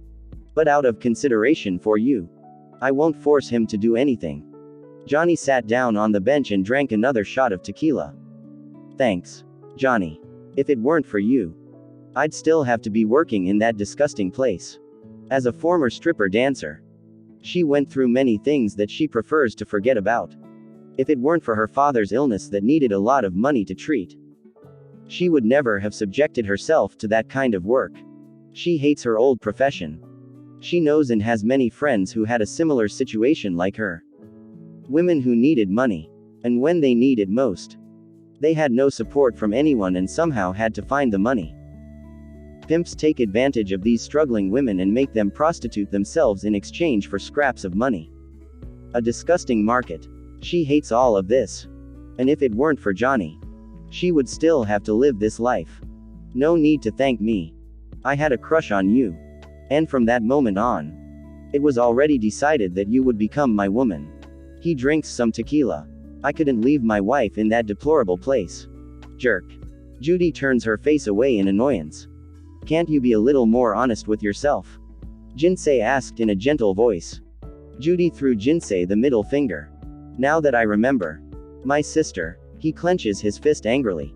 Even though that man seems like a nice guy, I need to see him in person. I won't give my sister away easily. Then, he suddenly realized something. Wait. Did you say he became a vampire? So his appearance might have changed. Eddie said. Exactly. This information is from before he became a vampire. His appearance may have changed according to his potential. Plebeian vampires are weak. And they are slaves. I feel sorry for that man. Johnny spoke in a disappointed voice. But, he didn't look sorry. He drinks some tequila while out of the corner of his eye he looks at Jessica who is sat beside him. Eddie. Explain your plan to me. Madam asked curiously. Oh. Eddie looks at Madam and starts to explain what he was thinking of doing. Jessica climbs up on the bench and takes the document. She looks at the document. And soon her eyes light up a little. She seems to know the man. Johnny noticed this but decided to remain silent. Where's Roberta? He asked Madam, who was talking to Eddie. Just pointed up, indicating she was on the second floor. I'll go see her, he said. Then he left the bench and walked towards the second floor. I'll go with you, Jinsei said. Me too. Jessica got off the bench and followed Johnny. Judy didn't say anything. She just followed Johnny silently. My three wives are beautiful vampires. Chapter 60-60. The White Wolf. 3. Roberta. BAAM. Johnny opened the door with a bang. Roberta, who was sitting on a sofa, spoke. Then looked at Johnny with a gentle smile. Why the hurry? Johnny looked at the woman. She was wearing a flowing ankle-length black dress and had abundant silky black hair that reached the floor. Healthy white skin that seemed to glow in the dim lighting. And violet eyes that shimmered with a playful light. But what stood out most about her were her enormous breasts that were bigger than Johnny's head. They were the famous J-cup. Seeing Johnny staring at her breasts, she flashed a seductive smile. How was your job? Are you really 40 years old? Johnny asked as he stared at her breasts. The question was very reasonable. Even though she was an older woman, her breasts didn't seem to be sagging down. He eventually replied, yeah. The job was easy. He approaches her and sits beside her. Then extends his arms and places them on the woman's shoulder. Yes. I am, she replied. Slap. She slaps Johnny's hand that was almost touching her breast. She turns to face Johnny and speaks with a gentle smile, not in public. Johnny was speechless. But he accepted her will. He doesn't like to force his women. Tisk. Jude was annoyed. Are those things growing? I do not know. I stopped caring about it. I'm surprised you don't have back pain. Judy said. The key is posture. She laughed. Tell me about it later. My back hurts a little. Jinsei said. Okay. Johnny. We need to talk. Jessica said. What is it? Johnny looked at Jessica. Jinsei. Roberta. And Judy are silent and wait for Jessica to speak. My brothers are in town. And they're working with the man who hired you. Oh. Johnny puts his hand to his chin. What does Clan Horseman want with Lucy? Jinsei narrowed her eyes a little. She hated vampires. At first, it was difficult for Jinsei to get along with Jessica, who was a noble vampire. But she learned to accept her as time passed. Especially since Johnny didn't like how the two women were constantly fighting. But other vampires? She hates them. I don't know. I'm just the third heiress. So father and my brothers don't tell me much. She didn't lie. Her brothers didn't tell her anything. She was the one who discovered their plans through conversations and documents. They didn't tell her anything. But they didn't stop her from figuring things out either. Johnny wasn't very interested in this. He just works for Lucy because the vampire sends large amounts of money for small services. The job he did today was just to retrieve a relic from the hunters and throw it into the sea. Easy job. And he was paid very well for it. Jessica continued. But one thing I'm sure of. They came to hunt a man named Adam William Lycos. Johnny narrowed his eyes. What do they want with that old man? Do you know him? He is my father. Jinsei. Jessica. Roberta. And Judy looked at Johnny in curiosity. Johnny never talked about his family to the women. And they never asked about it. What do your brothers want from my father? They want the blood of an alpha wolf. Ha. Let them try. My dad isn't weak. Johnny snorted. But are his children? Johnny's atmosphere changed. And he was becoming more aggressive. And his eyes started to glow bright blue. Then he looked at Jessica fiercely. Jessica just looked at Johnny indifferently. She obviously wasn't affected by Johnny's pressure. After all, she wasn't weak like the three women in the room. But inside, she was sad to see Johnny's reaction. As expected, vampires and wolves can't be together. That was a question she had always had since she started a relationship with Johnny. Although Johnny doesn't care about the wolves and vampires dispute, it was hard for Jessica not to think that way. Mainly because he treated other women very differently from how he treats her. Johnny might not realize it. But something inside him didn't like mixing with a vampire. And unconsciously, he treated her differently because of that. And Jessica is a new lover. Compared to the 3 women who have known Johnny for a long time, they've only known each other for 2 months. And since then, their relationship hasn't progressed much. Johnny, calm down. She's not guilty. You know that. Jinsei spoke in a calm tone. Grr. Johnny growled. But soon he swallowed his anger. The wolves were very protective of the pack members. And even though Johnny has been away for a long time, he never left his father's pack. Seeing Jessica's face, he thought inwardly, fuck. Don't think nonsense. And tell me what's going on. He was a man who didn't know how to apologize. The women just sighed. My brothers have come to see the ritual Lucy is preparing. But this is just an excuse.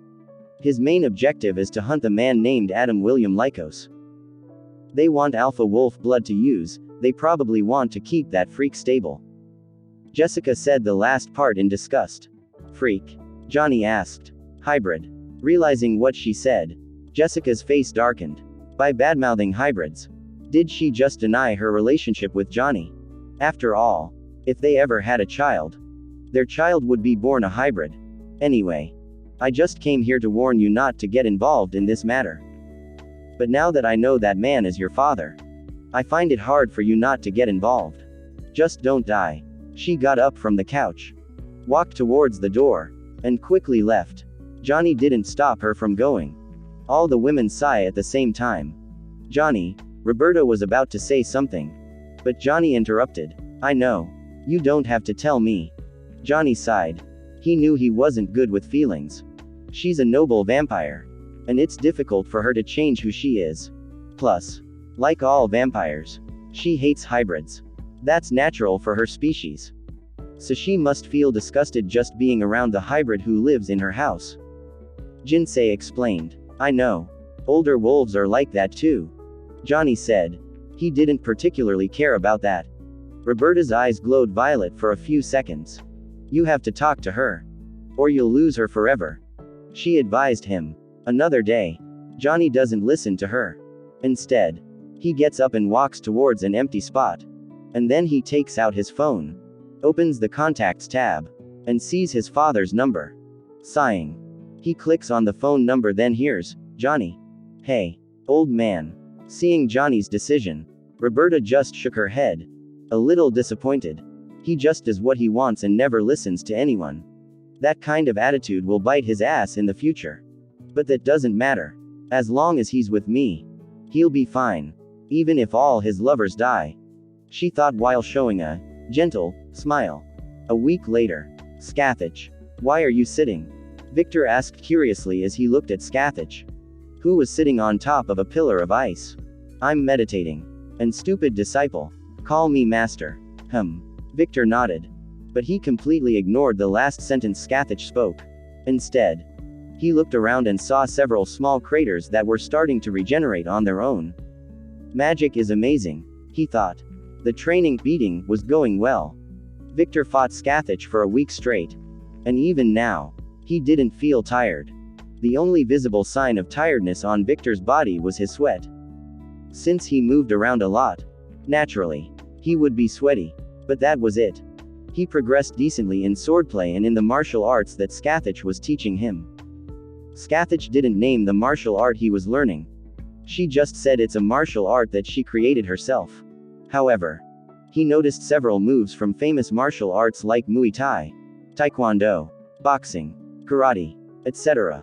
But while they were similar, they were very different. The martial art he was learning was created to extract 100% of the vampire race's potential. I think it should happen anytime now. Scathach opened her eyes and looked at Victor. Victor didn't understand. But he soon felt his throat go dry and fell to the ground while holding his throat. Bloodlust. One of the vampire's most obvious weaknesses. Scathach jumped off the ice pillar as she fell to the ground. Bloodlust can drive the individual mad. He won't recognize who is ally or enemy. A perfect berserker state. Victor looks at Scathach. His appearance has changed. His eyes have turned blood red. And his teeth have sharpened. He didn't understand. His bloodlust seemed to be stronger than before. Maybe it's because I used too much power, he thought. Scathach started to twirl her spear. If you're a vampire who has gone through the ritual. When you've been bloodthirsty for a long time and can't control yourself. A ritual protection spell will be automatically activated. This spell forces the vampire into a coma state. Victor took the greatsword and got up from the ground. The witches created the ritual at the request of the vampire king to control the bloodlust of the vampires who were running rampant at the time. The ritual spell is simple. They alter the vampire's human bloodlust and focus that bloodlust on their lovers. Because of this, female and male vampires who have lost their lovers will eventually fall into a deep coma until they perform a ritual with another lover. The ritual made it easier for vampires to control their bloodlust. And because of this tool, we were able to live in society. Scathach stops spinning the spear and aims the sharp part of the spear at Victor's neck. She displays a seductive smile. The time period for the spell to be activated is 1 month. If you can't control yourself in a month, you'll become an empty corpse. My 3 wives are beautiful vampires. Chapter 61 to 61, Progress. Kagaya sighed. Kagaya was up in a tree.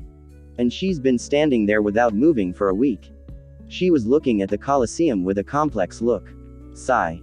Kagaya sighed. Kagaya was in big trouble. She got fired. And the second she was fired, she got another job. She became Victor's personal maid. But that wasn't what she was freaking out about. What about my salary? And my retirement plan? My extra benefits? And most importantly, what about my vacation? She started to ruffle her hair. Gah. She was freaking out. She sighed again and looked at the Colosseum with a complex face. I mean, I'm glad I'm free of Clan Snow.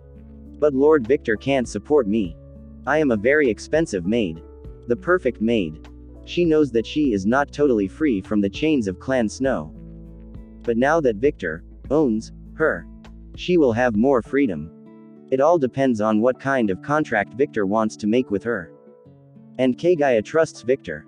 She knows he won't make a contract with too many restrictions like Clan Snow. Sigh. She sighed again. She doesn't know how many times she sighed this week. But the money problem still remains. She is a very expensive maid. However, she has some savings that she's saved over the centuries. So it's not like she's going to be poor all of a sudden. But work is work. Personal life aside, she needs money. Everyone needs money. Even vampires need money. She puts her hand to her face like she's thinking about something profound. But, Lord Victor's personal maid. She showed a small smile on her face. Hey. That doesn't sound bad. That doesn't sound bad at all. Ruby and Sasha sighed. After being separated from Violet, the 2 women returned to Scathach's mansion and immediately began training. Ruby, who had the strongest foundations, was teaching Sasha the basics. And she noticed something. Your basics are a complete mess. What were you doing for a living? Ruby spoke as she looked at Sasha on the floor. She realized this a week ago. And she didn't say anything because she thought Sasha would get better as she taught. But no. She hasn't gotten better yet. She is like a chicken. She tries to teach her something. But when Sasha takes 3 steps, she forgets about everything. A vein popped in Sasha's head. And then she rose from the floor. You're too bad at explaining. What in the 7 hells is? Boo. Bah. Pew. Pew. Ruby's face turned red. I'm not a damn translator. Explain correctly. Good damn it. I didn't explain it like that. Ruby countered. Hooah. So I'm deaf. Maybe. Ruby didn't want to give up. Bitch. What did you say? Ruby was irritated. The 2 ran into each other and were about to fight again. Okay. Stop. Lacus appeared in front of Sasha and Ruby. Lacus. Big sister. For God's sake. Can't you guys go 10 minutes without arguing? She is the one who can't explain. No. You are the one who doesn't understand. The 2 look at each other for a few seconds. Humph. Humph. Sigh. Lacus sighed. She had been watching the 2 of them train for a while. After all, she had nothing to do and, after watching them for a whole week, she understood something. The 2 women were 2 different types of geniuses. Ruby was a genius at learning things faster and, because of that, she was able to finish Scathach training more quickly. But she had a problem. She couldn't explain what she learned. And Sasha was a genius at learning things by instinct. And she knew how to explain things she learned verbally. But she was terrible at trying to learn from someone else. She's the kind of genius who learns everything her way. When the friends were younger, it didn't cause much trouble, since they were just learning to control their powers. But after each one grew up and each one acquired a peculiarity, it became impossible to train together without an intermediary. The two were complete opposites. So they needed someone to bridge the gap between the two. Chomp, chomp. The three women heard a noise of someone eating. So they looked in the direction of the noise and saw Pepper eating something that looked like popcorn but had a deep red color like blood. Beside her was a completely red drink like strawberry juice. She was wearing pretty big black glasses with a 3D symbol on the rim of the glasses. She looked like a woman who went to the cinema to enjoy a movie. The three women just looked at Pepper in disbelief. Phew. Why are you looking at me? She looked like a cat that was caught eating something it shouldn't. The three sighed again. Let's take a break, Sasha said. Yes. Ruby agreed. Some hours later. Okay. Let's start again. Sasha got up and looked at Ruby. This time, don't say anything. Just fight using basic moves. What about the count transformation? When are you going to teach me? Ruby asked. After you teach me something useful. Sasha's eyes narrowed. Ruby frowned a little. Okay. Lacus will be responsible for stopping us if we're doing something wrong. Sasha continued. But I don't want to do anything. Lacus, who was lying on the ground, looking like a caterpillar, spoke. Big sister, please. Ruby looked at Lacus like she was a kitten who wanted something. Lacus looks at Ruby. I refuse. Please see. Oh okay. Fine. I'll do it. Lacus rose from the grass. And at the same time, she wondered why she was so weak to Ruby's eyes. But if we are going to do this, we must do it correctly. She became serious. Yay. Ruby laughed. Sasha glared at Ruby. What? Ruby returned to her cold expression. You should show your smile more. Darling would like it. Ruby's cheeks turned a little red. Shut up. Says the woman who can't be honest with her feelings. Pepper suddenly said. Sasha's cheeks turned a little red. And she looked at Pepper. Shut up. And stop making noise with that food. You'll get fat if you eat a lot. Vampires can't get fat. This might look like popcorn, but it's basically crystallized blood. She started laughing like she was a child who did something evil. Muahahaha. And as if it were a law of nature, her two mountains began to shake heavily, which caused damage to Lacus. Veins appeared in Lacus' head, and she screamed. You don't get fat because everything you eat goes to your breasts. Pepper looked at her older sister with an innocent face. Sister, are you stupid? Vampires can't get fat. Lacus didn't know how to react to her sister's innocent face. Realizing something, Pepper flashes a sly smile. I pity you, big sister. Huh. You'll never be able to grow up. And you'll always get stuck in that lowly body. Lacus lowers her head a little. And that causes her red hair to cover her face. Soon, she disappears from everyone's view. Pepper, you just did that. Ruby looked at her sister with pity. Phew. Pepper didn't understand. She just tried to tease her sister a little. As soon as Lacus appeared again with a rope in her hand, she lifted her face and looked at Pepper. Pepper seeing Lacus' face that had several pulsing veins and glowing red eyes. Awawawawa. I'm sorry. Big sister. She started running. Excuses are useless. Lacus vanishes into mist and appears in front of her sister. All that remains is punishment. No. I don't have a BDSM fetish. Accept your fate. Lacus snaps the rope. No. Pepper's scream can be heard throughout the forest. Yunya, along with an awkward moan. Violet sighed. After separating from Ruby and Sasha, Violet returned to her house. And the first thing she did when she got home was start her training. As she didn't have complete control of her powers, she spent this entire week learning how to control her powers again. This was an arduous task. After all, despite saying that she wanted to train, her mind was thinking about Victor. She couldn't stop feeling that it was a bad idea to leave Victor and Scathach alone. And that made her very angry. But despite having these thoughts, She made a lot of progress in controlling her powers. I was surprised when you said you wanted to complete your training. My daughter. But I'm impressed. Agnes said as she looked at a huge crater. That kind of power at just 21 years old. Amazing. That's still not enough. I feel like I can't control my power like I used to. Violet said. Okay. Agnes smiled. And soon. Violet's training continued under her mother's supervision.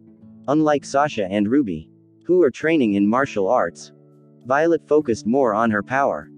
She doesn't know martial arts and has no interest in it either. Which is a mindset that Scathach very much disapproves of. Vampires who focus only on power are like glass cannons. They have a lot of power but little stamina. And if these vampires face their natural enemy of wolves, they will lose without any resistance. After all, wolves have better physical attributes and resistance to the elements than vampires. Scathach doesn't much like the Snow Clan mentality. They think they're superior because they have one of the powers that are the vampire's deadly weakness. Fire. Yes. Indeed. This clan is deadly to vampires. But what about wolves? And the witches? And the hunters? The strongest wolves can get their body covered in fire. And they won't feel anything. The strongest witches just cast a magic shield. And the strongest hunters will use the high-level defensive enchantments. And voila! Their clan trump card is lost. Lady Agnes. Lord Adonis needs to talk to you. Hilda stops talking when she feels Agnes rushing past her. Darling. I'm coming. Hilda holds back her will to sigh and says. It looks like I'll have to take over your training for a while. I'm counting on you. Hilda. Violet said. My 3 wives are beautiful vampires. Chapter 62 to 62, I knew it. 2 weeks later. 2 weeks passed. And Ruby and Sasha finally started showing the results of their training. As they are vampires, they just need to rest for a few minutes. And soon they managed to get back to training again, taking full advantage of their vampire abilities. Sasha's advance was all thanks to Lacus, who served as an intermediary. Sasha learned the basics of martial arts that Ruby learned from Scathach. And she can finally see results as she uses her powers. As expected, Scathach was correct. Well, my mom isn't the strongest female vampire for nothing, Lacus said. Ruby smiled and agreed with Lacus' words. Let's continue. I think in 2 months. You can learn the basics. Ruby said. I still want to learn about the vampire count transformation. Ruby didn't need to train very much on the basics. She just needed to find new ways to use her powers. She's not like her mother, who likes to use weapons. She prefers to use her powers and the martial arts her mother taught. Once I learn the basics, it's up to me to improve. Huh, yes. My mom always said that we should build our paths by ourselves. She just taught me the basics of her martial arts. She never taught me everything. Lacus continued in Ruby's shoes. I don't understand. Why didn't she teach everything? We weren't qualified. Pepper spoke neutrally. What do you mean by qualification? Sasha asked. Pepper looked at Ruby. Ruby better explain. After all, she is the heir to our clan. Sasha looked at Ruby and waited for her to explain. My mother had many disciples in her life. But not all of these disciples were qualified to learn everything from her. Ruby looked at Lacus. She once told me that only a disciple she thought worthy would inherit everything she learned. Yes. She said the same thing to me. Lacus nodded. How should I say? She's strict. Huh. She didn't even teach her own daughters everything. That's not entirely correct. Ruby explained. Huh.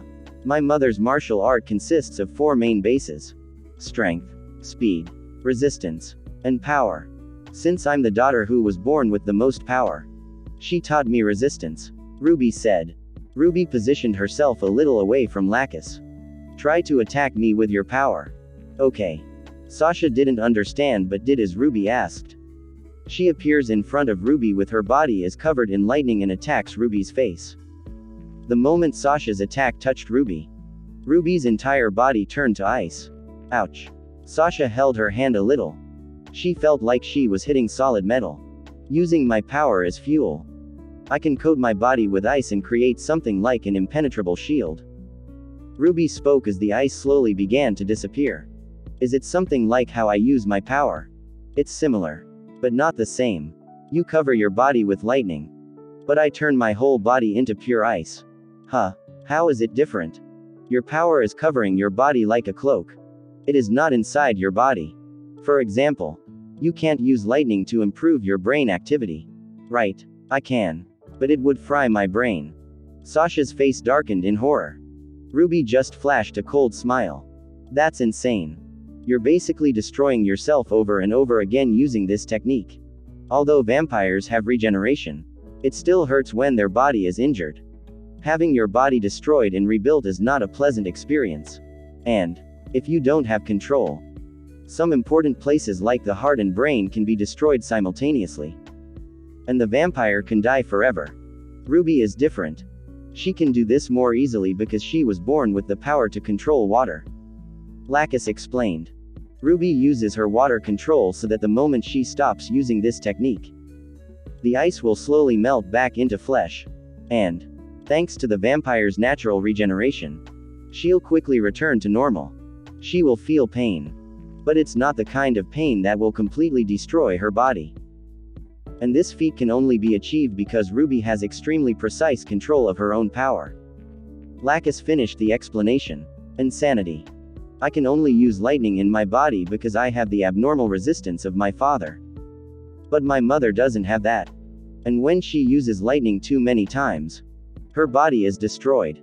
Just imagining the pain she would feel. Sasha's body shudders. The other techniques are strength and speed. And those are Pepper and Lacus, respectively. Ruby said. Pepper learned strength. It may not seem like it. But she's super strong. Look. Ruby looked at Pepper. Pepper nods and steps away from the group. Looks at an empty area and then positions herself in a karate position. Then she yells. EY. Boom. Pepper's punch created pressure in the air that destroyed the entire forest within a radius of 1 km. Bloody hell. Despite the cute scream, Pepper's destruction was no joke. Sasha looked at the destruction and thought, I can do something like that if I use the lightning technique. But it's very different from you just casually doing it with a punch. You got weaker. Huh. That's because you don't train. Ruby hit her sister on the head. Phew. But there's no one to fight. I also prefer watching anime. Is this weak? Yes. In the past, she could destroy 3 km of this forest with one punch. Seeing Sasha's expression of disbelief, Ruby said, just adding, my mom can destroy up to 100 km in a straight line. And unlike Pepper, nothing would be left. The air pressure would destroy everything. You are monsters. How rude. I'm not a monster. It's you guys who are weak. Pepper pouted. Lacus was born with the fog ability. Because of that, she learned speed. As you saw, she is very fast. Ruby changed the subject. Oh. I wonder who's faster. Sasha looked at Lacus with a competitive look. We have to test this another day. Lacus smiled. Sienna, my older sister, learned the power.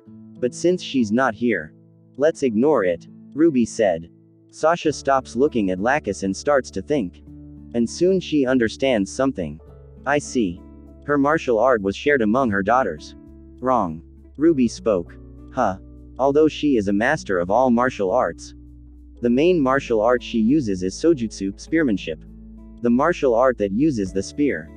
Skathich only learned melee martial arts because she was bored. Sasha doesn't know how to react to all this. Just because she was bored. Skathich created such a deadly martial art.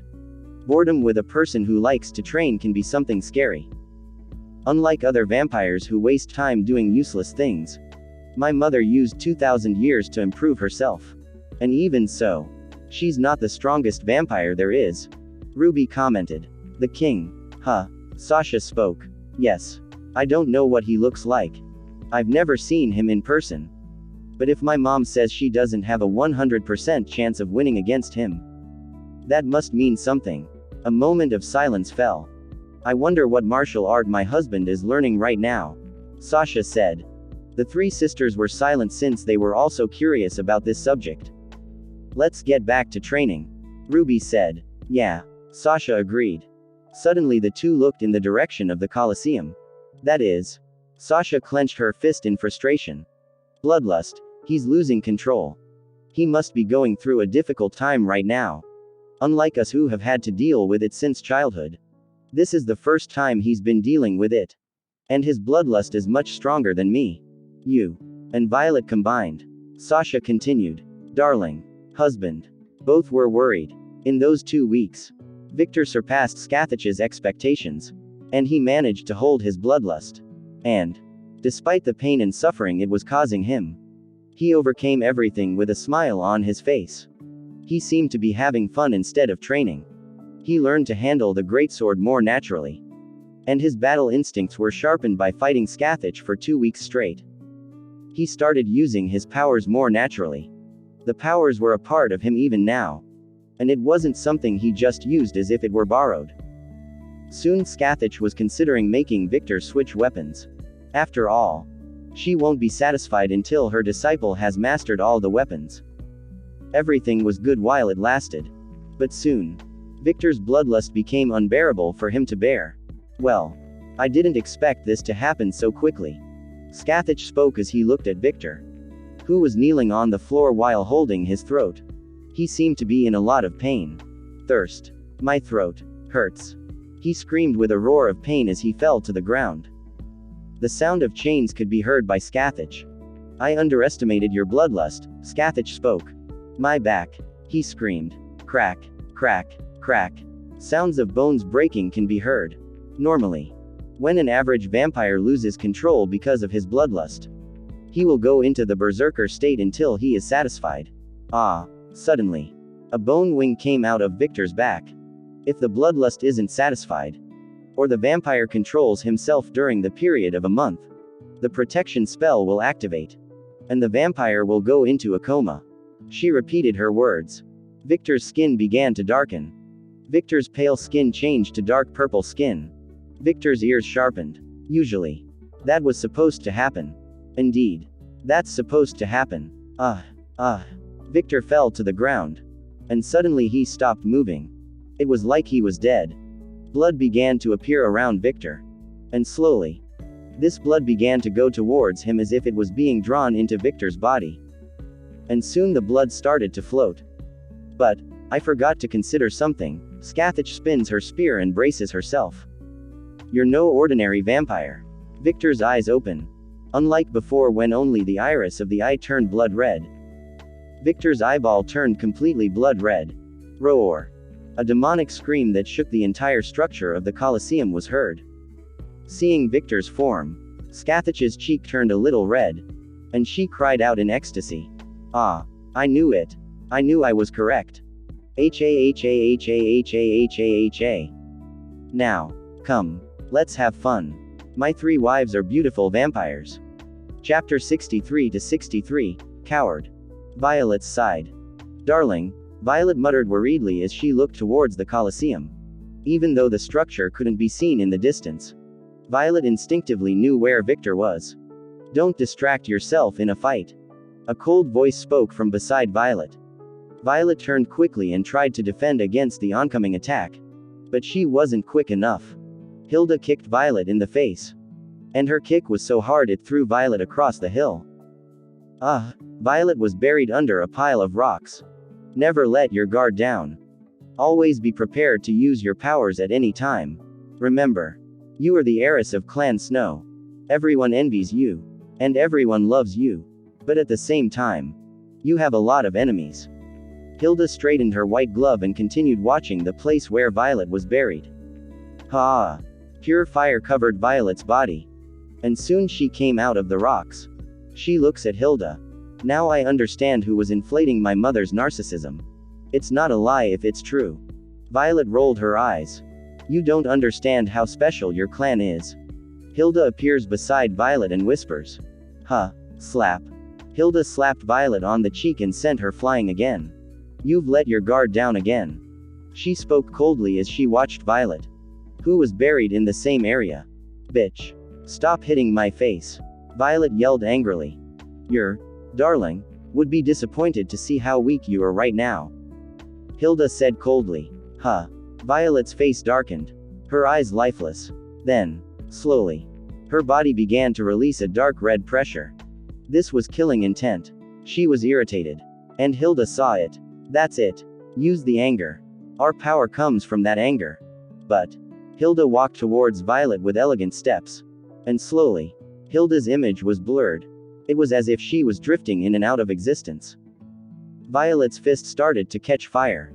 And as soon as she punched the air, a massive amount of flames flew towards Hilda. Anger out of control is just a waste of power. Hilda's image slowly faded. Tisk. Violet realized that the attack didn't touch Hilda. She started using her senses in an attempt to find Hilda. Your way of using power is very raw. Violet heard a cold voice behind her. Violet turns around. And soon she sees Hilda's hand inches away from her face. Hilda's 2 fingers began to be covered in fire. Looks like we have to work on all your control again. She finger flicked Violet's forehead. Boom. With one simple move, she managed to create an explosion that sent Violet flying away. As she looked at her clan heiress, Hilda thought, Tisk. Agnes did a sloppy job again. I should have taken over Violet's training when she got home. Hilda has noticed Violet's improvement this week. But that's not enough for her since she is a strict woman. So she will not be satisfied with this little improvement. Hilda visibly sighed. She looks at her shadow and, seeing the shadow of a man within her shadow, she said, Oda. Yes. Lady Hilda. The shadow's mouth moved. And she heard a voice in her head. Go get Lady Violet. And when you finish this work, I want you to get in touch with Kagaya. I want her to come home. The man was silent. And he seemed to be thinking about something. Kagaya was fired from her task by the Snow Clan heiress. I know. But she's still part of Clan Snow. She has to go through all the legal processes to get fired from her maid job. She also needs to find her new coworker. Yuki. Are 2 maids not overkill? He can't help but ask. You're asking a lot of questions today. Hilda spoke. I'm just trying to understand. Is this man so important to receive a servant from Clan Snow and Clan Blank? I don't know. But that was Lady Agnes's order and Lord Adonis. Initially, she would just be a servant of Clan Snow. But now that Violet has fired her maid and transferred the right of the master to her husband, things just ended up like that. Hilda frowned a little. For some reason, Lord Adonis is very supportive of Violet's new husband. He seemed very happy that he found a son-in-law. Lady Agnes doesn't seem to like Lady Violet's new husband very much. But in the end, it doesn't matter if Lady Agnes doesn't like it. After all, when Lord Adonis wants something, Lady Agnes will do anything to please him. She thought. Oda didn't know what to say. He just kept thinking about what he heard. Finished with the questions. Now go do your job. Yes. Human world. Outside Queens. On top of a building. A white-haired man was sitting on the balcony while drinking a bottle of tequila. As he stared up at the starry sky, he was thinking about Jessica. I fucked up. He knew he'd screwed up. He was aware of it. But he couldn't apologize. Whatever. I'll think about this problem in the future. He took a sip of tequila. This is not what I expected from our meeting. My son. Johnny's whole body shivered when he heard the sudden voice behind him. He was startled. Johnny turned and looked at the visitor who was standing on top of a water tank. You keep doing this. Can't you show up in the normal way? Old man. Normal. Adam put on a confused face. I'm just an ordinary professor working at an ordinary university. I'm the most normal person you'll ever meet. My son. Yeah, whatever. Johnny turned and took another sip of tequila. Adam jumped slightly and landed next to Johnny. He sniffs the air and soon displays a face of disgust. Wolf. Human. Vampire. And witches. Looks like you're still the same. You can't control where you put your dick. Yes. You know how things are. I'm just like you. I've never slept with a human or a witch. And especially with leeches. Hey. You're wrong on the last one. I haven't slept with her yet. Johnny rolled his eyes. Yet. Adam's eyes sparkled for a few seconds. He clearly didn't like that answer. But as soon as he felt disappointment, he decided not to poke his nose in this matter. And he just started stroking his mustache. A habit he always does when he's thinking about something. And Johnny knew about that habit. He waited for his dad to finish thinking and took another sip of tequila. Damn it. This is good. Well, whatever. As long as you don't have a child with these women, I won't mind too much. And you wouldn't listen to me anyway. Hey. Glad you know that. Johnny chuckled. And to think you're my heir. If the king discovers that, then. Just imagining his alpha's disappointed face. Adam's feeling of disappointment grows. Well, I still have Edward. Even though his mother doesn't have the best genes. He's still my son. My son who has the most potential is a drunk who can't control which hole he wants to put his dick in. And my youngest son is a good kid who listens to me. But he's weak. What have I done to deserve this? Adam also had his problems. Fuck. Johnny was going to talk bad about the king. But he stopped when he felt a huge pressure seeping from Adam's body. Don't you dare continue. He spoke with a growl as his teeth shifted. And his face took on a more animalistic shape. Even if you are my son, I will not tolerate offense to the king. Johnny swallowed hard and turned away. Adam continued watching his son for a few seconds. But soon he relaxed his expression. Let's talk. Adam approaches the balcony. I heard that my sister is in love with a leech. Johnny ignored what his father said and spoke. Crack. Hey. He broke the concrete with his grip. He didn't expect to hear that. Calm down. My daughter has no interest in a leech. She wouldn't dare lie to me. Where did you get this information? The Lost Club. Madam contacts. Huh. Adam's eyes glittered menacingly. And he thinks. If that's true. Then it's that woman who investigated Victor. Maybe this information could be true. Oh. I never thought someone of your status would visit that place. Ha. Fool. Don't you know what kind of place that is? Have your senses gone numb?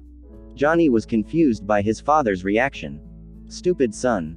That place is a haven for lone wolves. Madam is a witch.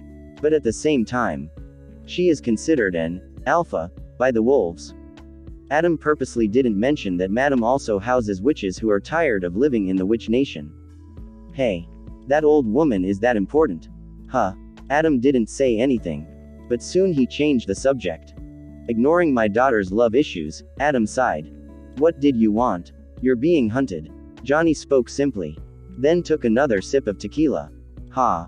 Do you think I don't know? Boy. Who do you think you're talking to? Oh. Tell me. The Horseman clan. Right. Those fucking twins think they can threaten my family. And I won't know. Adam spoke in contempt. Then he continues.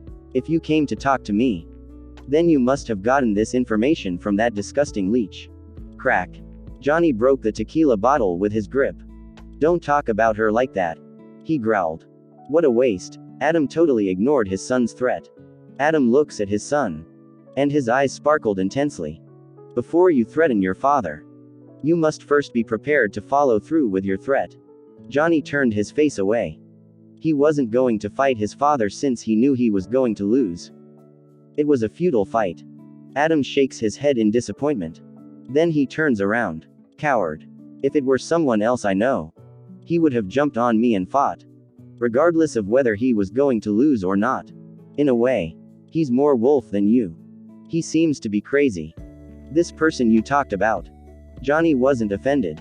It's been a long time since he stopped caring what his father told him. Indeed, he's crazy. But at the same time, he's not a coward. He would fight me just because I offended his wife. Even though he knew he would lose. He would fight anyway. And he would probably evolve in battle and have fun fighting. That's the kind of man he is. Adam turns his face and looks at Johnny. And then he flashes a small smile on his face. Like I said, he's more wolf than you. Despite being a leech. Soon Adam disappears. Johnny looks at the full moon. His eyes were shining brightly. He wouldn't deny it. Hearing his father talking like that about someone else affected him a little. Hey. I wonder who this man is. My 3 wives are beautiful vampires. Chapter 64 to 64. Do you want it? Lucy Base. Are you happy now, Karen? Lucy spoke with a calm face. Yeah. Though Karen's face was smiling. Veins throbbing in her head could be seen. Nice job hiring a mercenary to do an important task. Wow. Good job. You really are a genius. Einstein would be embarrassed to know that there is anyone with such a large amount of IQ. She started to clap her hands. You don't need to talk like that. Johnny is trustworthy. A vein popped in Karen's head. She hits the table with a crash and screams. In which world is a mercenary trustworthy? Lucy puts his hand to his ear. Her voice was so loud that his senses were overwhelmed for a few seconds. Take easy. Take easy, Karen. Johnny is trustworthy. I can promise you that. I've worked with him a few times. And he won't say anything. Karen was almost bursting with rage again. Sigh. She sighs and looks at Lucy with cold eyes. You know what? I'm done. Karen left the office. Wait. What will you do? Lucy got up from his chair and ran after Karen. I will speed up the ritual. We have all the necessary ingredients. And the only thing left that we need is the blood of a noble vampire. She takes a vial of blood and shows it to Lucy. And I already have that ingredient. But what about me? Fuck you. Karen held up her middle finger at Lucy. You never listened to me. Just get another vial of noble vampire blood. Karen's instincts were tingling like crazy. She had a feeling that if she didn't rush the ritual, she would never be able to complete what she wanted so badly. Lucy didn't expect this answer. He puts a hand on his chin. I pissed her off that much. Boss. A vampire ran beside Lucy. What? Lucy looked at his subordinate. They are here. The noble vampires. Lucy's face went paler than should be possible for a vampire. Looking at a coffin that was covered in blood. Karen picks up the vial and pours the contents of the vial into the coffin. When the contents inside the vial fell into the bloody coffin, the magic circle under the coffin began to glow crimson red. Seeing this, Karen said, "Success." Soon she starts to undress. And after taking off her clothes and becoming the way she came into the world, she enters the coffin. With this, I will be reborn. She lies down in the blood and closes the coffin. The moment she closed the coffin, the magic circle grew and covered the entire room. And soon the crimson light that was emanating from the magic circle grew stronger. If anyone entered the room, they wouldn't be able to see anything because of the light that was entirely blurring their vision. Lucy was walking briskly along his base. This is too soon. This is too soon. This is too soon. That wasn't the deal. Where are they? He yelled as he opened the hall door. Kaka. Hello. Lucy. Lucy looked at the man. He had messy black hair, pale skin, red eyes, and a creepy smiling expression on his face. The first impression Lucy had of this man was that he had several screws loose in his head. Einer Horseman. You're early. Yeah. My twin brother and I were looking forward to coming to the human world. You know. He started laughing again as if he found something funny. He doesn't seem to be anxious, Lucy said. And then he looked at the other man who was sitting on the couch while drinking blood from a teacup. Like Einer. This man looked similar to the younger twin. The only difference being that he dressed more politely. And his hair was straight. Bright blood red eyes, pale skin, shoulder-length straight black hair, and an expression that showed disinterest in everything. He was a man who had impeccable noble etiquette. But at the same time, he seemed to be dead inside. That was Lucy's impression of this man. Zwei Horseman. Lucy didn't know what to say. Unlike the younger brother who was easy to talk to, this man was simply impossible to understand what he was thinking. The man looks at Lucy and nods. Hello. He spoke in a dry tone. Then he turned his face and started drinking his tea. Kaka. Ignore my brother. You know how he is. It may not look like it, but he's anxious, right? Einer appears beside Zwei and forces a smile on his face. See. Lucy didn't know how to react when he saw Zwei's blank expression. Einer lets go of his brother's face. Let's talk business. Everyone could feel a little pressure coming from underground. Oh. Einer displayed a curious face. Below. Zwei spoke and drank the tea again. He didn't look interested. Looks like you guys rushed through the ritual. Einer spoke with the same goofy grin on his face. My partner was anxious. And she decided to rush the ritual. Lucy tried to comment indifferently. But Einer realized that Lucy was holding himself back from going underground. Kaka. Let's go down. I want to see the results. Okay. Lucy nodded since he was also curious. Zwei got up from the couch and started walking ahead. HMMM, Einar approached his brother and started making sounds like he was singing a song. Karen opened the coffin and left. She quickly started checking her body. But she immediately noticed something important.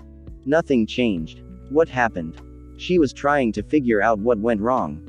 She was so focused on her thoughts that she didn't notice someone approaching her. Kaka. Are you disappointed? Nay. Are you disappointed? Unconsciously, she made a fist and attacked the man's face. But her fist was held by another man. Stronger. Zwei spoke.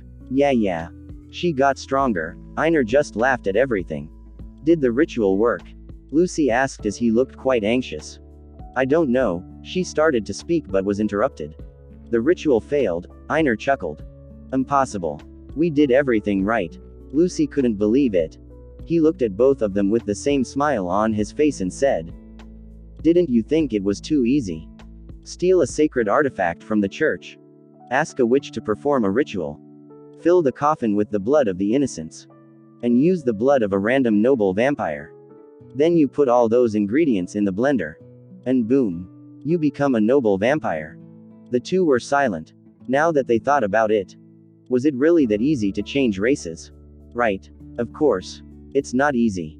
Are you underestimating the noble vampires? With the same silly smile on his face. He spoke in a serious voice. You might be called vampires. But you're not the real vampires.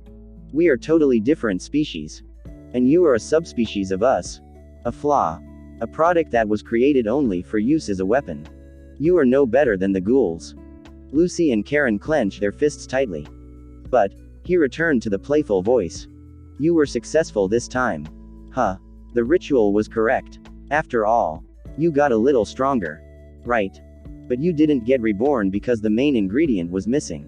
Einar claps his hands. And soon a tall man appears beside the twins holding a briefcase in his hand. When did he get here? Karen and Lucy thought. The ritual to become a noble vampire is easy. But getting the last ingredient is an impossible task. He opens the briefcase. And soon everyone can see a small vial of blood. By the time he opens the briefcase, Karen and Lucy's throats are starting to go dry. They are looking at the bottle with thirsty eyes. But there is also a bit of fear in their eyes. They were afraid of a small vial of blood. Tea that is. Lucy stammered. He didn't know what that blood was. But one thing he was sure of. He needed that blood. Tea this blood. Karen was thinking the same thing as Lucy. Einar took the bottle out and showed it to them. The blood of the king. It's not the blood of his descendants. It's not the blood of his wives. It's his blood. The king's blood. The progenitor. The strongest creature on earth. The being that has been walking this earth for over 5,000 years. That's the last ingredient. Do you want? We want it. Lucy and Karen reached out and reached for the bottle. Do you really want it? He kept smiling as if he was luring two little rabbits into a trap. Yes. We want it. Bomb. He slammed the case closed with a loud bang. But I refuse. My 3 wives are beautiful vampires. Chapter 65 to 65, changes. 6 months later. Around the Colosseum. A woman with long white hair, light blue eyes, and pale skin was looking at the Colosseum, which was in a degraded state. She was wearing a modern-made dress. Finally. That creepy killing intent has disappeared. She circles around the Colosseum and focuses her attention on the structures. Amazing. How did they manage to destroy this structure? I see several high damage resistance magic enchantments around. And yet the structure has been compromised. She spoke in a beautiful voice that sounded like the voice of an angel. Tisk. She puts her hand on her chin. I think it should be time anytime now. Tisk. The woman looks to the side and sees a maid with oriental features. What? She was going to say something but couldn't because the maid turned her face away. Tisk. The woman was speechless. Can you at least try to hide your annoyance? I feel like I heard an insect talking to me. Of course. It must be my imagination. After all, insects don't have intelligence. The maid spoke as she looked around. The woman's expression started to look like an annoyed squirrel. But quickly her expression changed to a cool expression. Kagaya. Don't be a child. I didn't want this job either. But I was given orders and I must follow them. Kagaya looks at the woman for the first time. You're right, Yuki. Sorry for my inappropriate behavior. Kagaya apologized. So, are we okay? Yuki smiled gently. Hell no. Kagaya displayed a professional smile. Yuki's smile broke. Oh. Kagaya and, who are you? Sasha appeared along with Ruby, Sienna, Pepper, Maria, and Lacus. Kagaya looks at Ruby and Sasha. I don't see or feel any drastic changes. Didn't they train? She thought. White hair, blue eyes, dressed as a maid, and accompanied by Kagaya. Pepper spoke. Suddenly. She made a water microphone and pointed at Ruby. The answer is, the Snow Clan. Papaparan. Correct answer. Pepper laughed. Your reward is all the One Piece volumes. Ruby's eyes lit up. Everything. Everything. Pepper yelled. That is a good deal. Everyone ignored Ruby and Pepper's jokes. They were used to it. Except for Yuki, who was startled by Pepper's sudden scream. Kagaya looks at Yuki. She's not following me. She's just existing next to me. Then she turned her face away. Ruby and Sasha, who knew Kagaya the most, were speechless. What did you do to make her react like that? Sasha asked curiously. Tell me if you ever find out. Yuki spoke with a small sigh at the end. Who are you? Ruby asked. But we already know she's a Snow Clan maid. Pepper started to talk. But Lacus covered her mouth. HMMM. She produced indecipherable sounds. Yuki bowed with traditional maid etiquette and said. At the order of Countess Agnes Snow and Count Adonis Snow. I came here to serve my new master Lord Victor Walker. Ruby and Sasha opened their eyes a little in surprise. They didn't expect this. Tisk. Kagaya was annoyed again. She returns to her normal position and says. My name is Yuki Snow. Nice to meet you. Nice to meet you. Pepper approached Yuki and took her hands. Yuki didn't expect this sudden intimate contact. Pepper started bombarding Yuki with questions. But, unfortunately, Yuki was so surprised that she couldn't answer any questions. Sasha looked at Ruby for a few seconds. And then she nodded at Ruby like she was trying to say something. Understanding what Sasha implied, Ruby decided to keep an eye on Yuki. For Ruby, the action of sending a Snow Clan maid, who was the main clan, was quite suspicious. She was thinking that Yuki was sent to watch Victor. Which would make sense. After all, their only heiress had married a stranger. Violet's clan must know about Victor. But they must not have cared at first. They must have been thinking that Victor would just be Violet's food. But suddenly, this food turned into Violet's husband. Ruby thought. She was trying to understand why Violet's clan sent a maid to Victor. For all of Ruby's intelligence, she could never deduce that Adonis, Violet's father, was quite interested in her daughter's new husband. They are coming. Sienna, who was leaning against the tree, said.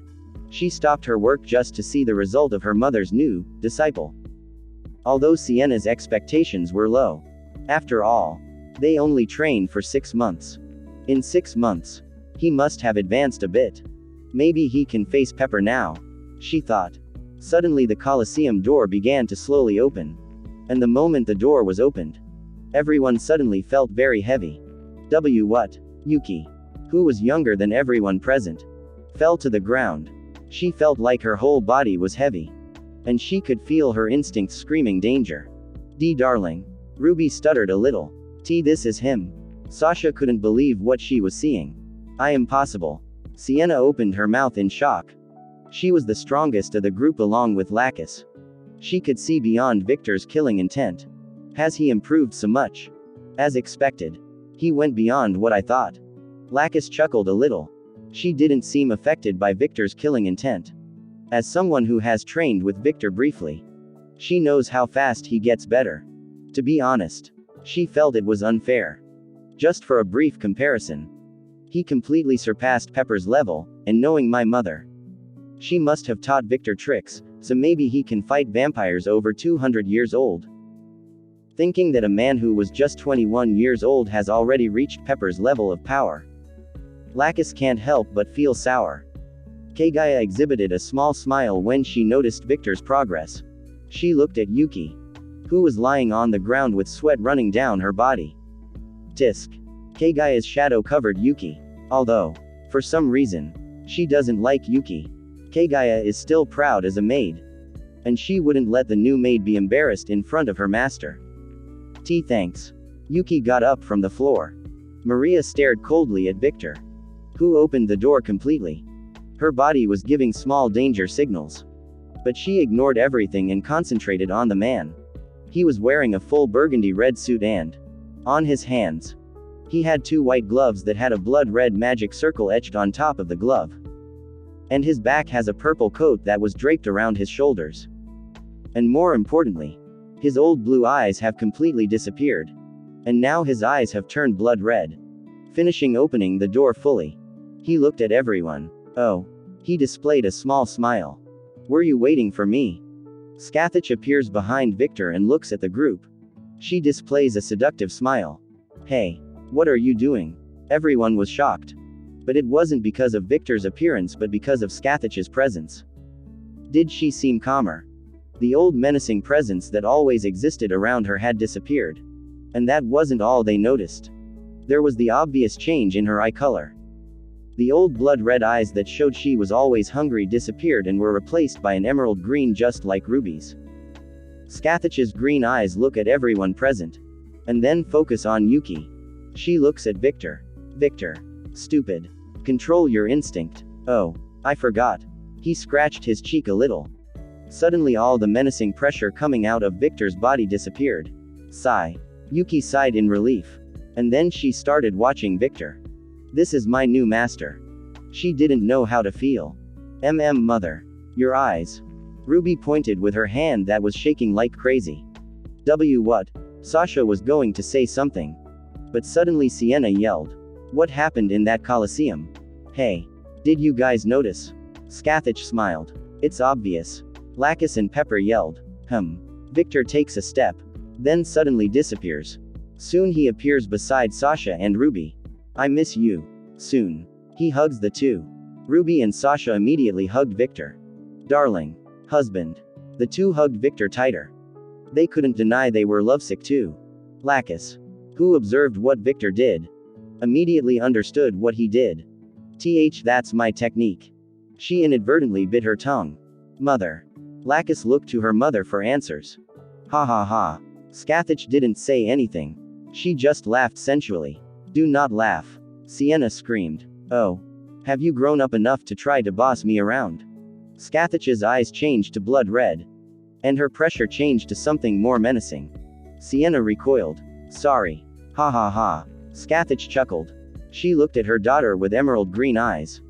I'm kidding. The pressure disappeared as if it hadn't existed. Lacus. Pepper. And Sienna didn't know how to react.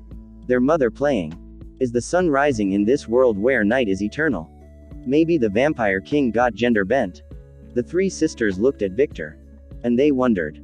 What in the name of the seven hells happened in that Colosseum? Their mother didn't seem willing to say anything. And they know the minor threat she made to Sienna was a warning not to meddle too much. How are you? Are you okay? Did you sleep well? Did someone mistreat you? Oh. You must be thirsty. Victor looked more like a mother than a husband. Darling. We're fine. Stop undressing. Ruby quickly said when she saw that Victor started taking off his suit. Why yeah. We can control our bloodlust. Sasha quickly grabbed Victor's hands. Oh. For some reason. He looked disappointed. But you are still thirsty. Right. He displayed a loving smile. They couldn't deny what he said. Okay. When we get back. I'll be your meal, he spoke with a teasing smile. Ruby and Sasha's faces turned a little red. But they wouldn't deny that they had high expectations. Especially since it had been a while since they had drunk his blood. Victor looks at a white-haired woman standing next to Kagaya.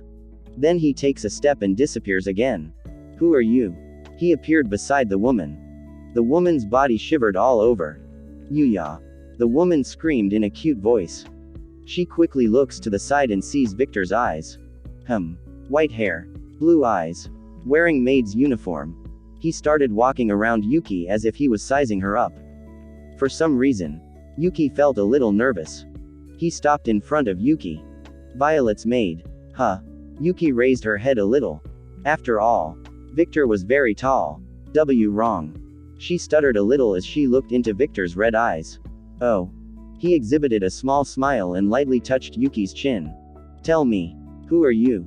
I. Yuki's face turned completely red. She wasn't used to having so much intimate contact. You. I'm your maid. For some reason. She found it difficult to speak that sentence. My maid. My 3 wives are beautiful vampires. Chapter 66 to 66. Something happens. My maid. Victor displayed a confused face. Yes.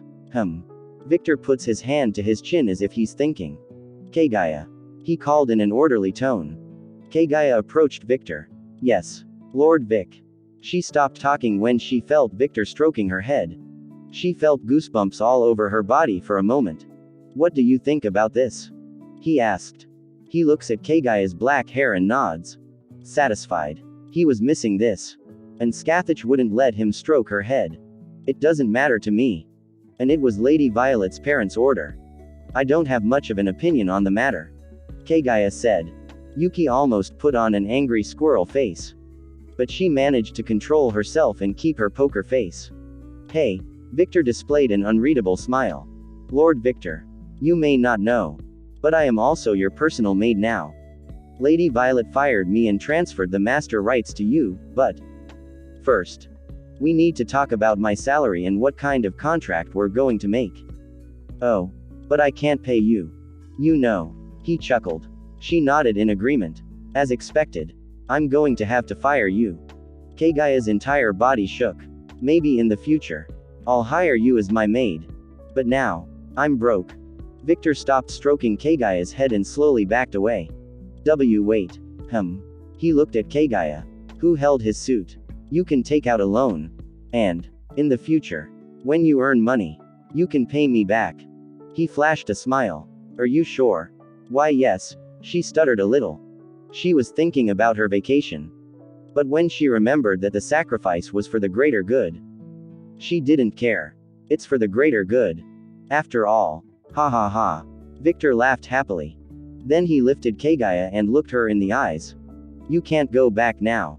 Looking into Victor's blood-red eyes. Kagaya sighed and thought. Whatever. Strangely. She no longer cared. Put me down. Please. Of course. Sasha and Ruby were staring at Victor with a deadly glare. Why is he acting like this? Is it unconscious? Ruby spoke coldly. The air around her cooling rapidly. Is he becoming a playboy? Sasha whispered in a dangerous voice. Scathach appears behind Sasha and Ruby. She wraps her arm around Sasha and Ruby. Yeah. He might not realize it. But he instinctively knows how to act with women. When I questioned him about it, he said his mom taught him about women. Anna. Ruby sighed. Well. She seems to be that kind of mother. Sasha sighed at the end. I will visit her in the future. She seems to be interesting. Scathach flashed a smile. Ruby turns her face to her mother. And, looking into her mother's emerald green eyes, she says, why this sudden interest in my darling's family? The corners of Scathach's mouth turned up a little. Can't I be interested in my disciple's parents? Ruby didn't know how to respond. Yes. You can. But don't get too close to him. Sasha growled. And slaps Scathach's hand. Then she walks closer to Victor. Kakakakaka. She's jealous. Mother. Ruby looked at her mother. Don't look at me like that. My daughter. You're going to make a hole in my head with your gaze. You. Ruby was about to say something. But suddenly everyone could hear a loud scream. Darling. Yuki. Maria. And Sienna put their hands over their ears. Pepper covers her ears. How does her throat work? Does she have a superpower that raises the volume of her voice or something? Victor quickly looked up at the sky. Then his smile grew. And he pulled away from everyone and opened his arms. Everyone looked to where Victor was looking. And they could see a beam of fire in the air. She's flying. That's so cool. Pepper's eyes sparkled. Hey. She finally got better. That stupid girl. Scathach chuckled. Violet started to descend at high speed towards Victor. And soon a small violet-shaped meteor hits Victor. Everyone expected a big explosion to happen. But unexpectedly, before Violet touched Victor, her power completely disappeared. Darling. Darling. Darling. She has improved in her power control. Ruby praised. Violet. Victor hugged Violet tighter. How are you? Are you okay? No, I'm not fine. I need my vitamin V. Vitamin V? He asked. Confused. Shish. She puts her finger to Victor's lips. I'm reloading now, then she hugs him tighter. Victor smiled lovingly. And soon he started stroking Violet's head. While Victor and Violet were in their world, Luna suddenly appeared. Lady Scathach. You are late. The game starts in 3 days. We were supposed to be in, she was going to say something. But when she looked at Victor, she was speechless. He got stronger. Oh. The game. Huh. I totally forgot about it. Scathach said. Let's go. We need to go to the capital. Scathach started walking towards her mansion. When Luna looked at Scathach, she was speechless again. She hadn't realized it because she was in a hurry. But her eyes weren't red anymore. What happened in that Colosseum? She thought inwardly. Scathach has stopped walking and looks back. Aren't you coming? The women look at each other and nod. On the walk back home, a strange situation was happening. Victor was walking with Violet sitting on his shoulder. And beside him were Ruby and Sasha. And a little further back were Yuki, Kaguya, Maria, and Luna. I didn't expect this.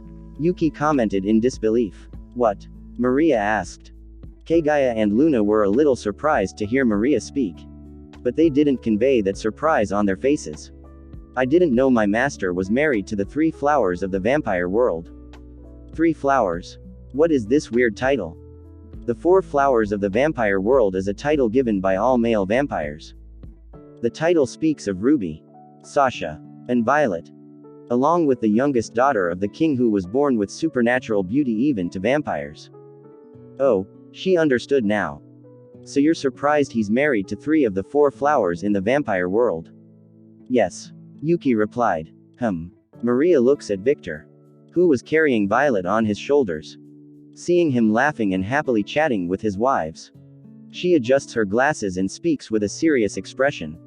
I have a feeling that if he meets the daughter of the king of vampires, they will end up together. The 3 maid were surprised by this bold statement. Impossible. Kaguya immediately spoke. Oh, why? Maria asked. Lord Victor is a faithful man. And he won't run after other women if he already has 3 wives. Maria, Luna, and Yuki looked blankly at Kaguya. What? Didn't you realize you were flirting with him a few minutes ago? Maria spoke. That's not flirting. What is it then? Yuki asked. This is a form of thanks, yes. This is a form of thanks. After all, I'm a hard-working maid. The 3 maid rolled their eyes. Believe me, he can treat me like that. But he doesn't have any hidden desires. It's just the way he is. He's a caring man. The 3 were silent and decided not to prolong the conversation. They knew it would be useless to say something now. And also because they realized they were getting close to the mansion. Before we go, Victor and I should take a decent shower. They had a bath in the Colosseum. But they were very simplified. And the bathroom was created with that intention because, in training, luxuries are not allowed. Yeah, you're right, Scathach. Victor agreed. And he started walking in a random direction. Did he know the location of the bathroom? Of course not. But he didn't need to know the location of the bathroom. After all, he knew that he would eventually find one of the bathrooms in this gigantic mansion. Let's go. Scathach nodded and followed Victor. Wait. Violet, Ruby, and Sasha yelled simultaneously. Then they disappeared and appeared in front of Victor and Scathach. What? Victor and Scathach asked at the same time. Are you guys going to take a shower together? Ruby yelled. Yeah. Victor turned his head a little confused. And don't you realize this situation is weird? For God's sake. She's my mother. She is your mother-in-law. Oh. Now that you say it's true. Victor nodded. Master. You are my mother-in-law. He looked at Scathach and spoke with shock visible on his face. Yeah. Did you forget? She smiled seductively. Well, I was busier trying to survive. Just remembering that he had every part of his body taken out in grotesque ways made his body shudders a little. He's not going to lie and say he's not a little traumatized by the training that he went through. But, as time went by, he got used to it. And the pain became tolerable. If Skathich asked him to train again, would he go? Of course. Yes. He liked to train with her. And he also loved the sense of progress. The feeling of growing stronger was something very addictive. The three wives were speechless. Wait. From the way you're reacting like everything is normal. Don't tell me you guys have already done this. Sasha yelled. Yes. I was beaten every day in a lot of different ways. And it was Skathich who carried me to the bathroom. Victor nodded. Violet's body began to release a dark, distorted pressure. Her eyes turned dark. And she looked at Skathich. What? She smiled teasingly. Before Violet did something stupid, Ruby quickly held her up like a sack of potatoes. Put me down. She spoke in a distorted voice. Ruby ignored Violet and looked at her mother. Darling. Go shower with us. You're going to shower alone. Hell no. I'll do what I want. And you can come with us. Hua. Mother. Ruby didn't believe what she heard. What? Realizing that this is not going anywhere, Victor said. I'm taking a shower. Follow me if you want. Now give me Violet. He approached Ruby and picked up Violet. And carried her like a princess. Violet quickly hugs Victor's neck and glares at Skathich menacingly. Soon. He walked in a random direction. The people around were speechless when they saw Victor treating Violet like a teddy bear. Well, let's go. Skathich soon followed Victor. Sasha and Ruby still couldn't believe what they were seeing. Wait. The two shouted in unison and followed Victor. Ruby and Sasha weren't alone. Everyone who knew Skathich's personality enough to tell what kind of person she was weren't believing what they were seeing either. Only one question remained in these people's minds. What happened in that damn Colosseum? My three wives are beautiful vampires. Chapter 67 to 67. A weird situation indeed. In an unnecessarily large, luxurious bathroom, Victor, Violet, Ruby, Sasha, and Skathich were showering the way they came into the world. This is weird. Sasha spoke up. Skathich. Pass me the shampoo. Victor asked. Skathich, who was in the bathtub, looks to the side, and, seeing the shampoo, she takes it and throws it to Victor. Take it. Victor raises his hand and catches it. Thanks. Then he goes back to washing Violet's hair. Violet didn't want to think about anything right now. Her mind was blank and she was just enjoying it. This is definitely weird. Sasha yelled. Victor, who was washing Violet's hair, and Skathich, who was in the bathtub, looked at Sasha and spoke at the same time. What? Sasha's face turned red with frustration. This whole situation is weird. What's is weird, girl? Sasha's head seemed to be fanning out in anger. The fact that my husband and I are bathing naked next to my mother. That's what's weird. Ruby spoke in a much cooler tone than usual. Even the water around her seemed to be creating little blocks of ice. Skathich. Hand me the soap. Take it. She takes the soap and throws it towards Victor. Victor takes the soap and then starts washing every corner of Violet's body. Ruby just looked at all this with even colder eyes. She looked at Violet, trying to get some help. But she was speechless when she saw Violet's face that looked like someone who had entered a state of enlightenment. You're thinking too much. She heard her mother's voice. She looked at her mother and saw that she leaned against the bathtub and closed her eyes. Just relax. Sasha and Ruby were almost freaking out internally. Yumu. I'm done. Ruby and Sasha looked at Violet and saw her writhing on the floor with a happy expression. They could even see that her eyes were unfocused. To be honest, they were a little scared. Violet seemed to be out of her mind. This massage technique is amazing. Victor chuckled. Yeah, I know, right? Skathich exhibited a small smile. Ruby and Sasha couldn't take it anymore and were about to explode in anger and demand an explanation. You guys are next, Victor said as he walked towards Ruby and Sasha. Hey. The two did not know how to react. Wait. Ruby started to stutter when she saw Victor approaching with that visible thing swaying back and forth as if trying to hypnotize her. Why yeah, I'm not ready yet. Sasha got up and tried to run away. She didn't want to end up looking like Violet. She was going to die of embarrassment. No excuses. And I need to give you my blood too. Victor's eyes flashed a dangerous red. Ruby and Sasha tried to run away. But it was useless. Victor appeared beside them and then caught the two like they were sacks of potatoes. No. The two screamed. Scathach opens one of her eyes. What a monster I created. As expected of me. She nodded in satisfaction. Then she closed her eyes and relaxed again. Then. Who are we waiting for? Victor spoke out loud with a neutral expression on his face. Shouldn't we be running or something? I heard we're late. Victor was wearing the outfit he got from Scathach. I don't want to run. I just bathed. Scathach said. She was wearing her usual form-fitting battlesuit. We are waiting for my foolish disciple. Oh. Victor was interested. Is she strong? Yeah, she is.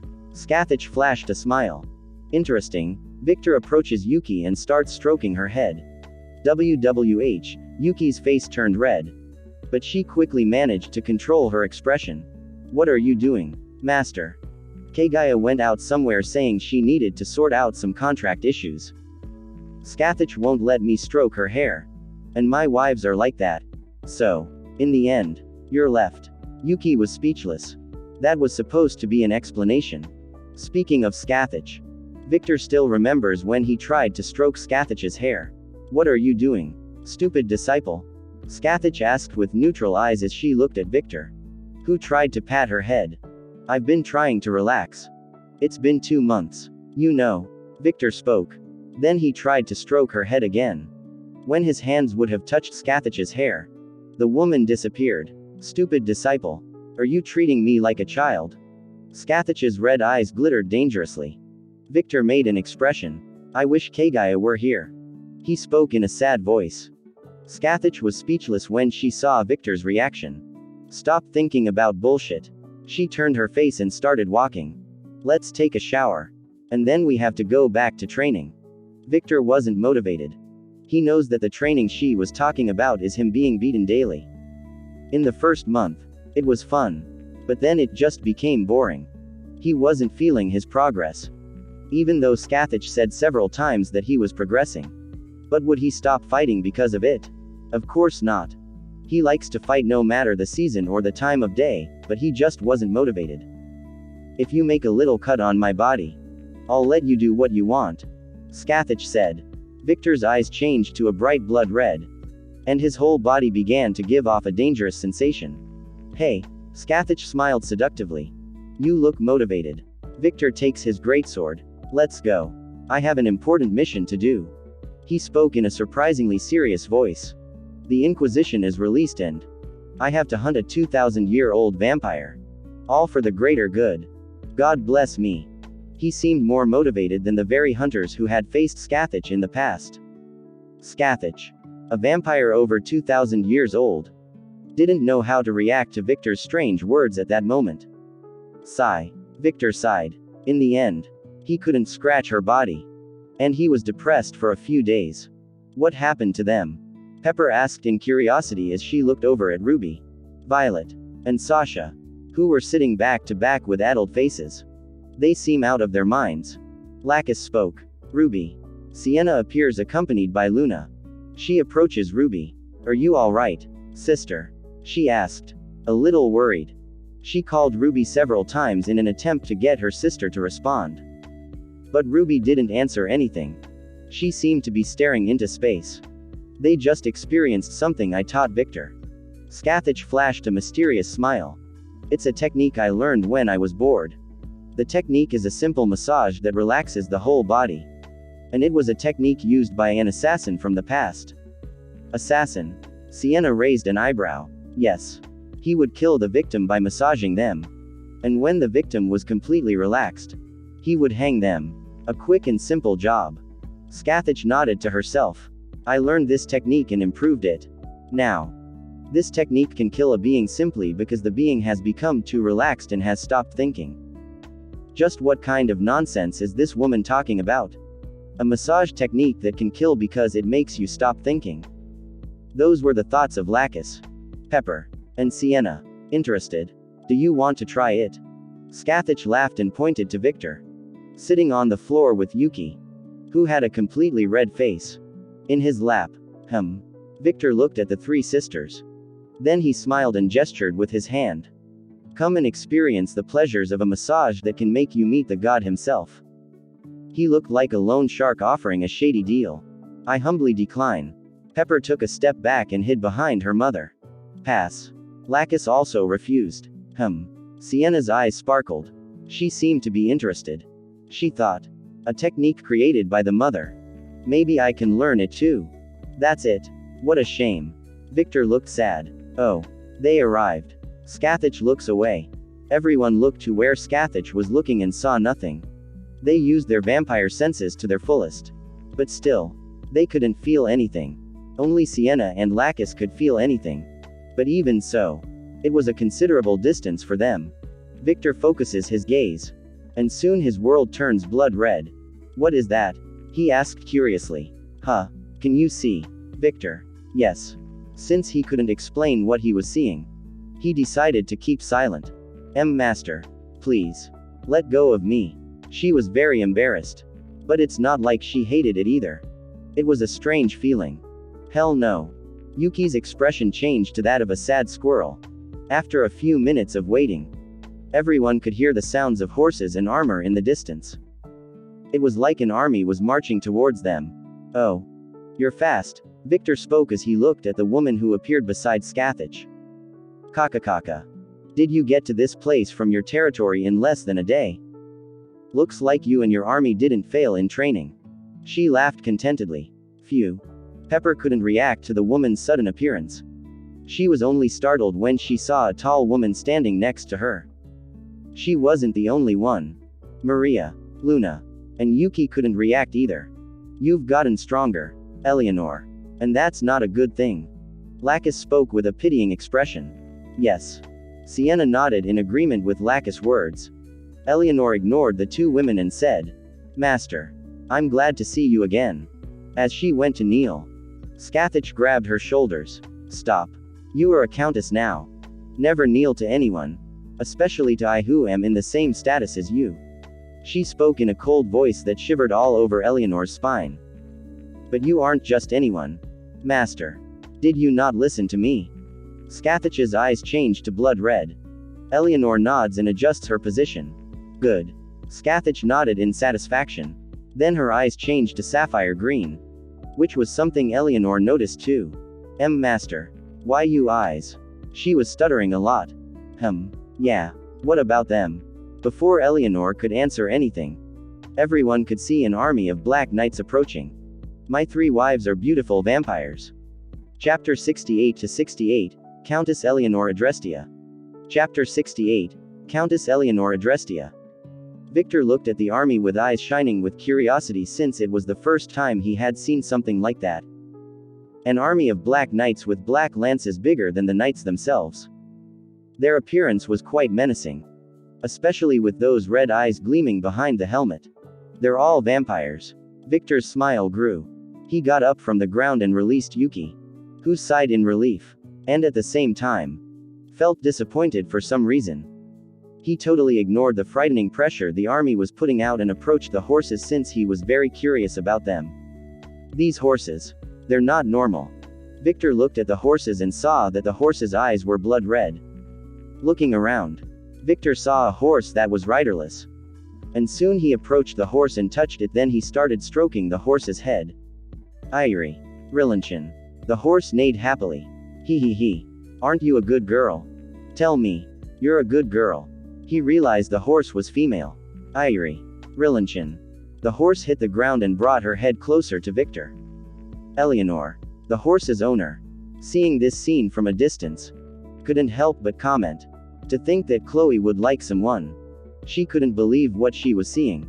Chloe never let strangers touch her. And Victor touched her so easily. Kaka. Scathach laughed in amusement. She was looking at everything with great pleasure. It was like she was waiting for something to happen. Because of the noise of the army, the wives who were in a new unknown world slowly began to wake up. Who are these stormtroopers? Ruby spoke a little groggy. They are Countess Eleanor Adrastia's personal army. Luna replied. Eleanor. Sasha looks at the tall woman. She had long flowing white hair. Pale skin like all vampires. And bright golden eyes. She was wearing a simple red coat with black gloves on her hands. A simple white shirt that couldn't hide her H-cup breasts. along with a pair of black jeans that highlighted her big legs. And what stood out the most about her was that she was a tall woman. She looked almost the same height as Victor, but with the eyes of an expert maid. Like Yuki and Luna. They could tell she was 190 cm tall. Eleanor. Hi. Sasha. How are you? She nodded to Sasha. I'm fine. Thanks. Sasha stretched. Violet gets up off the floor and shakes her head a little to get rid of the feeling that her brain is melting. Yo. Bitch from the west. How are you? Violet stretched a little like Sasha. You're still as rude as ever. Violet. And I'm fine. Thanks. She spoke with a gentle smile. Oh. That's too bad. I thought you were going to die from a random thug someday. Veins began to pop in Eleanor's head. You're still tall as usual. Huh. In fact, I think you've grown even more in height. Are you trying to cosplay a giraffe? Eleanor's smile threatened to break at any moment. Take a deep breath, Eleanor. The master is here. The master is here. Don't lose control. You know this bitch. She's always like that. It's nothing new. Phew. Is the earth shaking? Pepper looked at the ground with a cute face. Have you forgotten what Eleanor's power is? Pepper. Sienna looked at her sister. Pepper looks at Sienna with a cute expression. Of course I remember. Ito. Ito. She started to panic. Sigh. Sienna puts her hand to her head. Well. Don't blame her so much. Pepper is a bit dumb sometimes. Lacus spoke. Yes. She forgets things easily. Pepper's face threatens to cry at any moment. But suddenly she is hit by a gust of wind in her face. Phew. She looks to the side and sees Victor swinging a completely black greatsword that was bigger than him. And he was twirling that big sword like it was nothing. Ha. He looked like he was having fun. Hey. What are you doing with my sword? Eleanor quickly yelled. She walked with quick steps towards Victor. But inside she was a little shocked that he managed to lift all that weight like it was nothing. Swinging it. Victor replied as he turned his face away. That's not what I meant. Oh. Victor understood the problem. Can I borrow this horse and sword for a few hours? He asked with a polite smile while looking very noble. Irie. Rillanchin. Chloe approached Victor and whinnied as if asking permission too. Of course you can't. She practically screamed. And all her noble looks were gone like leaves in the wind. These are my things. Mine. And Chloe. Don't pay attention to him. Tisk. Knowing he was wrong to take other people's things without permission, Victor obediently backed off. He looks at the horse and strokes the horse's mane. Don't worry. Soon I will save you from this insensitive woman. He spoke like someone who was saying goodbye to a longtime companion. Irie. Rillanchin. Chloe nodded. And everyone could see small tears in the horse's eyes. I know. But, soon. I will save you. Hey. Why am I the villain of the story? Eleanor stomped on the ground in frustration. She was freaking out. Victor reluctantly pulls away from Chloe. But soon he feels someone touching his shoulder. What do you think you're doing? He heard Eleanor's cold voice. Huh. But weren't you the one who asked me to get away from Chloe? He spoke in an innocent voice. It's not that. Give me back my sword. Oh. Don't give me that. Oh. Give it back. Fine. Take it. Why does this seem so difficult to you? Goddammit. Just take it. Victor puts down the sword and hands it to Eleanor. And he uses his other hand to cup his face as if covering his crying face. Eleanor ignores all this and grabs the sword hilt. Ah. You did it. Violet suddenly appears beside Eleanor. Huh. You made him cry. You made my husband cry. Look what you did. Violet spoke with a sad face. Eleanor's face changed several times. She gripped the hilt of her sword harder and looked at Violet with a face red from anger. But in the end, she wasn't a bad person.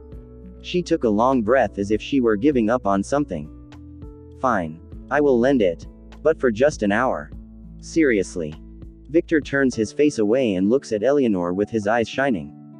Why yeah. Eleanor was taken aback by this sudden change. Yes. Victor hugged Eleanor. WWH. She didn't know how to react to this sudden intimate contact. Soon Victor separates from Eleanor and approaches Violet. I love you. Violet. Victor kisses Violet on the mouth. Huh. Violet was taken aback as she returned Victor's kiss. Victor stops kissing Violet and runs into the forest. Wait. Darling. We need to go to the capital. Don't go too far. Oh. Victor stopped running and stared at the forest as if he was thinking about something. Whatever. In the end, he just decided to swing the sword right there. He positioned himself and brandished the sword. Foosh. A gust of wind flew in a straight line and destroyed several trees. Ha ha ha ha. This is fun. Then, he began to practice what he learned from Scathach. Every time he brandished the sword, powerful gusts of wind were felt throughout the group. Oh. Some knights spoke. They looked impressed. Although because of their training, they didn't react much. Here. Take some blood. Ruby appeared beside Eleanor. Thanks. Eleanor drank all the blood in one gulp. And somehow, she was feeling better. Kakakakaka. I knew something interesting was going to happen when he met you. Scathach chuckled. Master. I heard about him a few days ago. And I didn't believe it. But, it's really true. Eleanor looked at Ruby, Sasha, and Violet. He actually married them. Yeah. He is also my last disciple. Huh. What do you mean? Master. Exactly what I mean. I won't teach anyone else for a long time. 6 months was just enough to teach him the basics. I need more time to cut this diamond, Scathach chuckled in amusement. Scathach's daughters. Victor's wives. And Eleanor didn't know how to react to Scathach's words. Especially Eleanor. Since she hoped that her teacher would train her army again. Sienna, Lacus, and Pepper might not look it. But they were freaking out internally. Did he get so strong just learning the basics? Bullshit. They know that Scathach's teaching standard is very high if she said she only taught the basics. This means that she has completely strengthened Victor's foundation for the future.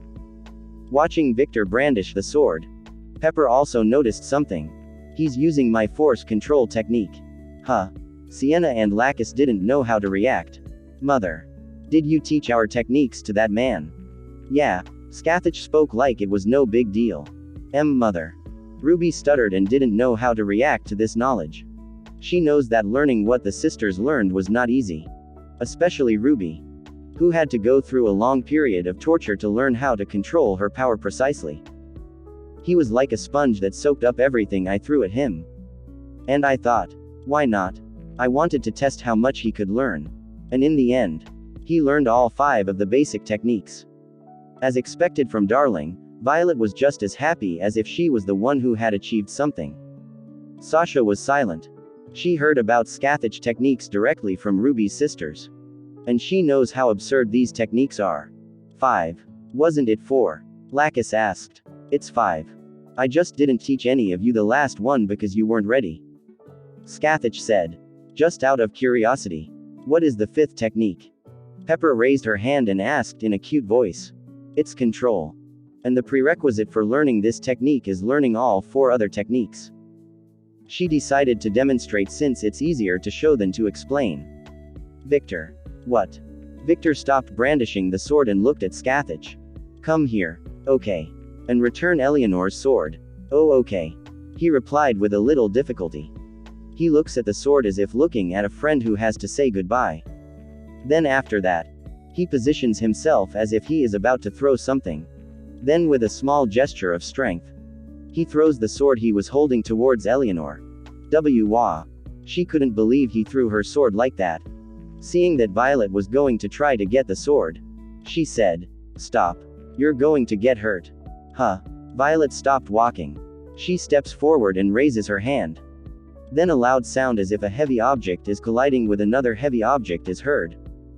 She grabs the sword hilt and holds it comfortably on her shoulder. Even the ground beneath Eleanor was damaged with a cobweb of cracks. Just how many kilos does that sword weigh? Those were the thoughts of Violet, Ruby, and Sasha, who were close to Eleanor. My 3 wives are beautiful vampires. Chapter 69-69, Countess Eleanor Adrestia II. Seeing the shocked faces of Violet, Sasha, and Ruby, she explained. My sword is very heavy. And no ordinary vampire can lift it without the proper training. Why is it so heavy? Doesn't that hurt in a fight against another vampire? Ruby asked. That's because her sword wasn't created to fight other vampires. Lacus replied. Eleanor is silent. She can understand that Lacus said this on purpose to pique Ruby's curiosity. What do you mean? Ruby asked. Lacus didn't answer anything. Forget it, Ruby. That's not something you need to know right now. Sienna supported her sister. Ruby was silent. Why? Why can't she know? Sasha asked. Because this is a rule created by the king. Only the king, or the leaders of the Count clan can give that kind of information. The rule is silenced by a magical contract. Violet explained. You seem to know about this. Violet. Ruby looked at Violet with a glint in her eyes. Oh. Who told you about it? My mother. Agnes. Eleanor sighed. Remember. Don't overdo it. Okay. Then. Hearing Scathach's voice, the group looked toward the woman who was talking to Victor. Leaving that subject aside, for now, the women decided to watch what Victor was going to do. Okay. You don't have to keep repeating it. I don't want you to destroy the entire forest. The poor thing already suffers from my daughters and me. Where did this cheap sentimentality come from out of nowhere? This is not like you. Just hire a witch to revitalize the forest or something. I changed. Okay. In fact, my head is clearer now, then. Realizing she was getting off the subject, she said. Just don't overdo it. And just use the ice. Okay. Scathach nods with satisfaction. Eleanor pointed her trembling finger at Scathach. This is my master. Victor's wives and Scathach's daughters were silent. They also didn't know what was going on. But one thing they were sure of. They didn't know how to react to this situation. They weren't used to Scathach reacting so differently. And Victor's wives aren't enjoying this change at all. Mostly Ruby. Victor relaxes his body a little and assumes a fighting stance. This position. It's the same as mine. No. It's a little different. Sienna analyzed. The magic symbol on Victor's glove starts to glow blood red. Just ice. Just ice. He muttered over and over as if trying to concentrate. His fist is covered in an ice glove. And with a quick punch that only people like Sienna and Scathach could see, he punches the air. Boom. The women heard a noise as if the air had been broken. The air pressure was so intense that the forest could not take it and it was torn apart. And there was no tree left to tell the story.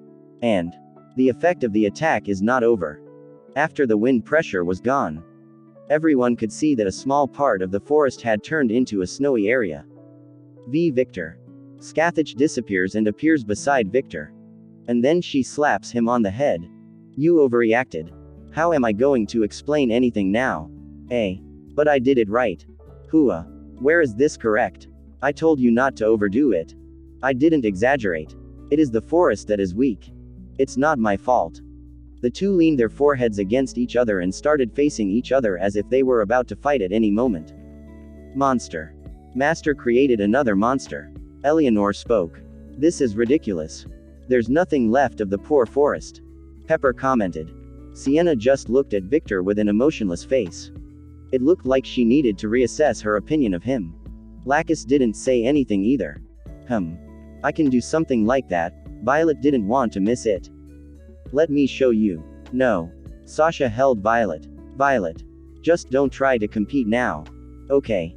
We know that with your fire. You can wreak havoc. But. Just no. Okay. Ruby spoke in a more assertive tone. I don't want my house to become a deserted place. Just hire a witch. Violet pouted. Ruby said nothing and stared at Violet. Okay. She sighed. Ladies. Shouldn't we have left for the capital now? Luna suddenly reminded everyone. Oh. Everyone has completely forgotten about that. Scathach and Victor move away from each other. Soon Scathach explains her technique. Originally, this attack was to freeze everything in a straight line. But Victor put in a lot of force. And because of that, there's nothing left to be frozen. This is like a combination of my technique and Pepper's technique. Sienna said. Yes. Control is the fifth technique. Control focuses on using all four techniques as efficiently as possible. Now, do you understand why I never taught you? Yes. We're not ready yet. Ruby said. Yes. Unfortunately. You guys aren't as passionate about training as he is. She didn't want to discourage their daughters and say that they didn't have the same talent as Victor either. After all, she knows it was because of Victor's blood and mindset that made it possible for him to learn things in such a short time. If he only had the talent, he wouldn't be so strong in such a short time. The mentality of looking at training as fun made it possible for him to learn things faster since when someone is having fun learning something, they learn faster. It's common sense. And she's sure her blood played a big part in his training. Though she wasn't going to say it out loud. That's not true. We train, Pepper was about to protest. But she stopped talking when she heard her mother's voice. Lacus lives in her sleep. You live watching cartoons together with Ruby. And I also know you got weaker because you didn't practice what I taught you. And Sienna is always busy. And when she's not busy working, she's looking for a husband. Ruby, Lacus, and Pepper had no way to defend themselves from their mother's words. But Pepper said something in a low voice. It's not cartoon, it's anime. Mother. Sienna couldn't believe her mother said that out loud. PFFT. Victor laughed at the same time as Violet. Desperate woman. The two said at the same time. You guys, Sienna's eyes flashed blood red. We need to go. Luna screamed again. Everyone nodded in agreement. Ha ha ha ha ha. Victor was laughing a lot. He was currently riding Chloe. And as a special horse. The speed Chloe was running was very high. And this was a new experience for Victor. The horse was faster than any car he had ridden in the past. And he felt intoxicated when the wind hit him in the face. Violet, Ruby, and Sasha just looked at it with a dry look. Although Sasha was in the mood to join Victor, she thought it looked fun. Chloe, why did you abandon me? Eleanor was looking at Chloe like a woman who had been dumped by another man. Currently, the group was going to the capital in a luxurious carriage prepared by Eleanor. And in this carriage was Eleanor, Victor, Violet, Ruby, Sasha, and Scathach. Originally, Victor was supposed to be in the carriage with the girls. But when the group left for the capital, he quickly got bored and decided to play with Chloe. Now that I've stopped to think about it, what are these horses? Ruby forgot to ask. Oh, they are demonic horses. They live in an isolated area in the west. Eleanor said. Why is this name so scary? Well, they're much stronger and tougher than regular horses. So why not? Ruby didn't know what to say. She just thought the name a little ugly for such a beautiful creature. That's unfair.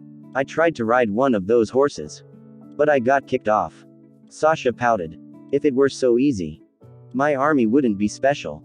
Eleanor snorted. Then she explained. Riders go through a long period for the horse to get used to their presence. They have to have a brother-sister bond. But what about Darling? Violet asked in an innocent voice. But Eleanor could have sworn she saw a slight smile on Violet's hateful face. She decided to be silent. She had no answer to that question. Victor was just very strange. Kaka. You'll get used to this feeling soon. Scathach laughed. She was leaning against the carriage. She looked very relaxed. Sigh. Eleanor just sighed. In another carriage was the group of Pepper, Sienna, Lacus, Maria, and Luna. Yum. Pepper was making strange noises. That looks fun. She looked at Victor with a sharp look. Like Sasha, she also tried to ride a horse. But she was also kicked off by a horse. Just give up. You heard from Eleanor, right? These horses won't let you ride them. Lacus spoke. Never. I want to have fun. Don't be spoiled. Sienna said. But I'm not spoiled.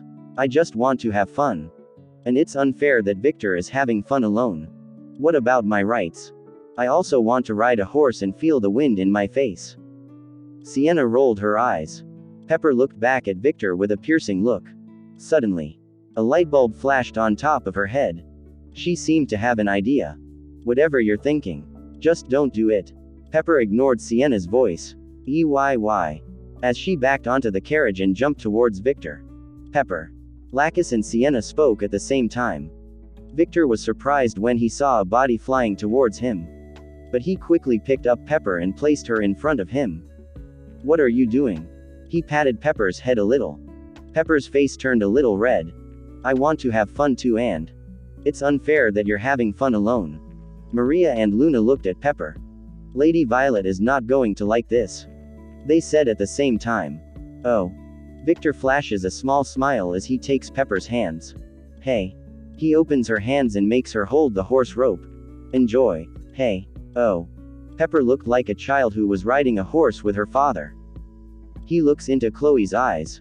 And, seeing that the horse is upset, he says, just hold on for a few minutes. He spoke in a low voice. The horse neighs, nodding. This bitch. What is she doing? Violet freaked out. Pepper. Ruby sighed. Kakakakaka. Scathach just chuckled like she was enjoying herself. Unfair. I want to try too. Sasha's blue eyes sparkled. Then she jumped towards Victor too.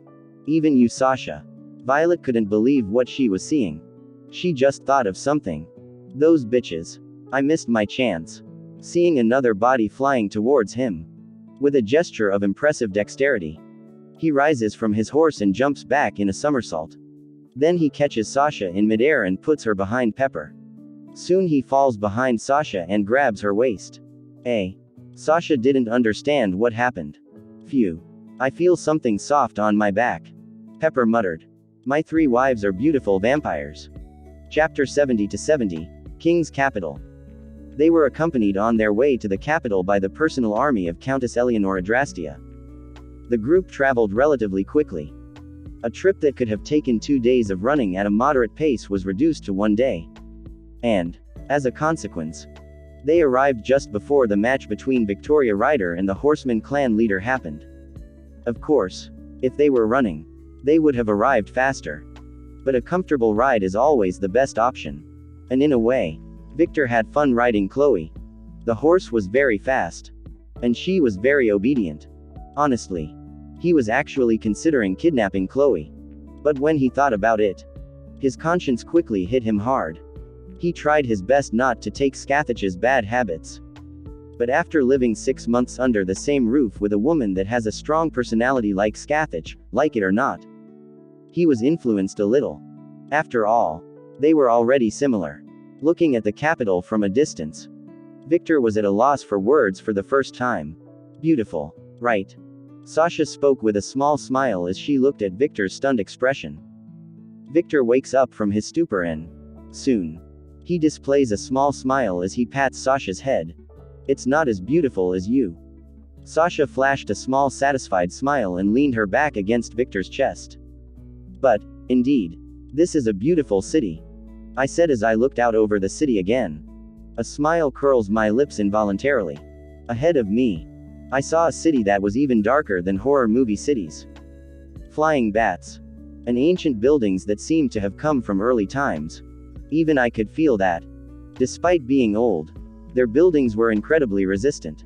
Despite looking gloomy, the capital was reasonably illuminated by the lights of the houses. In a world where the night never ended, the city had a confused feeling of depression, joy, and especially danger. Some powerful auras made me feel excited and expectant. After training with my mother-in-law, my blood is boiling to experience a decent fight. Although it's fun to train with Scathach, I still can't compare myself to her. I know I've gotten stronger.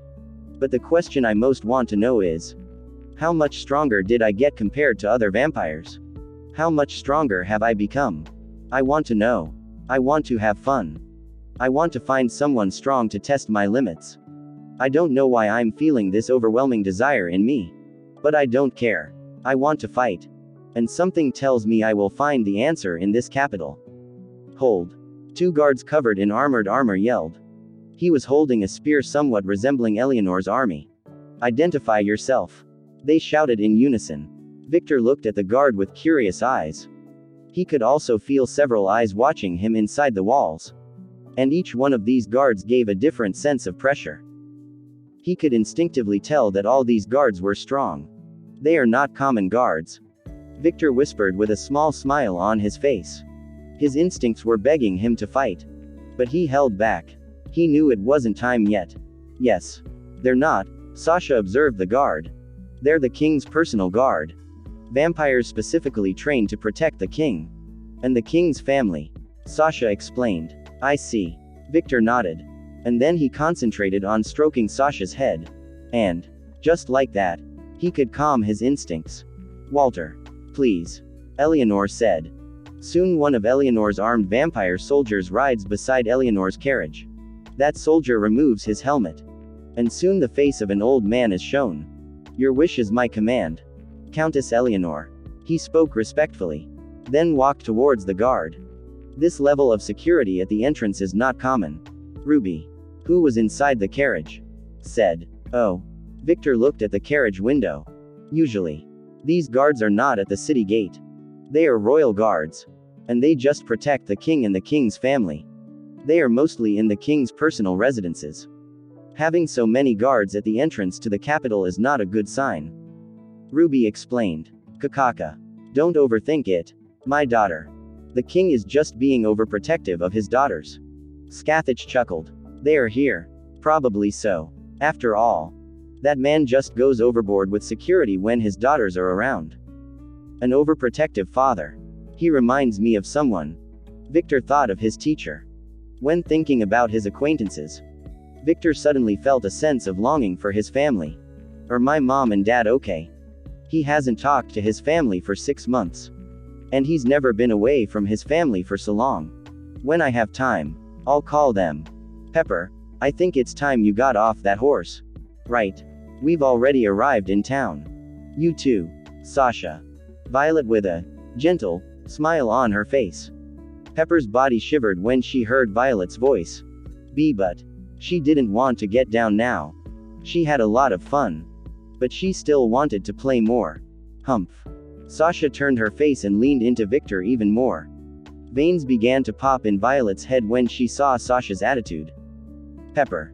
Violet's eyes changed to blood red. And her blood pressure seemed to increase. No. I do not want to. Pepper turned away. Stop bullying my sister. Don't be jealous. She's not interested in that sort of thing. You know that. Ruby spoke. Violet didn't want to give up. Ha ha ha. Don't be angry, Violet. Victor displayed a small smile. Hearing Victor's voice, Violet's eyes changed to Violet. And she looked up at him with a pout on her face. But darling, Violet was going to say something. But she stopped talking when she heard Victor's voice again. How about this? I'll take you on a date later. Just the two of us. Violet. Ruby.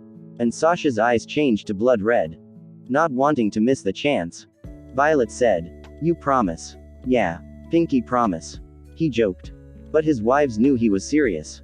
Gee good. Violet's body started to shake. And a huge smile threatened to escape her face. But she quickly turned her face away and looked out over the landscape. Seeing that Victor was silent and didn't mention the two, Ruby and Sasha looked at Victor with intense eyes. Feeling Ruby and Sasha's gaze boring into his head, he looks at them. Don't worry. I haven't forgotten about you. He strokes Sasha's head. I'll take Violet first. But I want to have a one-on-one date with each of you.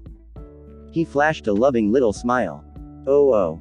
Even though they wanted a date, they didn't know how to react when he openly spoke those words. They were happy. But they were also embarrassed. Women are complicated beings. You can come in. The gate behind the guard began to open. The Countess Eleanor's army must remain stationed outside the capital. Walter. Deploy the army in my personal mansion outside the capital. That place has enough space. Yes. Countess Eleanor. Walter speaks. And soon he starts giving orders to the knights. Don't make a mess in the capital. Or, the royal guard would threaten the group. Hey. Or what? Scathach shows her face through the window and looks at the guard. Then she opens the carriage door and gets out. Looking at the woman who got out of the carriage and seeing her striking features, he immediately recognized the woman. CCC Countess Scathach Scarlet. They were getting cold under their armor now. How could they not know this woman? After all, she was the one who trained some of them in the past. Tell me, what are you going to do if I decide to blow up the gate? She had a slight smile on her face. She looked like she was kidding. But the guards knew not to play with this crazy woman. Well. The guard didn't know what to say. Sienna and Lacus, who were seeing this from a distance, said, Mother seems to be a little irritated. Lacus. Indeed. What happened to make her angry? Sienna. Ha ha ha ha. Even the king's guards are afraid of you. Just what did you do? Scathach. The guards looked at Victor in shock. He just used Scathach's name so informally. Is he crazy? He will die. I did a lot of things, I don't remember anymore. She flashed a small smile. She didn't do anything. The guards were freaking out internally. As expected of you. He flashed a small smile. Just who is this man? The guards knew that in the vampire world, there was only one being who could speak to Scathach like that. And that was their king. They didn't know this man. In the past, if someone disrespected Scathach, that was reason enough for that vampire to die. Well, isn't the gate open? Let's get going. Victor got off the horse along with Sasha. And he stroked Chloe's mane. The horse neighed happily and a little sadly. Eleanor looked at it with a jealous look. Chloe looked at Pepper with a hateful look. After all, this dairy cow was on top of her now. Her mood has improved. Lacus commented as she looked at her mother. Who was entering the capital? Mother. Sienna puts her hand to her face and sighs. After this minor incident happened to the guards at the entrance to the capital, the group soon entered the capital. But without Victor knowing, a rumor ended up circulating among the guards. And soon that rumor began to slowly spread through the city. The rumor was simple. Someone called that red-haired demon informally and survived. The initial content of the rumor was this. But as time went by, and the rumor circulated by word of mouth, it turned out that in the end, the rumor was totally distorted. To something like, someone managed to tame that red-haired demon. There were versions of the rumor that said something like, the red-haired devil got a new toy. And in the end, no one knew anymore which was the true version of this rumor. But one thing is certain. Because of this misunderstanding that Victor unknowingly provoked, he increased his reputation a little with the king's guards. My 3 wives are beautiful vampires. Chapter 71-71, King's Capital. 2. The atmosphere of this place is very different from anything I've experienced, I spoke in a low voice. Unlike the territory of Scathach that I didn't explore much, the capital had a very strange climate. The place, despite being well lit, had areas that were totally dark. And, although it looked safe, I could feel danger in the air. The place was elegant, and at the same time old-fashioned. I could even see several vampires walking the streets in modern clothes. The capital was a mixture of ancient architecture and inhabitants with modern habits. The capital was a contradiction in terms. It was chaotic. But at the same time, it was beautiful. I think this is what happens when vampires create a society. As they are an immortal race, they see no need to change structures and, because of that, there are old structures. But as they need to live in society, they had to modernize and not get stuck in the past. It was strange, the city was very strange. I won't deny that fact. But it was interesting. What are you looking at? Fuck off. I look to the side and see Violet threatening some women. Tisk. That's why I don't like to go out. These idiots keep looking at me like I'm a rare animal or something. Lacus complained. I look around and see that several vampires are looking at the group with curious eyes. Still, even though they are watching the girls, the vampires are focusing their attention on Scathach, Eleanor, Violet, Sasha, and Ruby. And surprisingly, I was attracting the attention of female vampires. That's why Violet was so irritated with women. Hey, aren't they? Yes, they are. It looks like they came to see the games too. But who is this man? I could also see that some men were looking with lecherous eyes at the girls.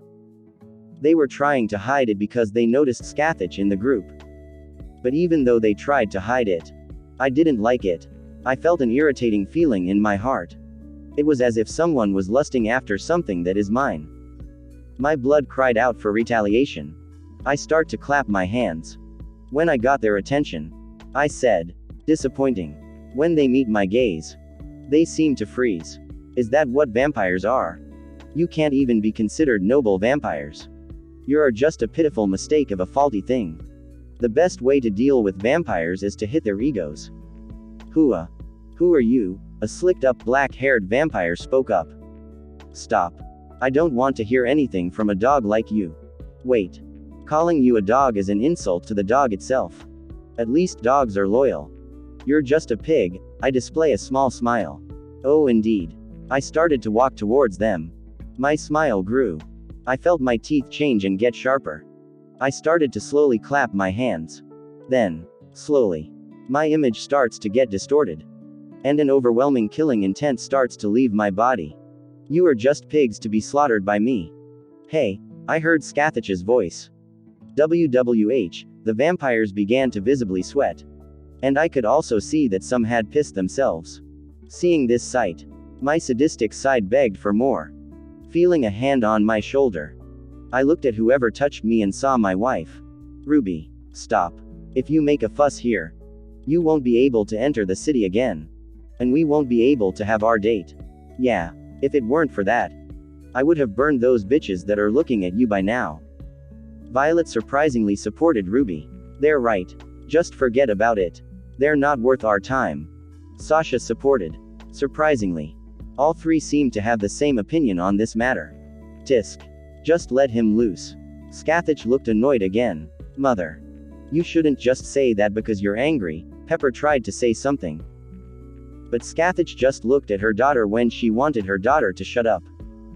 Pepper stopped talking and looked up at the sky as she began to whistle. Whistle. What beautiful weather this is. Right. Look at those cloudy clouds. She started to stroke Chloe's mane with a pout on her cheek. But Chloe didn't seem to be enjoying it. Hearing my wife's words, I held back my sadistic desires and looked at the vampires, my eyes gleaming a little for a brief moment. Get lost. The vampire men's bodies seem paralyzed for a few seconds. And then they assume an attitude of obedience. Yes, master. They just left the place obediently. I should have done it from the start. But I wouldn't be satisfied like that. The female vampires who were seeing this just stared at Victor once more with an interested look. They thought that he was someone important since he was hanging out with several high-status women. Before Sasha, Ruby, and Violet could say anything, they heard Scathach say, "What are you waiting for? Fuck off." The female vampires quickly fled when they felt Scathach's pressure. After this small incident finished, the group walked towards Scathach's mansion, which was near the arena. On the way to Scathach's mansion, Eleanor didn't take her gaze off of Victor. Unlike the other female vampires, she wasn't stupid. She knew something happened when Victor looked at those vampires. After all, arrogant vampires wouldn't call someone random a master out of nowhere. Victor felt Eleanor's gaze, and he knew more or less what she was trying to find out. But he didn't care. It also didn't mean he would voluntarily explain what he'd done. Eleanor, why are you following us? Ruby asked. Now that Ruby says that, West bitch, why are you following us? Shoo. Violet spoke. Eleanor ignored Violet and was silent for a few seconds. Then she said, originally, I wanted to ask my master a favor. She looked at Scathach, who was walking beside her daughters. But she said she wouldn't train anyone else for a long time. So I just decided to follow you guys to watch the game. And after the game is over, I'll go back home. The two girls nodded when they heard Eleanor's motives. Ruby suddenly remembered something. Luna, you can buy some books on the human world. Buy books? Do you mean mangas? Luna exhibited a small smile. Ruby was silent and just looked at Luna. I want you to buy me something too. Pepper squealed excitedly. I need some things too. Lacus said. Eh? Luna was surprised that suddenly the women started asking her for things. I need some new tech gadgets. Sienna said. Oh, that's a good idea. Buy me a camera too. Pepper yelled. Wait. It's a lot. How am I going to bring it all? All women looked at Maria. Maria was surprised that she suddenly became the focus of attention. Put Maria to work too. She's my maid after all. Sasha said. Oh, good idea. Pepper laughed. Seeing that she had no option in the matter, Maria just sighed. I need something too. I'll send my butler to go with you. Eleanor picks up a phone. Walter. I need you to come back here. Violet suddenly said. Darling. Do you need something? She looks to the side and suddenly notices something. Darling. He disappeared. Husband. Sasha looked around. Don't tell me he got lost. Pepper somehow thought of a green-haired anime character who kept getting lost in the group. He was probably kidnapped. Lacus deduced. Impossible. With my mother's current affection. She wouldn't let that happen. Sienna said. But everyone in the group could feel a little jealousy coming from her voice. Scathach ignores Sienna's words and says. If you're looking for Victor. He turned onto a random street a few blocks back. He seemed to be interested in a store. Ruby sighed. She looked around and also noticed that someone was missing. Where's Yuki? That girl. She went with him. Well, she's his personal maid. Sasha said. Indeed. It would be weird if she didn't go with him. Lacus agreed. Darl. Don't freak out yet. Ruby spoke before Violet could say anything. Violet looked shocked at Ruby. Don't look at me like that. How long have we known each other? Ruby rolled her eyes. But darling is gone. He's just curious about things around him. He looked like a country kid who came to the big city. Sasha said. Yes. Ruby nodded with Sasha. She looked at Violet and continued. Trust our husband. Okay. Just because he got interested in a store doesn't mean he's going to cheat on us with some random woman. He's not that kind of man. Indeed. My son-in-law is a faithful man. Scathach flashed a provocative smile. The three wives looked neutrally at Scathach. What? Nothing. The three spoke at the same time. They just realized that Scathach was the real enemy here. Victor sighed. Victor was in a suspicious-looking gun shop. Looks like I split up. Yes. You split from the group. Master. Yuki spoke. Victor was silent. Well, whatever. He could use his connection at any time to meet the group again. Victor starts looking around with his eyes shining with curiosity and sees some red daggers. Hey, old man. What is this dagger? He spoke to a young-looking man who was in a tent. The professional smile almost broke when he heard what Victor said. I'm not old. You are a vampire. Right. Yes. How old are you? 1645. My God. He made a shocked face. You are older than many human countries. As expected of an elder. Veins began to pop in the man's head. I am a young adult. Don't call me old. Yeah. But what is this dagger? Listen to me. Damn it. Victor exhibited an amused smile when he saw the man's reaction and, although he could feel the man was strong, he didn't care. After all, he could deduce that fights were not allowed in the capital. He looks to one side a little and sees several royal guards patrolling. With those guards circling all over the capital, I doubt any madman will cause any kind of trouble. My three wives are beautiful vampires. Chapter 72-72, A Little Girl of Few Words. You didn't answer my question. Old man. Victor spoke again. This is a dagger of crystallized blood. He sighed at the end. And it looked like he's given up on something. What is it for? To eat. From your expression of shock at knowing this is something common, I can tell you're a newborn. Although, the man looked at Yuki. If you are accompanied by a Snow Clan maid, then you are someone important. Victor flashed a small smile. You're pretty honest. Living a long time simply makes you become a simple man. Ha. I believe so. What is this store anyway? He saw several red-colored weapons. And he even had a huge, completely red axe. Initially, he entered the shop thinking it was a gun shop. But it looks like he was mistaken. This is a custom candy store. Candy. Yes. Isn't that just crystallized blood? Victor was curious. He decided to buy to try. How much is the dagger? It's $300. And we accept debit, credit, and even checks. If you want to use illegal money, we can give you a trustworthy bank account. Victor was genuinely confused. He thought vampires used a kind of currency of their own. He was even a little shocked at the price. But he thinks making daggers with crystallized blood shouldn't be easy. And Yuki didn't say anything. So he wasn't being fooled. Although it was kind of questionable whether he should trust Yuki in this kind of situation. After all, a rich person's sense of money is quite skewed. In the past, we tried to use our own currency. But the economy failed in less than 500 years so. Because of that, we used human currency. Yuki explained. Oh. Victor was looking at Yuki like she was a walking encyclopedia. Master. Haven't you studied the basics of our society? Yes. I studied. But what they taught me were just stories about this world. Etc. They didn't teach me common sense. Victor didn't lie. 6 months ago, Pepper, Ruby, and Lacus taught Victor the basics of vampire history. But they didn't teach common sense. And when Victor started training with Scathach, he didn't even think about learning. He just concentrated on getting stronger. Sigh. Yuki sighed and asked herself what those women were thinking. I will pay in debit. Victor took out a black card that Scathach gave him. Okay. But before proceeding with the purchase, the man looked at the window. Is that child with you? Huh? Victor looked where he was looking and saw a child who looked to be about 5 years old wearing a black goth dress. She had long black hair and violet eyes. Realizing that Victor noticed her presence, the little girl walks elegantly towards the door and enters the establishment.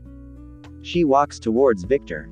Just when she gets close to Victor, she takes his hand. Father. Victor was speechless. WWH. Yuki didn't know how to react. Victor looked at the young-looking man. Old man. Is this your daughter? My kids aren't that cute. The man denied it.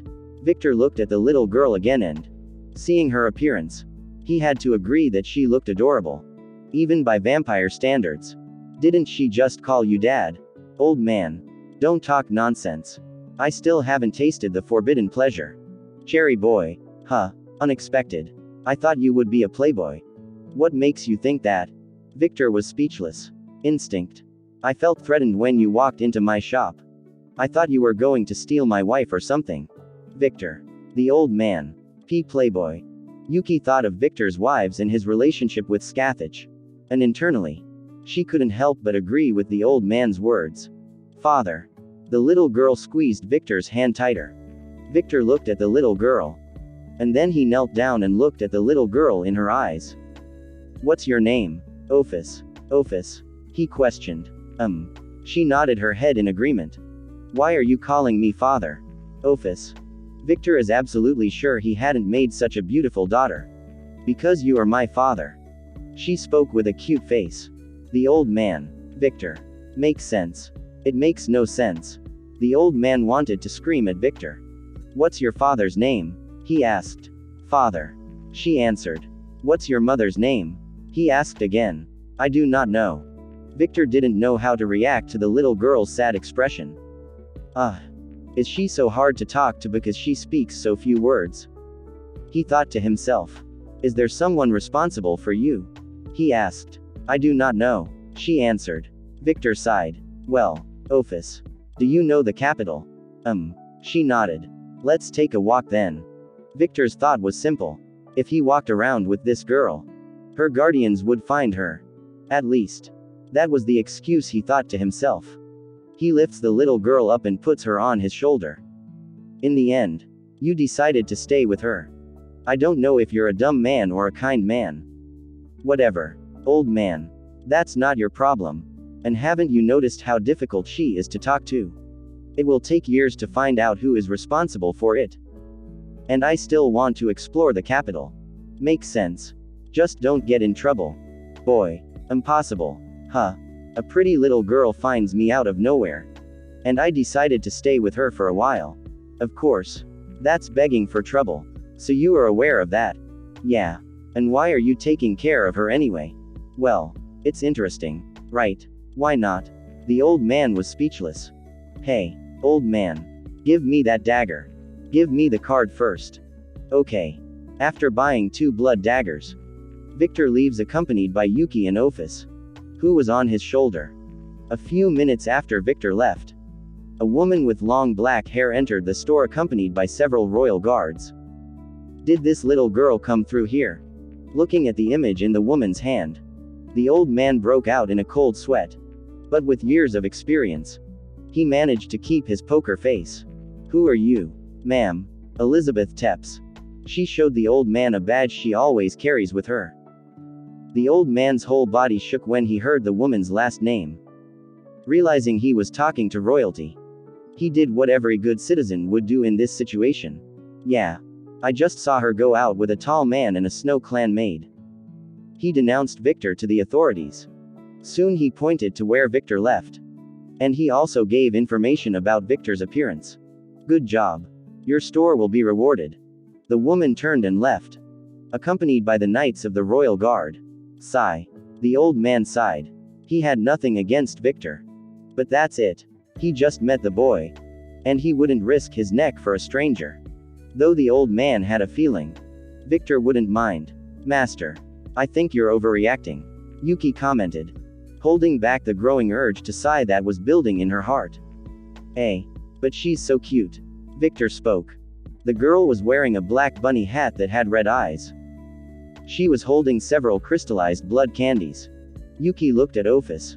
And when she saw the slight smile on the girl's face stoic, she realized she was enjoying what Victor was doing. I better not tell this to the master's wives. They're going to freak out, Yuki thought. Somehow Victor felt like a father who should spoil his daughter. At first, he just walked around with Ophis sitting on his shoulder. But every now and then, he saw that she was interested in something. But she didn't say anything. And instinctively, Victor took action and bought her several things. Victor takes Ophis off his shoulder and lifts her like a child. Tell me, do you hate this? Ophis looked into Victor's red eyes. Then she said, I don't hate it, father. See. Victor chuckled and soon puts her on his shoulder again. Yuki sighed. Although personally, she found it cute how Victor spoiled a child looking like an overprotective parent. But the problem is that the child is not his. It's a random kid he found in a random place. This is kidnapping. She can somehow hear the police siren km away. Ophis. If you find anything interesting, just point your finger. Okay. She spoke as she licked the crystallized candy. Victor even tried to eat these sweets. But he didn't like them. And he even almost threw up. It tasted awful for him. So it was quite impressive to see Ophis and Yuki eating it like it was delicious. Yes. Yuki ate the candy too. Despite being complaining a few minutes ago, the maid had completely forgotten about her work. She only remembered when she saw that Victor was overdoing his shopping. The group started walking around the city again. The city is busier than usual, Yuki commented. Is it because of the game? Yeah. As it's a public game, the authorities took the opportunity to make a big event. After all, if Lady Victoria wins, she will become a new Count Vampire. And that will mark a new record in vampire history. Never in history has it happened that the title of Count passed to another owner in such a short period of time. I see. Ophis points to a children's clothing store. Oh. Are you interested in clothes? Cute. Let's go then. When Victor entered the store along with Ophis and Yuki, someone was watching him from a distance. What are we supposed to do? Princess. A young-looking knight asked. He looked quite impatient. The woman shows a small smile on her face. You won't do anything. Just wait outside the store. But, princess. The knight was about to protest. But with just one look from the woman, he was silent. Wait here. I won't repeat myself again. Okay. She smiled, gently, at the knights. Yes. They quickly nodded in agreement. The woman nods, satisfied. And then she walks towards the store. My 3 wives are beautiful vampires. Chapter 73-73, The King's Daughters. Upon entering the store, Ophis started pointing her finger at various cute clothes. Victor called an attendant and, when the attendant arrived, he asked, Do you have a locker room here? Yes, my lord. The locker room is in that direction. Follow me, my lord. Victor thought about the strange way the woman called him. But he thought the woman called him that because he was accompanied by Yuki. After all, her features screamed that she was from Clan Snow. Victor took several clothes that Ophis pointed out and gave to Yuki. I can't go into the locker room with a kid I barely know. Right. That would be inappropriate. Unexpected. Huh. I thought my master didn't have common sense. She spoke with a gentle smile. But her words weren't kind.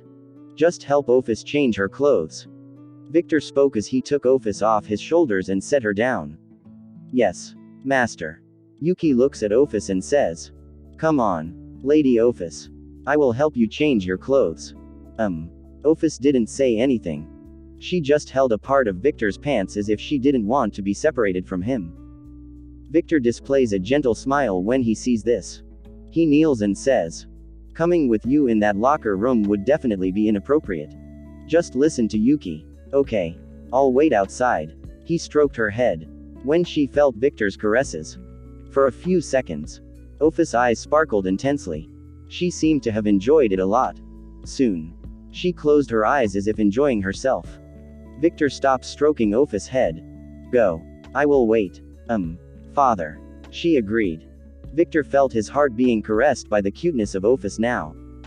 Soon Yuki and Ophis entered the locker room. Taking this chance. The attendant approached Victor. Lord. Are you interested in buying this?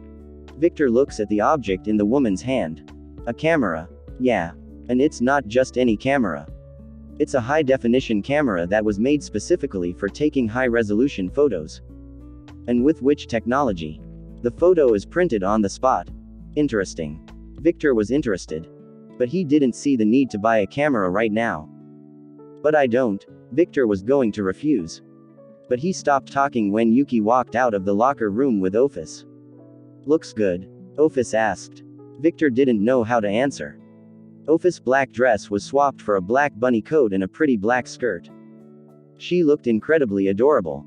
Victor was speechless and, for the first time, he realized why cuteness is justice. Give me that shit. He took the camera from the woman's hand and started taking pictures of Ophis. Thanks for the purchase, the attendant laughed and walked away. Yuya. So cute. Victor was freaking out while taking several pictures of Ophis in different outfits. All the outfits were made for kids. And none of the outfits Ophis wore were inappropriate. Master. Yuki was actually considering calling the royal guards. But she still hasn't done that because she realized that Victor had no malicious intent behind his actions. He just looked like he was having fun.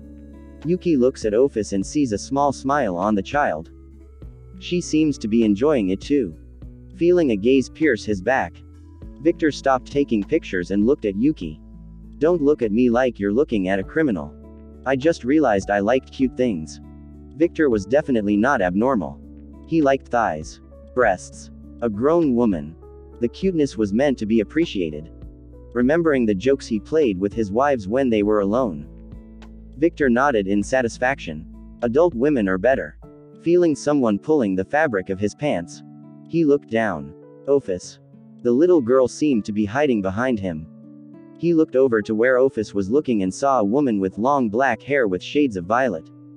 Violet eyes. And pale skin common to vampires. She had a nice womanly figure. She was thin and short for Victor's current height. About 172 centimeters. But despite being thin, she had everything in the right places. B-cup breasts and a perky ass. She was wearing a short black dress that looked to be quite simple. But at the same time very elegant. She had a black choker around her neck. And on that choker held a small black jewel. She definitely has the appearance of a cool woman. Oh. She finally decided to show herself. Victor had already noticed her for some time. And he just didn't do anything because he thought she had no bad intentions. He shifted his attention and looked towards the wall. Then his world changed to crimson red. They're still waiting. Victor's smile grew. He had already deduced the woman's identity. But the question was, what is her relationship with Ophis? Maybe her sister. Victor felt it was quite possible that this was correct. But one thing was for sure. He was definitely comparing his strengths to the woman in front of him. Although she is hiding her power. He could deduce that because she appeared to be relatively weak. But as that man's daughter, she shouldn't be weak, right? Hello. She waved a hand as she approached. Victor flashed a small smile. You finally revealed yourself. I was starting to wonder how long it would take you. He got right down to business. She was a little surprised that Victor didn't try to extend the conversation. So she displayed a small satisfied smile. She liked his attitude of not wasting time with useless conversation. Well, I didn't think the time was right to go in. She looked at Ophis and the clothes Ophis was wearing. Yuki approaches Victor and stands behind him. She had noticed the strange atmosphere between the two. Admit it. You just wanted to see more. Right. Indeed. My sister is a bit quiet. So it's rare to see her exhibiting so many emotions. Ophis' grip tightened on Victor's leg. Victor stroked Ophis's head. You say, sister. But she doesn't seem comfortable with you. Complicated family. She laughed. I can imagine. Victor flashed a smile that showed his sharp teeth. As he couldn't move properly with Ophis holding his leg, he picked up the little girl and placed her on his shoulder. The woman's eyes sparkled for a few seconds when she saw that Ophis easily accepted being touched. Is he not feeling anything? Interesting. Like Ophis' sister. She knew of the little girl's special condition, and seeing a person touching her sister directly and not being influenced made her quite curious. We didn't introduce ourselves. Huh. My name is Victor Walker. Walker. She has never heard of this family of vampires. Elizabeth Tepps. The daughter of the king. Oh. Cool. Victor didn't react much. Elizabeth didn't know how to react. She expected a reaction similar to the one from the owner of the store. Is she your sister? He asked Ophis directly. Sister. Ophis nodded in agreement. Do you like her? He asked. Sister is a good person. Father. Father. Elizabeth stuttered a lot. And her noble appearance of hers went away as if it never existed. Scathach's mansion in the capital that was close to the arena. Darling, is taking a while. I'm having a bad feeling about this. Violet was impatient. It's only been 2 hours. Violet. Take it easy. Ruby spoke. I'll go look for him. I can get to him easily with my speed. Sasha was feeling the same feeling as Violet. Ruby holds Sasha's hand. He'll be back in an hour. And if he's too late, we can go out and look for him. After all, we can easily find him. She was also worried. But she wanted Victor to also have some time alone. Especially considering he spent 6 months training without resting. Violet is understandable. But, even Sasha and Ruby. I never expected to see them make these expressions. I think marriage changes people. Huh. Eleanor spoke. She was sitting next to Sienna, Lacus, and Pepper. Currently, there were only Violet, Ruby, Sasha, Lacus, Pepper, Sienna, Eleanor, and Chloe in the mansion. Scathach had gone off somewhere. She had said she was going to visit an old friend. Maria and Luna are in the human world. Things have changed since that man moved here. Sienna sighed. You seem to dislike him. At first, I had a certain prejudice towards him. But seeing him becoming strong in such a short time, and seeing him receiving my mother's affection. Her voice began to darken every second she spoke. Jealousy. Huh. Eleanor could understand Sienna a little. After all, Victor seemed quite close to Scathach. Which is something she has never been able to do. Even though she is Scathach's disciple. Wrong. I'm not jealous of him. My opinion of him is neutral. Eleanor rolled her eyes. She obviously didn't believe it. And you, Lacus? I like Victor. He's a fun guy, she said. Then she continued. Sometimes when I talk to him, I feel like I'm talking to my mother. They are very similar in certain aspects. I think they match. Why are you talking like he's going to become your father? Eleanor was speechless. Oh. Lacus didn't realize what she said. Victor is a lot like my mother.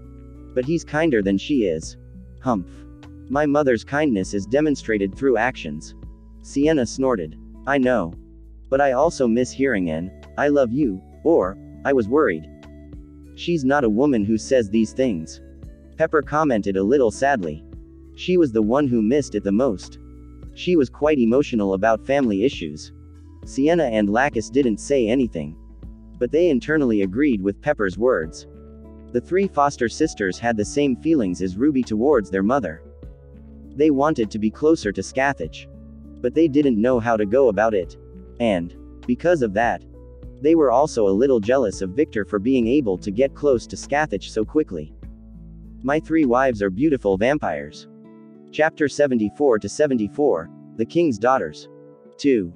Victor was walking through the streets of the capital accompanied by Yuki, who was on his left side, who had several bags in her hands. These were the purchases Victor made for Ophis. Talking about Ophis, the little princess was sitting on his right shoulder and gently holding his neck as if she was afraid of falling. Ophis was back in her goth dress. She bought several outfits, but she still decided to keep her dress. However, she had said she would wear the dresses at home. On Victor's right side was a very elegant and dazzling-looking woman. And all the little gestures she made were charged with a lot of nobility and elegance. Kakakaka. They sure are tense. Victor chuckled as he looked at the group of royal guards. He waved softly at them. And he could see that some were annoyed to see him making the gesture. Well, that's their job. Even though they're overreacting. Elizabeth spoke in an elegant voice. After Victor and Elizabeth's brief encounter at the clothing store, Victor somehow gained new company on his visit to the capital. The princess seemed quite interested in accompanying him, and as he saw that Ophis wasn't afraid of her, he didn't mind having this princess accompany him. Apparently, Ophis just didn't want to go home. According to Elizabeth, Ophis lives in a very isolated location, and she has little contact with other people, so because of that, she speaks very few words. Unlike before, when he was enjoying the capital in a carefree way, this time, he was more aware of his surroundings. The group started visiting various stores while talking about random things. If anyone saw it from the outside, they would think the group looked like a group of friends enjoying the local festivities. In a suspicious-looking store. What is that? He pointed to an object that looked like a black banana. This is animal food. Oh. In some isolated regions of the East, there is a group of monkeys that can be domesticated. And this is their food. Elizabeth explained. Hey. Victor's eyes sparkled with interest. Why is everything here the darkest color? Evolution. She said. Victor immediately understood what she meant. Oh. As this is a world where there is no sunlight. They evolved differently. Yes. Because of this peculiarity, there are many strange animals. Interesting. I hope to see these animals in the future. Victor soon turned and started walking again in search of something else that piqued his curiosity. Elizabeth looked at Victor's back for a moment. She seemed to be thinking deeply about something. Then, seeing Victor playing with Ophis, who pointed towards a strange item, the princess exhibited a small smile on her face and soon followed the two. One thing Victor noticed was that he was getting more attention now. It turned out that walking around with an elegant princess caused that kind of effect. And the royal guards who weren't that far behind the group didn't help either. This kind of situation was a dish full of curiosity for vampires who were always bored. Victor didn't mind the looks this time. After all, they weren't looking at his wife. He just kept his senses alert since he expected something to happen at any moment. And he wasn't wrong. Something actually happened. But it wasn't with him. Did you touch me? You inferior. A grown man yelled. Hua. The street is public. And you were the one who leaned against me. Look at my clothes. They're dirty. The other man, who looked like a teenager, yelled as he pointed at his shirt, which had a small spot of dirt. Fuck your outfit. I want compensation. You hurt me. Fuck you. The younger man held up his middle finger. Are they idiots? Victor looked at a group of vampires who were arguing in the middle of town. Idiots. Ophis repeated what Victor said. She looked like she was learning a new word. This happens more often than you think. Elizabeth spoke. Ego the size of the world. Victor said. Indeed. Elizabeth agreed. I wonder how I would feel if I stepped on these fragile egos. What expressions would they make? Victor muttered under his breath with a neutral expression that threatened to break into a smile at any moment.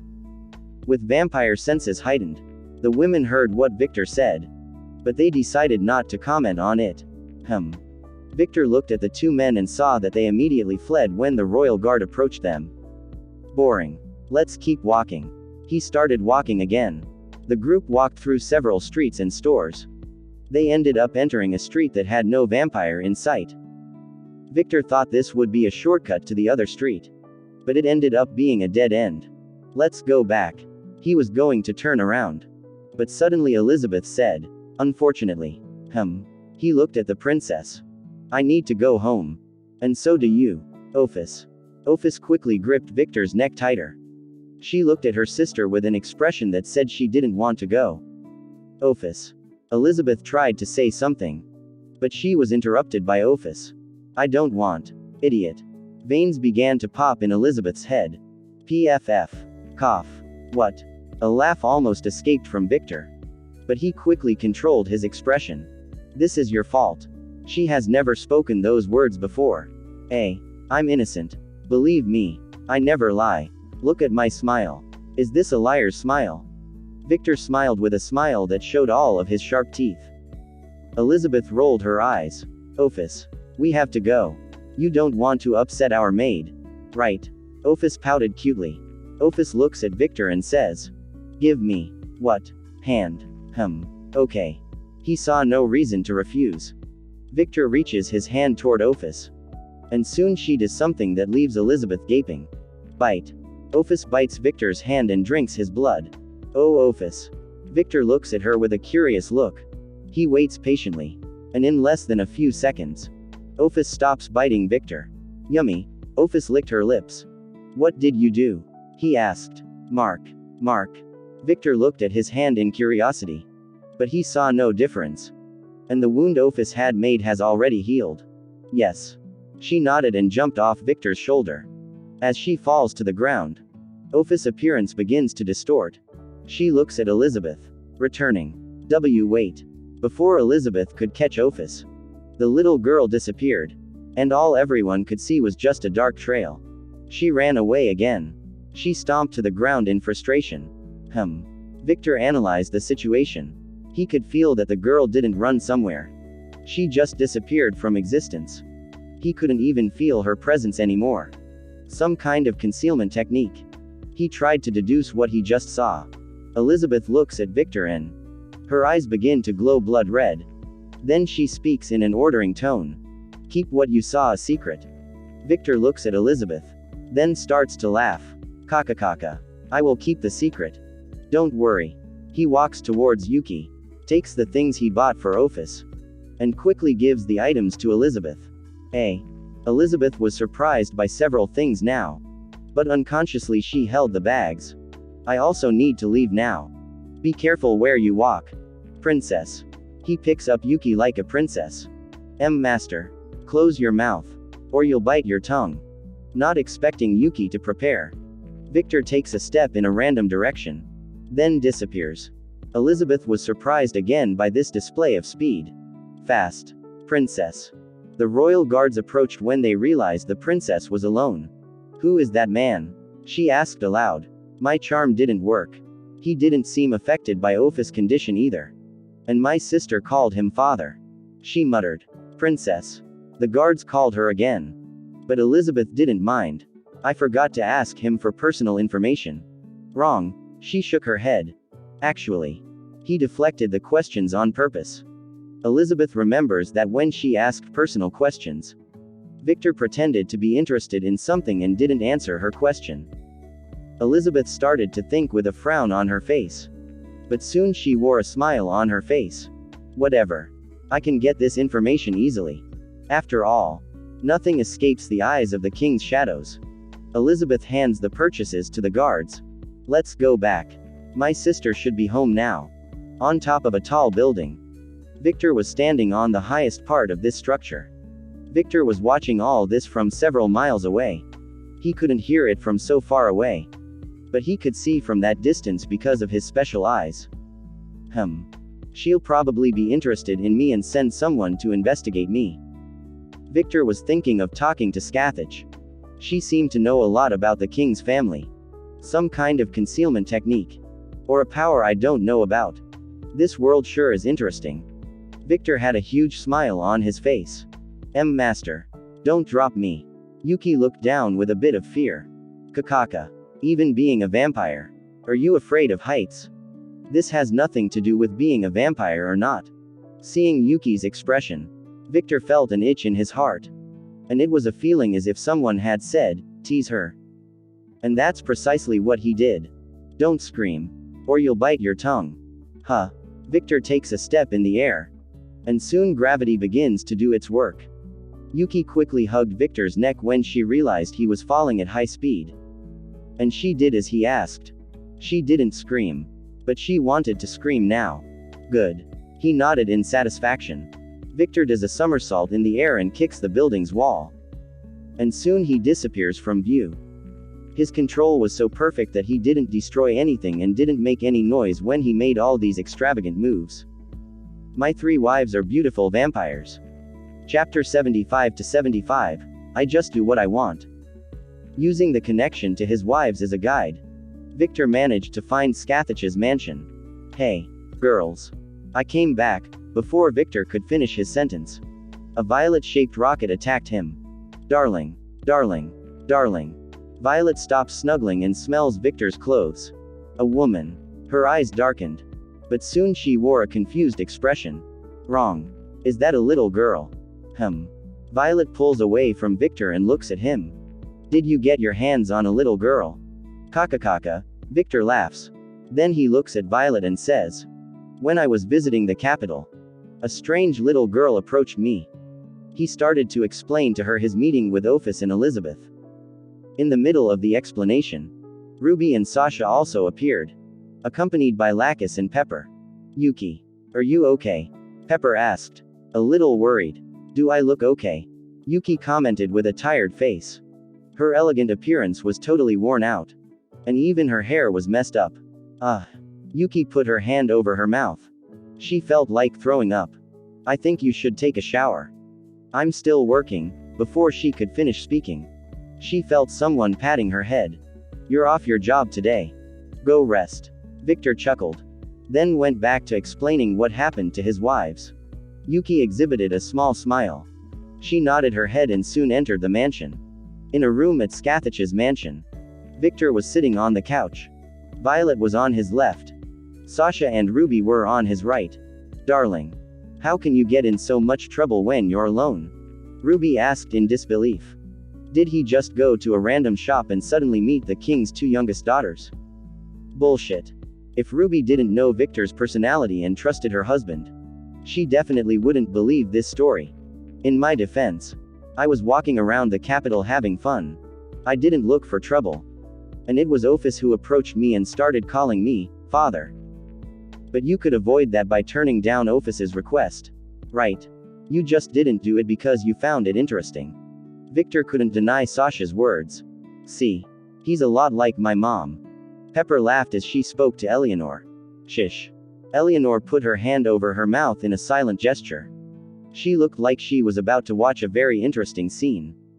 Pepper pouted cutely. Letting my mother take care of you for 6 months was a big mistake. You ended up acquiring her quirks of looking for problems. Ruby commented. Kaka. No need to be so upset. I know what I'm doing. And I do what I do on purpose. Husband. You don't know. They are. Victor interrupted. They're from the king's family. And they're definitely going to investigate me. And they're going to find out about our relationship. Right. And that can cause problems because some of the children or relatives of the king will not like this situation. They will think that the 3 families have become allies. He commented with a smile on his face. And some of those relatives are definitely going to come looking for trouble. Sasha was silent. Sasha. My beloved wife. I'm not stupid.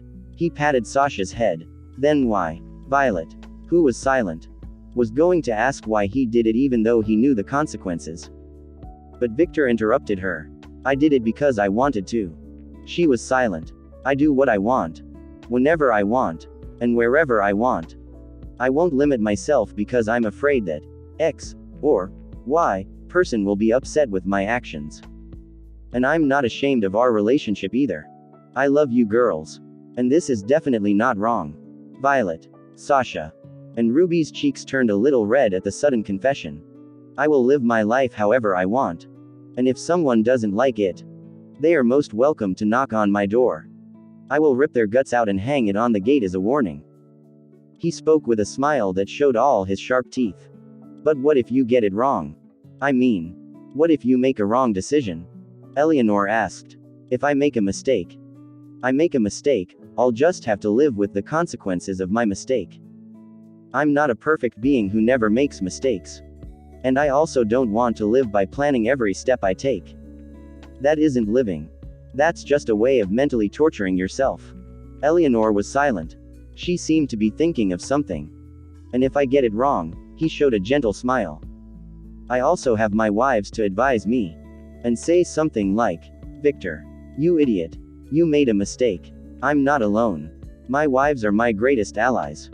Sasha, Violet, and Ruby showed a small smile on their faces. They were so happy that Victor thought so deeply about them. Tell me, my wives, was the decision I made today a mistake? He asked. still smiling. If you look at the whole situation coldly, you didn't make a mistake because it looks like you've earned the affection of the king's youngest daughter. Ruby commented. She looked like she was planning to do something. I don't know. And I don't care about politics either. I just don't like other women getting close to you. Violet spoke as honestly as ever. I think contacting the king's daughter now was a rash decision, although I understand you didn't know that Ophis was the king's daughter. Sasha commented. See? He smiled and looked at Eleanor. My wives have different opinions from each other. And with those opinions, they can help me a lot. But in the end, I'll still do what I want. Just as my wives will do what they want. And if any of us make a mistake, we just have to help each other. Together as a family. Violet, Ruby, and Sasha felt their hearts were quite sweet now. And they even had a goofy smile on their faces. My beloved mother always told me when I was a teenager that making mistakes is normal. Every human makes mistakes. But to keep making the same mistake is just insanity. You must learn from the mistake so that in the future you don't repeat the same mistake. We must always seek to improve. Although I am no longer human, that concept still applies to me and to everyone in this room. He always took his mom's lessons seriously since his dad just taught him not to be a coward. And he thanks his dad for teaching him that since he was little. Seeing the faces of the women in the room, he said, I think I said too much. Kakakakaka. This turned out to be a moral lesson. Ignore what I said. Okay. Those are just my honest thoughts. It's okay. I could learn something from this conversation. Eleanor seems to have understood something. Pepper, Lacus, and Sienna also nodded in agreement with Eleanor's words. Yumu. He nodded in satisfaction. Suddenly, he felt the presence of someone around the mansion. And Victor exhibited a smile of a predator. This is something Scathach always told me while I was training with her. Victor. You must not limit yourself. Live however you want. But you must know the consequences of your choices. That's something my mom would say. Sienna commented. Everyone in the room agreed with Sienna's words. You know what? I agree with Scathach. Everyone in the room rolled their eyes.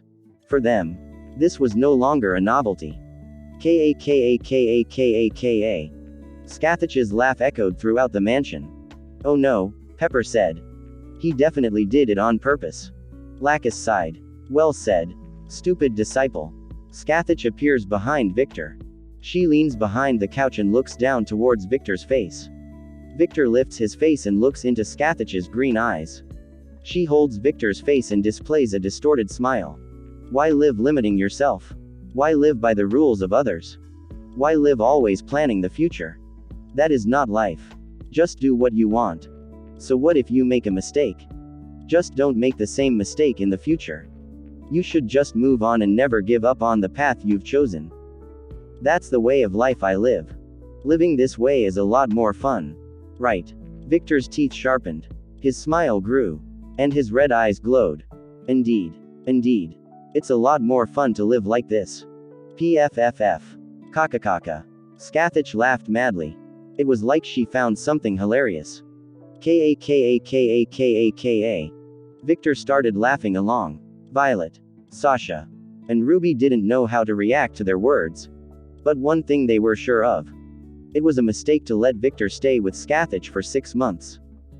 Just what has he become? By teaching Victor, Scathach basically created a version of her in male form. They could handle one Scathach. But two is impossible. Now, I understand why my mother reacts so much to Victor. Sienna commented in a low voice. Lacus, Pepper, and Eleanor looked at Sienna. They're the same. But, then, she corrected her words. I mean, they're not exactly the same because that's impossible. After all, no one is the exact same as anyone. What I mean is that the starting point of the thoughts that dictate their actions are the same. I think that's why my mother reacts so much to Victor. She found someone who is similar to her. Hearing what Sienna said, the women looked at Scathach, who had stopped laughing, and was sitting next to Victor. You may be correct, sister. Lacus commented. Then she added. But Victor is still not as crazy as my mother. He has not experienced tragedies or fought wars. He is very green. Yes. But the seed is there. And that similar way of thinking has been there from the beginning. He just has to experience it.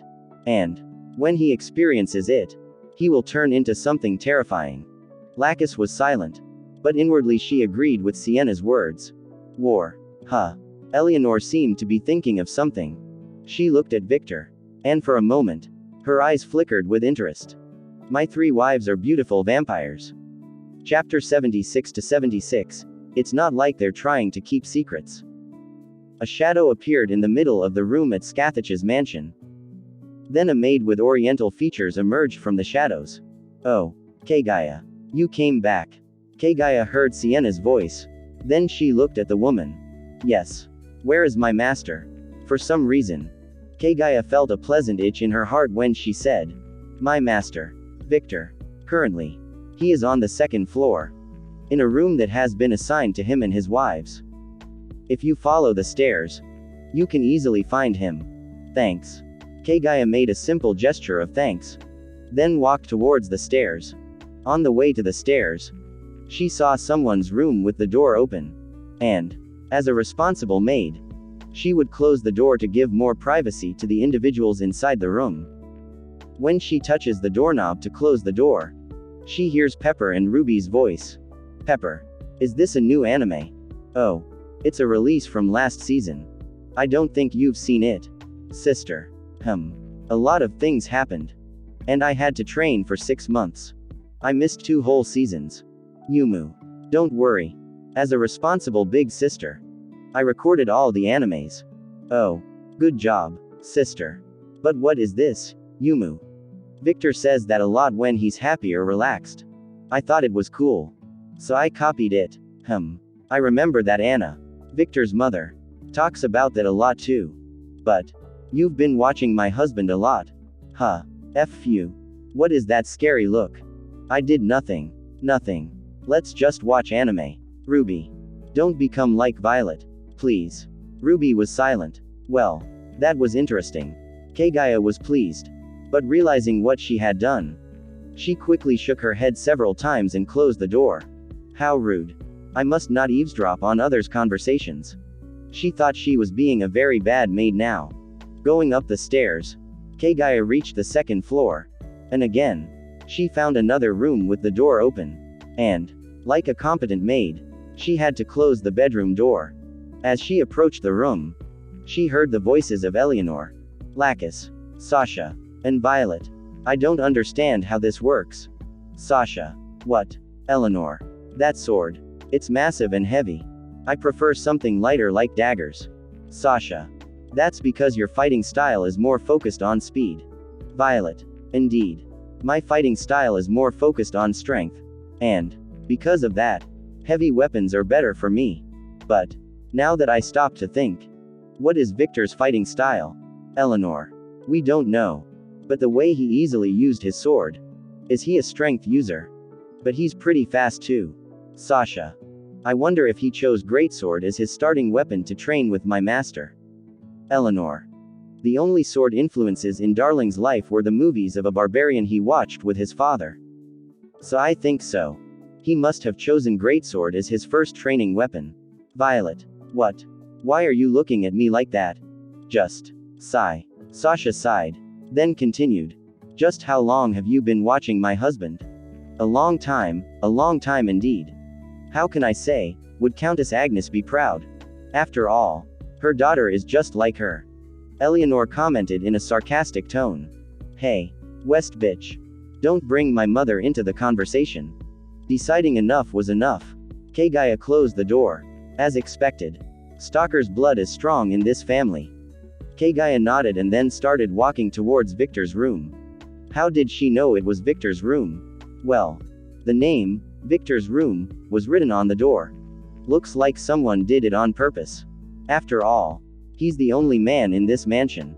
Touching Victor's doorknob, she heard Victor and Scathach's voice. Kaka. Did you let that little girl drink your blood? Violet better not find this out.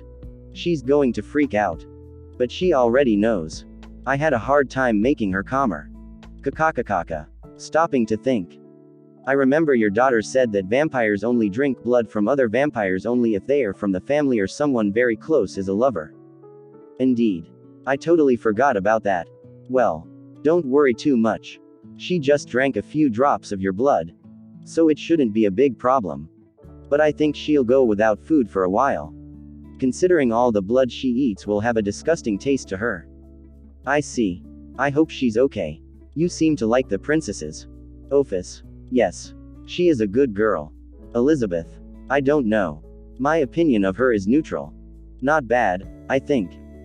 But to think you'd find the fourth flower of the vampire world with just a casual stroll through the capital. Kaka. Flower. Who? Elizabeth. Ophis. Don't make that stupid face. Haven't you noticed her unearthly beauty despite being 5 years old? That's unnatural even for vampires. That's why she's so protected. Oh. I remember she completely disappeared from my senses. Was that some concealment technique? Victor seemed to change the subject. Kaka. You're wrong. Stupid disciple. That is not a technique. That is her power.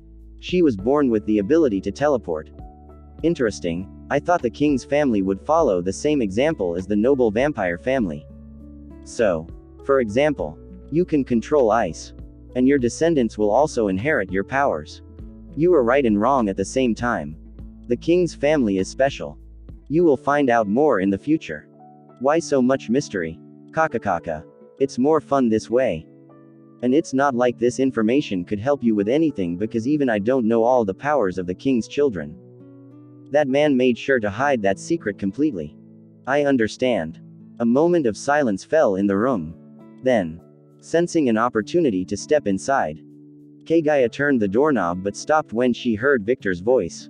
So, how's your bloodlust? It's manageable. It's been years since my head felt light like a feather. Although I'm already starting to feel the effects of bloodlust again. Victor, who was sitting at his bedroom window, looked into Scathach's eyes. Seeing her eyes constantly changing color and seeing the frown on her face, he realized she wasn't completely honest. She was already thirsty but just didn't say anything. Come here. Slowly. He unbuttoned his suit a bit and showed Scathach his neck. Scathach, who was sitting in an armchair away from Victor, looked at this scene. Bathing in the moonlight as he sat elegantly at the window. Victor's current appearance seemed quite irresistible to her. Especially when she looked into those crimson-red eyes that, for some reason since the Colosseum incident, never changed to sapphire blue again. Scathach gets up from her chair and walks elegantly towards Victor. Coming close to him, she spoke in a low voice. Do you know what you're offering me? She lightly stroked his neck. And slowly her eyes changed to blood red. Victor displayed a small smile that showed his sharp teeth. Yeah. As you said earlier. Vampires only offer their blood to other really close vampires or family members. Right. You're my mother-in-law. You're my family. And I can't let you walk around with constant destructive impulses. Humph. I put up with this easily for 21 years. Don't treat me like a delicate woman. I am not. I just don't want to see you in that state again. He lightly stroked her face. And I know damn well how strong you are. Scathach leans her voluptuous body against Victor. She wraps her arms around his neck and then starts sniffing his neck. Glad you understand, she spoke in a low voice. She extended her tongue and started licking his neck. Victor lightly grips Scathach's waist and does his best to ignore the feeling of temptation that is overflowing from this woman's body. But this proved to be an arduous task. Scathach was very similar to Ruby, which was a weak point for Victor. He kept repeating like a mantra in his head, she's my mother-in-law. She is my mother-in-law. She is my mother-in-law. He didn't want to betray his wives. And what he was doing now was just helping Scathach control her bloodlust. And that was also a form of thanks for helping him out of that deplorable state he was in the Colosseum. If it wasn't for her having helped him, he wouldn't know what he would become today. Scathach's teeth began to sharpen as she bit into Victor's neck. Victor held back the moan, feeling his blood being sucked. His eyes began to glow blood red. Looking at Scathach's delicate collarbone, his instincts were begging him to bite. And that's what he did. He hugged Scathach tighter and bit her neck. Scathach tightened her grip on Victor's neck. And unconsciously, she was regulating her strength so as not to break his neck. Victor's bedroom door opened a little. And then Kagaya's snooping eye appeared. That was unexpected. I don't know what happened in those 6 months. But they got so close for my master to casually give his blood. Kagaya thought in surprise. Kagaya was thinking about several things now. And the main ones were how their relationship had become so close in such a short time. But she had a doubt that remained from the beginning. Scathach is a 2,000-year-old vampire. She must have already realized that I'm here. And Victor is a vampire who was trained by her. So he also knows I'm here. Now, why do they want me to see this? Like a hardworking maid, her mind began to work on an answer. And soon she understood something. Oh, as Victor's personal maid, I must know about this. She thought that was it. After all, a maid sometimes hides the darkest secrets of their masters. Despite being a hardworking maid, she could never imagine that Victor and Scathach just didn't mind someone in the family watching them both. It's not like they were trying to keep secrets either. My 3 wives are beautiful vampires. Chapter 77 to 77, My Master. Victor stopped drinking Scathach's blood when he felt satisfied. And he licked her collarbone a little to clean up the spilled blood. Then, seeing that the woman was still drinking his blood, his eyes sparkled with a mischievous glint. Slowly, his hand approaches Scathach's head and begins stroking the woman's head. Scathach's body visibly trembled as Victor began to stroke her head. But she didn't care. She didn't want to stop drinking his delicious blood because of it. Hey, seeing that he was successful, he exhibited the smile of someone who has gotten what he wants. A few minutes passed, and Scathach was still drinking his blood. It seemed that the thirst of an ancient vampire was insatiable. But Victor definitely didn't care. So he looked at the full moon of Nightingale's world. A beautiful night. A beautiful night indeed. As a creature of the night, he felt much more comfortable with the night. Every time he looked at the moon, he felt a tingle in his stomach. It was the same feeling he felt when he arrived at his mother's house. It was a feeling of welcome. A feeling that said, "You are home now." A pleasant feeling. Ah, Scathach stopped drinking Victor's blood. She was finally satisfied. So she started licking his neck like she didn't want to waste anything. "Your blood is irresistible as always." She spoke as she licked his neck. Victor looks at Scathach, and, seeing the seductive smile on her face, he displays his own smile. "Are you satisfied? How long are you going to keep doing this?" She didn't answer his question. And instead, she asked another question. "I'm not a little girl." "Kakaka." Victor chuckled playfully. "Indeed. You're not a little girl. But you don't seem to dislike it. Right?" Scathach lowered her face and used her right to remain silent. Victor stops stroking the woman's head, brings his hand closer to Scathach's chin, and lifts her face a little higher, looking into his mother-in-law's green eyes. "Your eyes are back to normal. Are you satisfied now?" He asked the same question, looking into Victor's crimson-red eyes. Scathach felt a strange feeling in her heart. It was a very sweet feeling. A pleasant warmth. And it brought a spiritual peace to her. "Yeah," she flashed a seductive smile. "I'm satisfied." Then, slowly, she starts to walk away from Victor. For now, without her even being aware of it, she was slowly creating a desire for possession towards Victor in her heart. Scathach straightened her outfit, which was a bit messy. She straightened her hair. And soon she looked the same as she always does. Like at home. She was wearing casual clothes. A pair of jeans. And a simple black shirt. She looks at the door and flashes a slight smile. "Come in, maid. We know you're there."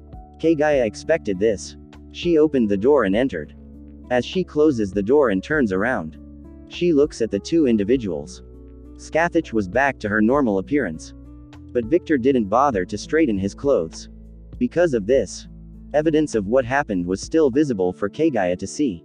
Looking at her master, who was sitting at the window while looking at the moon, Kagaya's throat began to itch. Even though she had never tasted Victor's blood, just smelling the scent in the air made her very thirsty. Before it wasn't like that. But now, why am I feeling this now? She didn't understand this feeling. Kakakaka. Do your thing, maid.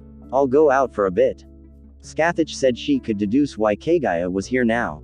Skathich walked to the entrance of the room. Passing by Kagaya, she spoke in a low voice. You're lucky, maid. Kagaya doesn't understand. She looks at Skathich. But the woman has already left the room and closed the door. Kagaya turned and looked at Victor. Master. Kagaya. You left your master for a long time. Do you have any excuses? Victor spoke, still looking at the moon. Kagaya's body visibly trembled when she heard Victor's serious voice. But soon she replied in a neutral voice. I told you, before Kagaya could finish saying something. Victor spoke. I'm kidding. He spoke, looking at Kagaya. Kaka. Victor laughed amusedly. Kagaya very much held back her urge to pout. Sigh. Kagaya visibly sighed. She reached into her pocket and pulled out something that looked like golden paper that was rolled into a parchment shape. This golden paper is a contract. A material made by the witches. Does the master know about this? Yeah. Skathich taught me the basics of contracts. The magic contracts made by the witch are divided into several levels according to the color of the paper. White paper are the simplest contracts that are made by an inexperienced witch. And this type of contract can also be broken by other inexperienced witches. The golden paper are exclusive contracts that can only be created and broken by experienced witches. There is also the black paper, which is a contract created by the Queen of Witches. And like the other contracts, only the Queen can break this contract. Unexpected. I thought you were only taught about fighting. Oh. She taught me about fighting. But she also taught me some knowledge so I wouldn't be fooled by the witches. According to her, witches are greedy bitches. Indeed. Kagaya agreed with Skathich's thoughts. Soon Kagaya starts to explain. The contract for an exclusive maid works this way. The master must state their working conditions. And the maid must decide whether to accept it or not. To avoid situations where vampires use a maid against her will. This specific contract that is in my hand was made to record the entire contract process and send it to the government agency that oversees slave labor. That seems pretty safe. Huh. Victor said that. But inwardly, he was laughing at the irony. After all, vampires treat humans like cattle in this world. As he was jumping from building to building on his way back to Skathich's mansion, and saw several situations of humans being used only as merchandise. Like the ancient humans. This situation revolted him. But he wouldn't go out of his way and cause problems because of unknown people. Despite being revolting to Victor, he was curious about one thing. The noble vampires weren't using humans as a sex toy. They just seemed to use humans as a blood store. Victor thinks this is an effect of the mindset of noble vampires who think they are superior to humans. Noble vampires seem to be disgusted with seeing a human as an equal. And they just treat humans like animals or food. It's the same thing that happens in the human world. Victor's thinking was that humans raised chicken. And after a few months of life, that chicken was killed and ended up on someone else's plate. The thought was the same. They were taking the humans and using them as a blood store. And another thing he realized with a brief look at the capital was that this type of market wasn't very popular in the vampire world. Yes, the market existed. But it was only frequented by young vampires. Victor thinks this is because of the ritual he went through since he realized that most vampires were married. Though Victor doubts that plebeian vampires who were once human will think the same way as noble vampires. But all the plebeian vampires I saw were treated like slaves. Plebeian vampires were slaves. And they had no autonomy in this world. They were at the bottom of the hierarchy. Victor felt an irony in this situation. Humans were being treated much better than plebeian vampires. I think it's the difference in value. Humans, despite being treated like animals, all they need to do is give blood regularly to vampires. And the human will live a good life. On the other hand, plebeian vampires were just slaves for bored vampires to abuse. Yeah. We are a civilized society. We do not enslave our fellow men. Kaka. Victor started laughing like crazy with the irony said by Kagaya without her knowing. And he couldn't hold back his laughter. Master. Excuse me. It's nothing. Kagaya. He displayed a small smile. Okay. Kagaya takes the golden paper and throws it towards Victor. Victor raises his arms and grabs the paper. Then he analyzes the golden paper for a few seconds. My contract is simple. Don't do anything that harms my family or me. To put it in precise words, actions like divulging information to enemies. Actions like planning a betrayal. Actions that in any way will harm my family will not be allowed. The paper began to glow and began to float. And soon the words Victor spoke were written. Only that, Kagaya was internally surprised. She expected 10 paragraphs of boring rules. But, instead, what Victor said is just the basics of the basics. Oh, I forgot the most important rule. He exhibited a small smile. The maid can't deny the master's head pat. Kagaya's cheek turned a little red. It's not like she wanted to deny this treatment either. Oh, I almost forgot. The maid should always ensure her safety first. Kagaya's face distorted when she heard Victor's last order. Do you agree with these terms? Master. I can't accept the last one. The main duty of a maid is to keep the master safe. Victor exhibited a gentle smile. I know, and that's a dangerous thought. I'd rather die than let someone close to me die in my place. I would feel devastated if my favorite maid died in my place. He joked at the end. But Kagaya could tell he was being very serious. Kagaya didn't know how to react. It goes against what she was created to be. Kaka. Don't overthink. Do you accept or not? She didn't know what to say. Victor continued. You're free to do whatever you want. I just want you not to betray me. And I just want you to put your safety first. Especially considering your power is good at running away. Right. Kagaya felt a warm feeling in her heart. It was such a sweet and gentle feeling that she didn't know how to react. This was the first time anyone cared about her. Other than Julia, Sasha's personal maid who died by hunters. She was happy. But she didn't know how to express her emotions. Sigh. She just visibly sighed. I accept. By accepting this contract, she was going against what she was created to be. A maid who sacrifices herself for her master. Soon the golden paper catches fire and disappears. As soon as the paper disappeared, Kagaya could feel a magical current around her heart. But for some reason, she didn't feel like she was trapped or that her freedom was threatened. It was a weird feeling. Looking into Victor's crimson eyes, she flashes a professional smile, holds her uniform skirt, and gives an elegant greeting. I hope this partnership will last for a long time. My master. My 3 wives are beautiful vampires. Chapter 78-78, The Game Day. Soon the day of the game between Sasha's Aunt Victoria Ryder against the leader of the clan horsemen arrived. As it was an important and festive occasion for Nightingale society, women and men can be seen in elegant clothes walking around the capital. The capital was in a party mood, and the bored vampires couldn't wait to see what kind of game it would be. But one thing was certain. They were eager for it to be a fight. After all, it's very rare for 2 clans with the level of a vampire count's power to fight each other. Security is tighter than before. Violet spoke as she looked around. She was wearing a black dress with a violet flower on her chest, along with long black socks and black boots. Around her neck, a black choker could be seen. Tisk. I don't like this. I feel like something is going to happen.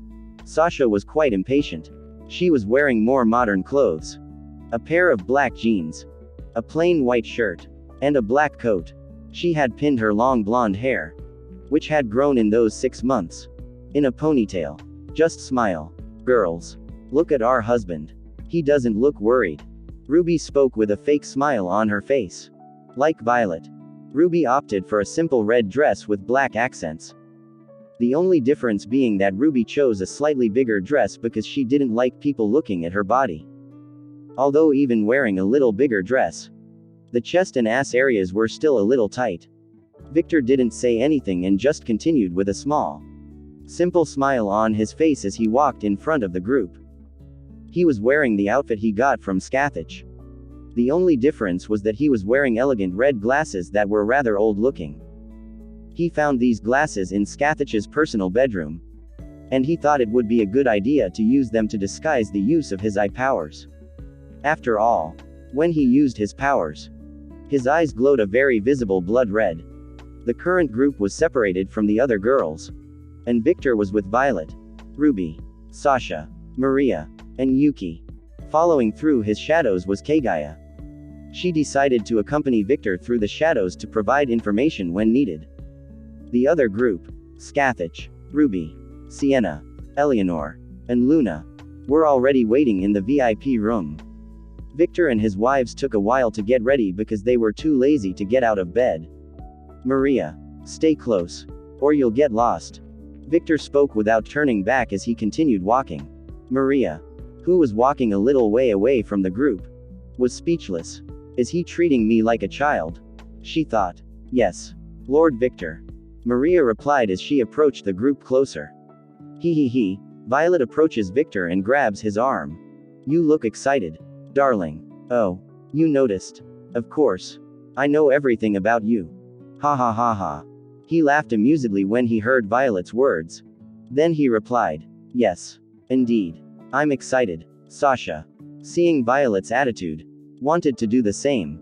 But she was embarrassed. She wasn't shameless enough to take Victor's arm in the middle of so many people. Ruby walks elegantly beside Victor and takes his arm. Oh. Victor exhibited a small smile. I thought you would be embarrassed. I am. But you're my husband. So it's okay. Hey. Seeing the teasing little smile on Victor's face, her cheeks took on a healthy little shade of red. Sasha bites her lip when she sees this situation. Because of her shame, she couldn't take the initiative. When she was going to enter a sea of negative thoughts, she suddenly felt comforting emotions coming from Victor through their connection. Don't think nonsense, dear. Victor spoke without looking back. Just take your time. Sasha was a little surprised. But she exhibited a small gentle smile. She nodded. Master. You're a philanderer. You always know where to attack. Huh. Victor heard Kagaya's voice in his head. What are you talking about? I just worry about my wives. He spoke in a low voice. Being close to Victor, his wives heard what he said. But they ignored it since they knew that Kagaya was in his shadow. Although they were curious about what they were talking about, they seemed to be talking about them. Kagaya didn't know how to react to Victor's honest words. Master. We have arrived. Yuki suddenly spoke out loud. In a VIP room reserved only for the family of vampire counts. Scathach's group was waiting for Victor. Suddenly, all the women hear the sound of a door opening. Victor. You arrived. You guys were late. Huh. Scathach says. She looks at the glasses Victor was wearing and nods in satisfaction. Victor looks at Scathach, who was sitting on an ice throne in her usual clothes. It can't be helped. I felt like the bed was a quicksand of comfort. So I didn't want to get out of bed. He replied. Hey. She displayed a seductive smile. I hope you treated my daughter well. Mother. Ruby's face turned red with embarrassment. What? I just asked that because you are so lazy in the morning. She displayed an innocent smile. Well, she's not wrong. And Ruby also sleeps naked. So. Lacus commented with a small smile. Some things must definitely have happened. Sienna smiled. Awawawawa. Pepper just had smoke coming out of her head. She seemed to be thinking about something she shouldn't. Why you guys? Ruby didn't know what to say. And, in the end, she just sighed. Ha ha ha ha. Don't tease my wife so much. Victor walks beside Scathach. He snaps his fingers. And soon an ice throne a little different from Scathach begins to be created. Oh. You got better at creating ice structures. All thanks to your training. He flashed a small smile. Then sat down on the ice throne and crossed his legs. Kakaka. I know. She laughed. The women looked at the two with a speechless expression. Why did you create these ice thrones? Can't you guys just sit in the chair? Sasha asked as she pointed to two simple but rather elegant chairs. Hell no. I will not sit in that simple chair. The two spoke in unison with a face of disgust. The group was silent. They just didn't know how to react. This was the VIP room. And it was equipped with the finest furniture in the vampire world. Yet they called these luxurious seats a simple chair. Somehow. The women were already more used to this scene. They were slowly accepting the fact that Scathach was creating a male version of her, and the only one that was freaking out internally was Eleanor. She had never seen another person so similar to her master. The group spreads out and starts to sit on the chairs and sofas in the VIP room. Victor looks through the glass of the VIP room towards the arena. Hasn't started yet, huh?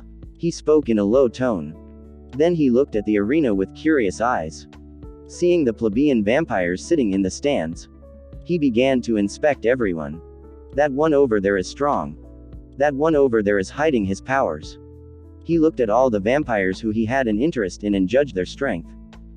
After being trained by Scathach for so long, he could somehow evaluate a person's level based on behavior and a feel that surrounds the vampire. It's something very difficult to put into words. But it's something like a warrior can know if the other warrior is strong or not.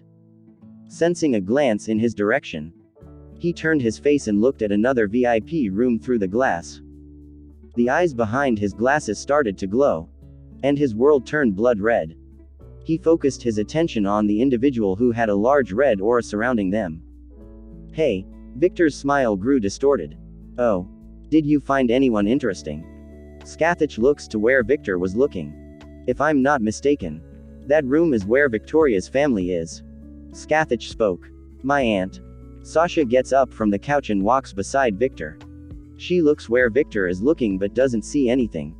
She just sees a normal room with totally black glass. Interesting. Interesting indeed. Victor turned his face and ignored them for the time being. He looked into another VIP room and saw a woman and a child sitting in a chair. They were both alone in the room. But Victor could see several vampires protecting the place outside. Victor found something interesting with the child. She had a very distorted aura, as if two colors were mixed incorrectly. The child suddenly looked towards Victor and then disappeared. Victor was confused. She disappeared. Do not tell me. Soon Victor could feel someone sitting on his lap. Father. Seeing the child in the gothic dress, he displayed a gentle smile. Hello, Ophis.